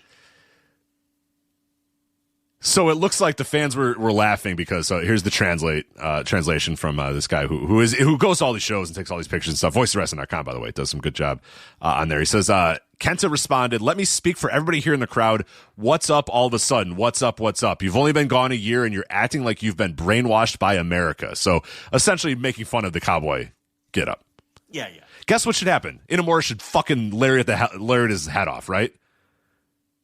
Well, yeah, he picked him up, but then he gently put him down. No, I would, right when he says you've been brainwashed by America, take his fucking head off with a Stan Hansen lariat and go, yeah, motherfucker, I have been. Put the cowboy hat over his head and leave the ring. Would be a good way to do it. But the fans roared with laughter, is what it says. So Inamura said, "Mr. Kenta, I understand. I want to fully utilize the experience I gained in America and challenge you for that belt. I hate dirty fights. Let's have a fair and square, honest match." Yeah, I mean, feel the excitement. I don't know. Yeah. It just felt too jokey and fun, and I don't want that at the top. I don't want it with Kenta, and I don't want it at the top. You could do a babyface match. It just felt too many yucks for my taste. And one guy should have left the other laying. That's how I feel about it. I want heat and hate. Mm-hmm. There's not enough of it in wrestling right now, and that was disappointing to me. And this show just wasn't very good. It was an average at best show. The junior title match, Hiromu and Eita. I don't know. Hiromu feels like, to me, he's just a guy going through the motions right now. He seems unmotivated. He seems like he's been like that for 6 years now at this point. I'm kind of over them. It seems like he wishes he was with Naito and Bushi. I don't know. It just doesn't feel motivated. So he holds this Noah Junior title. He successfully defends it here against Eita. The match was fine. It may have been, the best match on the show was Daga and Odashima winning the junior tag titles over Alpha Wolf. As per usual. Every time Alpha Wolf and Dragon Bane are the highlights of the Noah show. Absolutely. And they were again. This is great because Daiki Odashima was in there too. That match fucking rocked. Well, this was great because it was Daiki Odashima, and as like he's now come out of being a young boy. He won a title. He was up on Daga's shoulders afterwards. It was a really cool moment. you know? And Odashima is a guy who, in large part, thanks to Fujita, has gotten over as like this underdog, you know? And this was it was another one of these Alpha Wolf and Dragon Bane matches that was just, it was really just a different kind of energy than the rest of the show. And it often is. And to me, it was the best match on the show. And by a pretty wide margin, because the junior singles match was probably second, but that didn't knock my socks off. And I had a lot of issues with the Kenta match, as I've already discussed. So the clear highlight of the show to me was Daiki Odashima winning those junior tag team titles. I actually liked a couple of the tags. I thought the Charlie Dempsey, Harlem Lewis, Jack Morris, Oka Sakazaki match was actually pretty good. It was all right. It was fine. Harlem is a little rough. What I do love is the man clearly, I spoke about him earlier. The man clearly has watched Buzz Sawyer before. He doesn't know the whole gimmick. Like, he doesn't have it all, but he's got a little bit of it. I could tell that man, someone gave him a Buzz Sawyer tape and said, you know what? Watch Buzz Sawyer. You should try to act like him. And he's trying to act like Buzz Sawyer. He's not there. But he's got the bandana, and he's got a little bit of the look, and he's got a little bit of the aggressiveness, and he's trying to do it, and he's not quite, he's pretty green still. And Dempsey's good. You know, Dempsey's really good. And I really like these two guys. I'm like, you know what? These guys should just stay in Japan for like a year. They'd be great. They'd come back so much better. All these guys. If nothing else, Harlem Lewis looks tough. He does. Absolutely. Now, I want him to start working tough. Yes, he doesn't have that yet. Like I said, he's got the Buzz Sawyer look. He doesn't have the Buzz Sawyer work, though, unfortunately. He looks tough. Like, you look at Harlem Lewis, and you're like, all right, that's a guy I don't want to fuck with in the bar. And I think, again, wrestling needs more of that. Like, Ozawa doesn't look like a guy who you're afraid to fuck with in the bar. You're not afraid to accidentally bump his shoulder. You know what I'm saying? Like, Harlem Lewis, you're afraid to bump that guy's shoulder. Because he looks crazy, and he looks tough, and he looks like he might break a pool cue in half and try to stab you with it. And I think wrestling and quickly needs more guys. too, and quickly change. Like, he'd be perfectly happy in his pool game, but then you hit him, you bump into him, a little bit of his drink spills, and he's gonna fucking stab you within seconds. And he doesn't want to discuss it or see your side of the story. He wants to break. No talk. He wants to break that Coors Light bottle and shank you with it. Right. And wrestling is lacking those kinds of personalities right now. Okay. Seth Rollins doesn't look like he's going to do that to you. No. It's but Harlem Lewis does. But I want him to start working like that. I want him to start working like that too. So he's someone to keep an eye on. But he's in the WWE system. Yeah, so he'll suck and he won't be any good. The conversation doesn't matter. They're never going to let him work like that. But anything else of note on the show that we didn't discuss? Kaz Fujita and Suzuki was interesting enough. Like, I kind of found myself entertained at certain points of it. I do love that it went to a double count out though. Kaz is like, no, I'm not losing. The double count out didn't bother me at this stage of their career. No, it's fine. It's just so Kaz Fujita. He's probably just like, nah, I'll do a double count out. But the match kind of let me down because I've really enjoyed Kaz Fujita over the last year or two. But Minoru Suzuki's cooked, man, and he's been cooked for a while. So he doesn't even have the aura anymore. There were stages of his decline. Like, his work fell off a cliff, but he still had the aura for a while. Now his work is not there, and he doesn't have the aura either. He doesn't have that presence. The murder grandpa presence is gone. I don't feel a sense of danger when he comes down to the ring. I feel like it's played for laughs. Most of it is played for laughs. He's a parody of himself now. Yes. Minoru Suzuki is playing Minoru Suzuki now. You know what I mean? And I think he even is self-aware of that. He's fucking 60 or whatever it is. It's like, he understands. It's over. So as something fun to just stick these two old shooters in there in the middle of the card and have a little double count. I wasn't offended by this or anything. I don't know. I guess I got fooled because Suzuki is just not that guy anymore. That's all. But yeah, it was fine. But the highlight of course, Alpha Wolf and and Dragon Bane, those guys. Yeah, they might be my tag team of the year, man. I just fucking love those guys so much. I mean, look, what other tag team have you enjoyed more than them? Yeah, I like maybe? the Bucks, but I've enjoyed Alpha Wolf and Dragon. Every time a Noah show happens, I'm like, all right, what's going to be the match that stands out to me? And it's like, yeah, it's always Alpha Wolf and Dragon Bane every single time. Yeah, I think for me, it's either them or FTR. And FTR has been great. Yeah, FTR has been great. I can't vote for the Bucks on principle because all the other stuff is so shitty. But unless I'm forgetting someone obvious, I think it'd be one of those two teams for me. Again, Alpha Wolf and Dragon Bane are very often the best match on whatever show they're on. Mm-hmm. So when it comes to like tag team of the year, I'm not really worried about who's drawing money or anything like that. I mean, that's nice if there was a team somewhere in wrestling that was just drawing monster money, but there isn't. So just go with who you've enjoyed, right? So to me, it's either them or FTR. But there you go. That's Noah, Wrestle Odyssey. Real quickly, Go Shiozaki has jumped to All Japan Pro Wrestling. You talked about this a little bit in detail on the Flagship Patreon.com Flagship Plus just a couple of days ago, $5 tier for that Flagship Plus. You also discussed a ton about the 0-1 Heavyweight Championship and messy bitches being messy bitches, which is very fun, very interesting discussion. And we are the home for 0-1 championship discussions. But real quickly, what'd you make of Shiozaki doing the jump to All Japan, leaving Noah? I will say, Joe, very surprising. You'll love this. He jumped to All Japan and he joined, which I believe is the one and only group that does this. It is a group of heels that cheat and wear black T-shirts, which is... I know. Which, I'm so glad they're doing something different in All Japan and saying, you know what?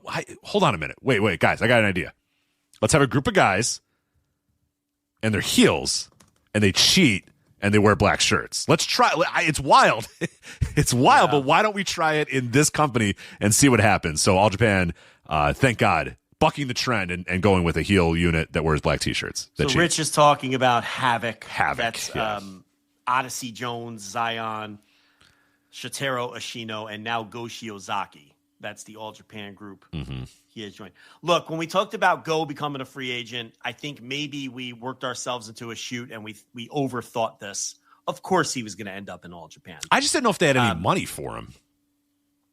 Yeah, I guess he just he can't get a big deal with New Japan, or obviously he's not the kind of guy that was going to sign with an American company, and he's not a good fit for Mexico. So where else was he going to? Right. I think we just overthought this. The only other, maybe he would have hooked up with,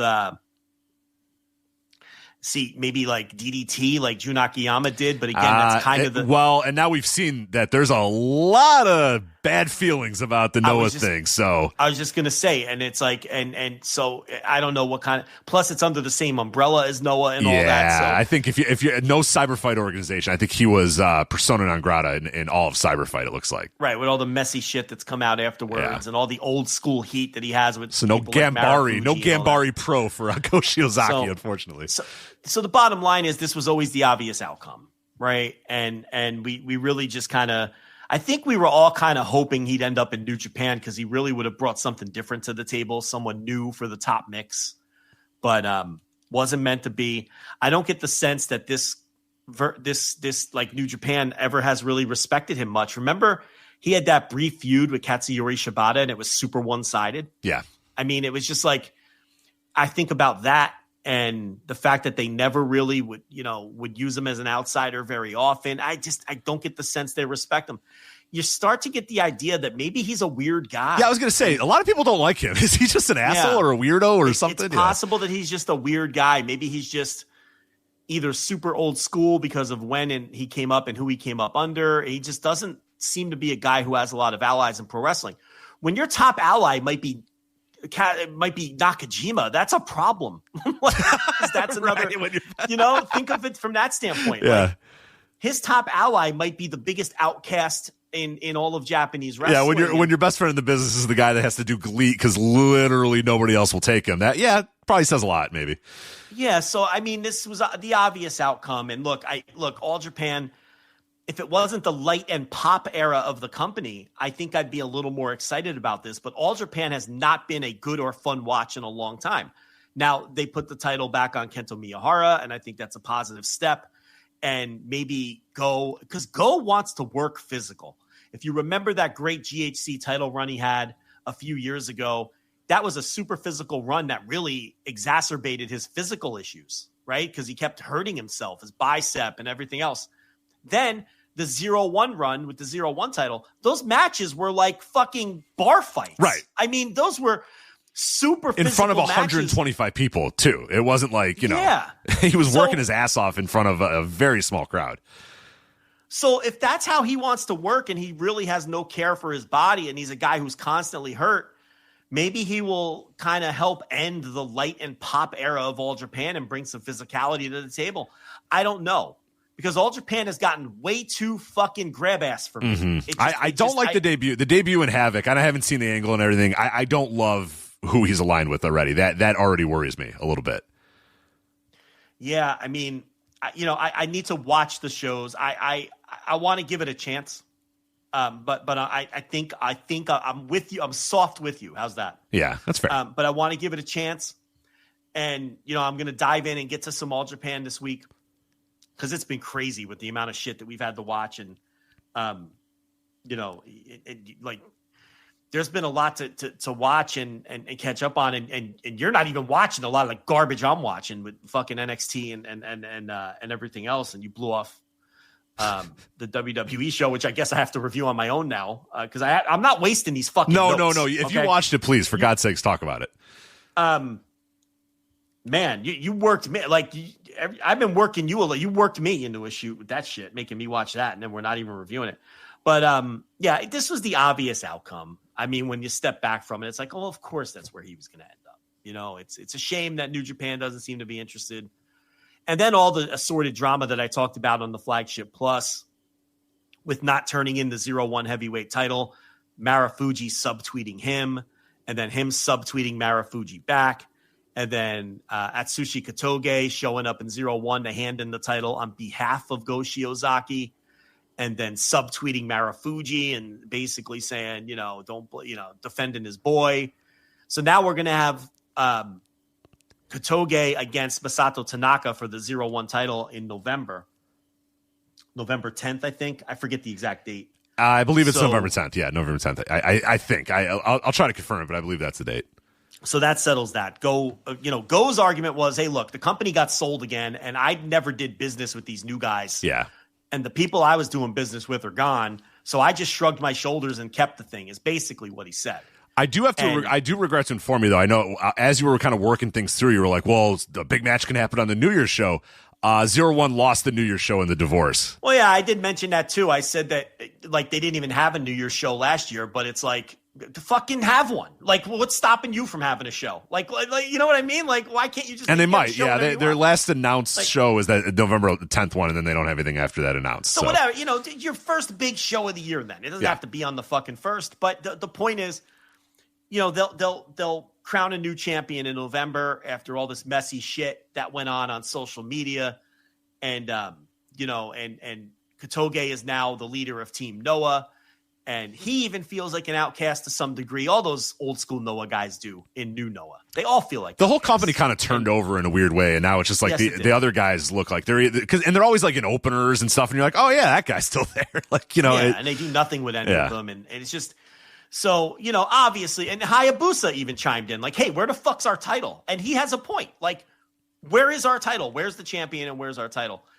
I can't really defend Go here. Turn the fucking title in. What does it matter if the company was sold? It's their belt. What did he think he was going to do? Just fucking keep it in his closet forever? So I don't know. It's the point is it's over now. He gave it to Katoge. He turned it in. He'll wrestle Masato Tanaka. The obvious move here is Masato Tanaka beats Katoge, and then Hayabusa beats Masato Tanaka. There's no other move to make. Why fuck around? Yeah. Hayabusa is giving them the first bit of buzz that they've had in decades. Yeah, other than on this show, they get nothing. Yeah, so I would agree. That's what 0-1 needs to do. Yeah. I mean, that's just absolutely what they need to do. And then I will just reserve any further comment on the Go Shiozaki jump to All Japan until I see him work a couple matches. Yeah. And I just want to watch it. Yeah, it'd be nice if he goes in there and works his ass off and is bumping like crazy and hitting like crazy, then it'd be a nice boost. But if he's just doing heel shtick and treating this like a retirement tour, then that'd really be disappointing. Right, then that's bad news. But if he's going to legitimately put effort in, it's a new guy in the mix in a company that desperately needs new guys in the mix. Oh, God, yeah. Because no matter who's champion, they defend against the same 3 or 4 guys, and then it rinse repeat. Well, then we have that same conversation we do every single time. We're like, all right, well, he beat everybody, so what does he do now? And now it's like, what do well, we do? everybody's like 5 guys, and then you're done. You've done the whole roster already. So now Yuma Anzai and Kenta Miyahara and Aoyagi, if he ever wants to fucking, take things seriously again, the Saitos, they all have this fresh opponent that a lot of them have never wrestled, to put at the top of cards. So that could be a positive. But like you said, if he's going to do goofball fucking heel shtick, this is a big waste of everybody's time. But that's kind of been the style in All Japan. So, I guess like with Kevin Youkilis, we'll wait and see.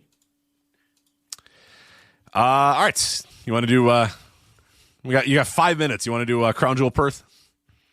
Oh, you want me to just get that in now? Yeah. All right. Let me pull the card up here on the old cage match to guide me through it. And this is better than trying to work it into a fucking... Yeah, do it in 5 minutes. Fuck them. Shoehorn it into a fucking Flagship Plus. Nah. Where the fuck's my phone? All right, here we go. Here's my notes. All right. So we predicted it, the Australian street fight, Bronson Reed and Roman Reigns. You ready for the weapons? All right. I'm ready. Yep. A cricket bat. I think we missed that one. Oh, all right. Wow.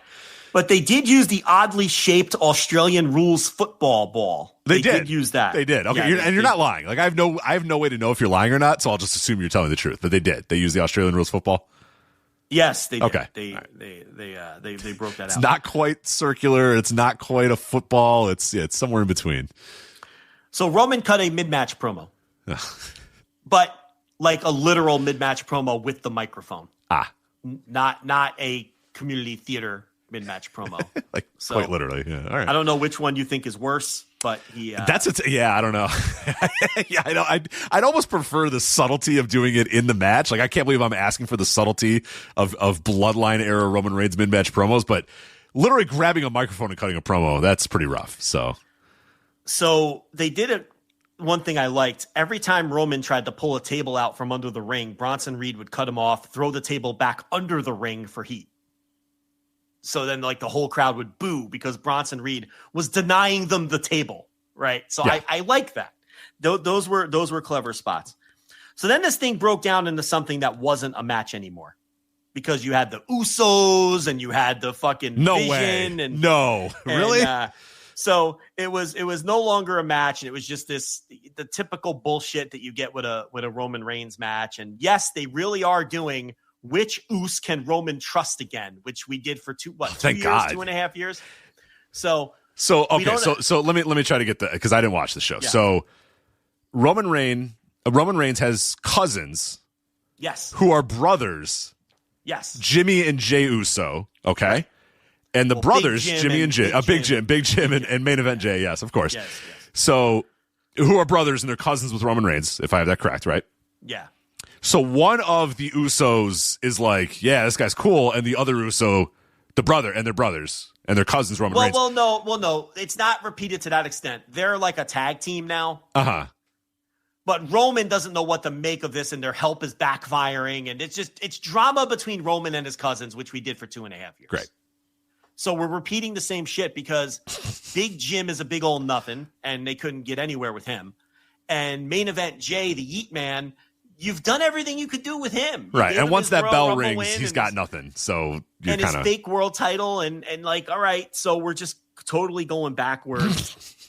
And then so Braun Breaker is in there, and it basically just all breaks down. And because it was an Australian street fight, it's all perfectly legal, Cole. All the usual stupid bullshit we always complain about. Bronson Reed pins Roman Reigns with the splash off the top, but after Roman Reigns gets beat up by 11 other guys or whatever. Sure.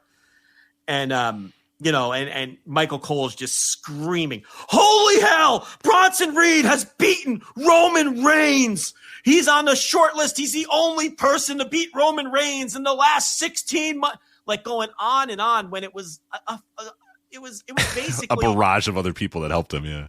Undertaker getting stuffed in the coffin at Royal Rumble 91 or whatever. 94.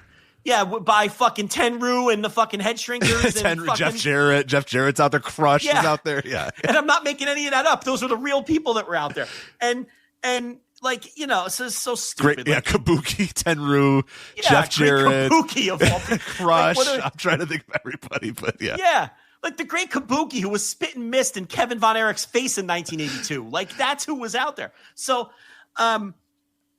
they played, to me, that's all wrong. Like the commentary should be talking about what a travesty it is that Roman Reigns lost in this manner and how it wasn't a real win and how Bronson Reed should be ashamed of himself, right?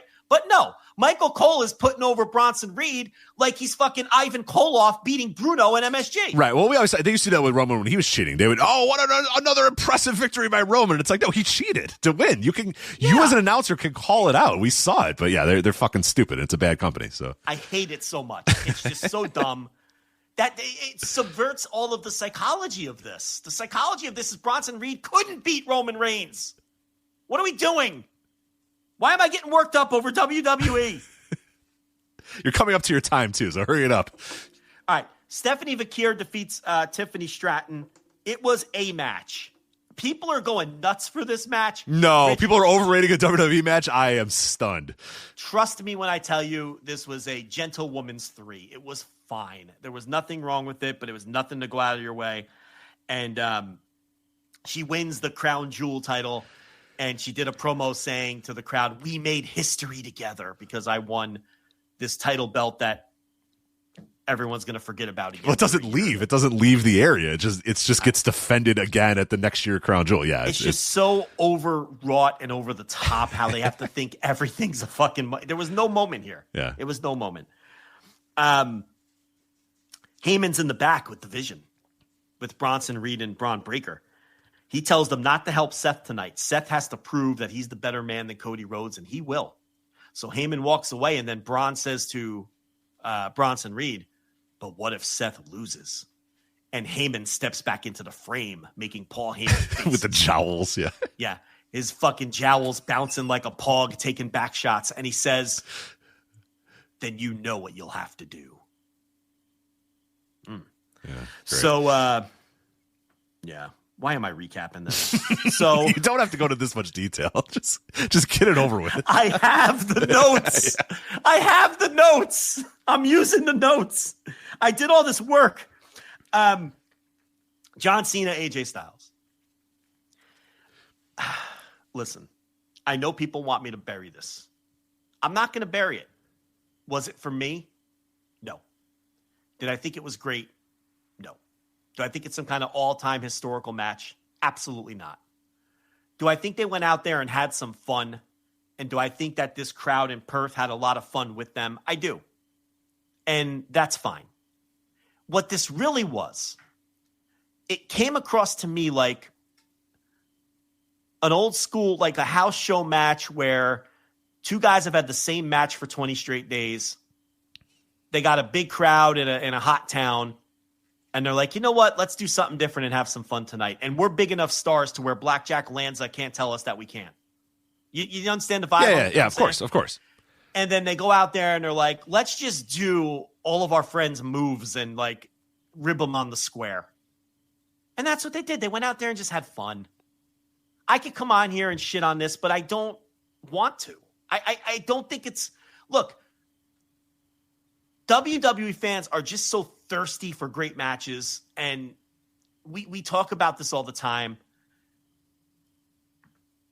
I can understand why someone who just watches WWE thought this was the coolest thing, because John Cena is teasing doing a 619, and AJ Styles does the Christopher Daniels falling the fucking Angel's wings, and all the other fucking shit that they did. The Undertaker fucking tombstone, whatever. I mean, I'm not going to shit on it. It wasn't for me. Well, that's so much of media today. Now, I watched some clips of it, but it's so much. I mean, like I told you about Happy Gilmore 2, which I don't think you ever ended up watching. That entire movie was just like celebrity cameos and references to the first movie. Was the entire movie. Yeah. And that's people eat that shit up now. That's MCU brain rot that has caused, oh, I remember when Iron Man said that. Oh, cool. And it's like, that's what so many people want now is references to other things. So that they could say, oh, I get it. Oh, yeah, he did that move because of that guy. Like, I don't know, man. Yeah. If this match happened in any other company, now I only watched the GIFs. I watched like a little highlight video. If this match happened in AEW, these fucking fans would just destroy this match. And all these pundits would destroy this match, but it's these two guys in this company. I completely agree. If Will Ospreay, and Ricochet had this exact same match, beat for beat, and ripped off all the same moves, yeah, a lot of people who were praising this would shit on them so fucking hard. You're absolutely right. It just shows the sort of disingenuousness of it all. Like I came on here and just told you I'm not going to shit on it. They went out there and had fun on a non-canon show, which was a paid and bought show, by the way. It's a fucking sold show. And the crowd, who were all wearing their fucking Cena t-shirts, by the way, with the Australia colors, were fucking eating it up and understood what it was and just had fun with it. All right, play to your audience. Play to your audience. Yeah, whatever, man. Like, should this be a 9.07 on Cage Match? No. Is this going to be like a match of the year contender? Not in our poll. I can promise you that. But, it's like, look, this is the kind of match where if you went out and you saw it on a house show, you'd tell all your friends about it. Oh, you'll never believe what Cena and AJ Styles did on the house show I went to. And you'd laugh about it. You know what I mean? That's the kind of match it was. That's how it came across to me. But they did it on a pay-per-view. So, anyway, Io Sky and Rhea Ripley over to Kabuki Warriors. I'll just read you my notes verbatim. Good, but unremarkable. Rhea hot tag. So it was built around the Rhea hot tag. Obviously, they were in Australia. Yeah, seems like an easy idea. Yeah, and it was red hot, when they finally made the tag. And it was good wrestlers having a good yet totally unremarkable and very simple layout of a match. They knew they didn't have to do a ton to be over because everything was going to be over on this show. And if they built to a Rhea hot tag, that's all this crowd was going to want. And then Rhea's team won. Yay. And that's that.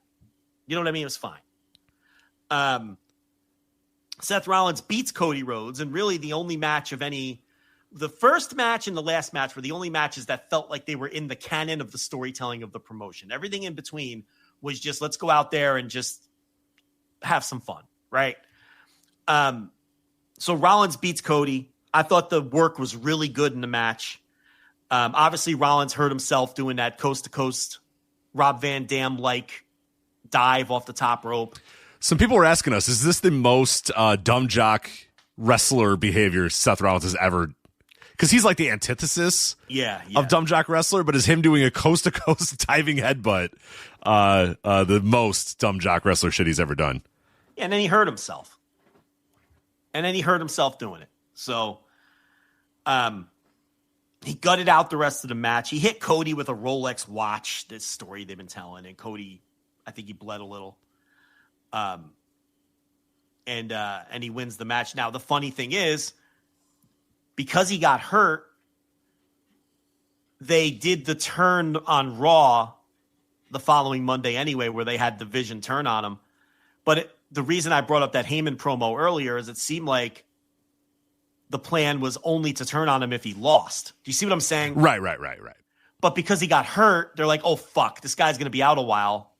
Let's do the turn now instead of when we were going to do it. Of course. And you knew they weren't going to do it. I mean, because they had been planting the seeds for a while, but one of Paul Levesque's 4 stories is team's going to fracture, but it's going to take 9 months before they fully break up. So we could probably reasonably assume that there was going to be when are they going to turn on Seth, tension for months and months and months, and probably turn on him at like right before WrestleMania or something like that. You know what I mean? This just made it, okay, let's just fucking do it now then. He's hurt. Why bother? Just do it now. Which is fine. Hey, you know what? If it means that Braun Breaker gets an actual main event push, which he deserves and should get, because new stars need to get pushed eventually at some point, I say go for it. So I'm fine with that. Yeah. So, I mean, the show was fine. I mean, I hate a lot of WWE shows. I didn't hate this one. I didn't love it either. The opener it was very annoying. The Cena Styles thing, it was what it was. And the two women's matches were just inoffensive, well-worked. They were fine. And then the main event was a really well-worked match. And I'm sure I would have thought more of it if I was more invested in this company, but I'm not. And that's a real hard barrier to get over sometimes, where you don't give a fuck who wins. You don't care where the stories are going. So, yeah, I feel like I would have liked the match more if I cared more about WWE because they had a professional match. I don't think Rollins is some great worker, and I think he's overrated by WWE fans, but I also think I'm higher on Seth Rollins than a lot of, our listeners. I don't think he's – a lot of people think he's bad. I don't think he's bad. He's a good wrestler. Does he hit super high highs? No, he doesn't. He doesn't hit super high highs for me. And we've debated this. Me and you have debated this. I think if Seth Rollins went somewhere where the house style was different, he'd have great matches. I really believe that. At this point, I don't know. I think he's so pilled. I think he would. Yeah, I don't know. I don't think for 1 second. I think if Seth Rollins stepped in a ring with Will Ospreay, I think they'd have a great match. And you might be saying, big deal. Everybody has great matches with Will Ospreay. But I think a lot of people don't think that would be the case. But I think he could definitely. I think he'd make too many dumb faces and do too much dumb shit at this point. That's possible that he's totally fed-pilled at this point, for lack of a better term. But it's also possible that he's smart enough to understand that he's in a different environment. We will never know unless it happens. And here's the thing. It never will. It never will, yeah. He ain't ever leaving. He loves that place. There was a time where I thought, you know what? Maybe he will leave. And maybe he's this whole rah-rah, I'm a WWE guy cheerleader thing is just because he's being a good employee, right? But now I don't know. I get the sense he's never going. Yeah, when AEW first launched and Moxley went over there, I thought that maybe by 2021 or whatever, Rollins would look and be like, that place looks really fucking cool. I'm going to go there, But at this point, no. The worm's turned and he's there. He's a lifer. And he's married to Becky. Yeah, he's a lifer. He's not good. He's probably making a shit ton of money. He's in the midst of the biggest push of his life. I know he got hurt, but this was the biggest push of his life. He's got Heyman now with on screen and off in his corner, which is like the gift from God to have Heyman in your corner on and off screen. So yeah, let's be honest, he'd be foolish to leave. Why the fuck would he leave? He's got the world at his feet. Yeah, very dumb. Yeah. So, yeah, don't do that. Yeah, so anyway, that was Crown Jewel. Ironically, the one show you didn't watch, I think you probably would have. I may have actually enjoyed not hated this one as much as the others. Right. It sounds okay. Yeah, it sounds okay. Yeah. But anyway. Yeah, I'm good. All right, that has been way too long of a flagship for us. Yeah, FlagshipPatreon.com, by the way. We should never go over 4 hours. That's insane. This, especially with all the audio we've done this week, what are we doing? FlagshipPatreon.com. All of that audio that I just talked about we've been doing, it is all available at FlagshipPatreon.com. 2 lengthy Wrestling Observer Hall of Fame region by region shows that you can go into the FlagshipPatreon.com page and listen to right now. We covered non-wrestlers with Tony Richards, getting rave reviews. We talked the Mexico region with a Cubs fan, Lucha Blog. Always a great time as well. So both those are available at FlagshipPatreon.com. This Saturday, Instant Reaction Live, $10 tier, Instant Reaction Live for AEW WrestleDream. So make sure you get on that $10 tier as well, and you'll be all ready to go this weekend. And we always say it. We get people at the last minute that sign in. They jump in. What did I miss? What did I miss? Don't. Just be ready to go. Have it ready. And when we go live after the pay-per-view on Saturday, you'll be all locked in and ready and subscribed. And you won't have to worry about what you missed or whatever. So FlagshipPatreon.com. $5 tier unlocks bonus audio, including those Wrestling Observer shows. $10 tier unlocks the Instant Reaction Live and everything else we've ever done. All of our writing, everything in the archives, everything we've ever done. So we always recommend the $10 tier because then you don't have to worry about, do I get this? Do I? No, you get it all. It's on the $10 tier. So that is FlagshipPatreon.com. And this has been the Flagship. So that is Joe. I'm Rich. We'll talk to you guys next time. Take care. Bye. Do you like wrestling trivia? Then check out the 5-Star Match Game, the Pro Wrestling Quiz Show. I'm Joe Gagney. In every episode, I grill 3 contestants with 5 rounds of power-packed wrestling trivia. We have over 30 evergreen episodes in the archives covering WWE, AEW, Japan, Mexico, and much, much, much, much more. Play along at home and check it out today. Hey everybody, my name is Jesse Collins, and I am the host of the Gentleman's Wrestling Podcast, a show right here on the Voices of Wrestling Podcasting Network. On the Gentleman's Wrestling Podcast, we take a deep look at individual issues and stories that are going on in the wrestling world. Each episode is about a different topic, and we take a thorough and educated look at things ranging from current booking trends to breakdowns on individual performers and angles to investigations into different fan cultures across the industry. In addition, we keep a close eye on the wrestling media, and as a professional journalist, I bring a unique perspective to how current issues in wrestling are being covered and discussed through the wrestling media. We have a revolving series of guests from across wrestling punditry joining us on each episode, and we hope that you make the choice to give us a listen on wherever you get your podcast from.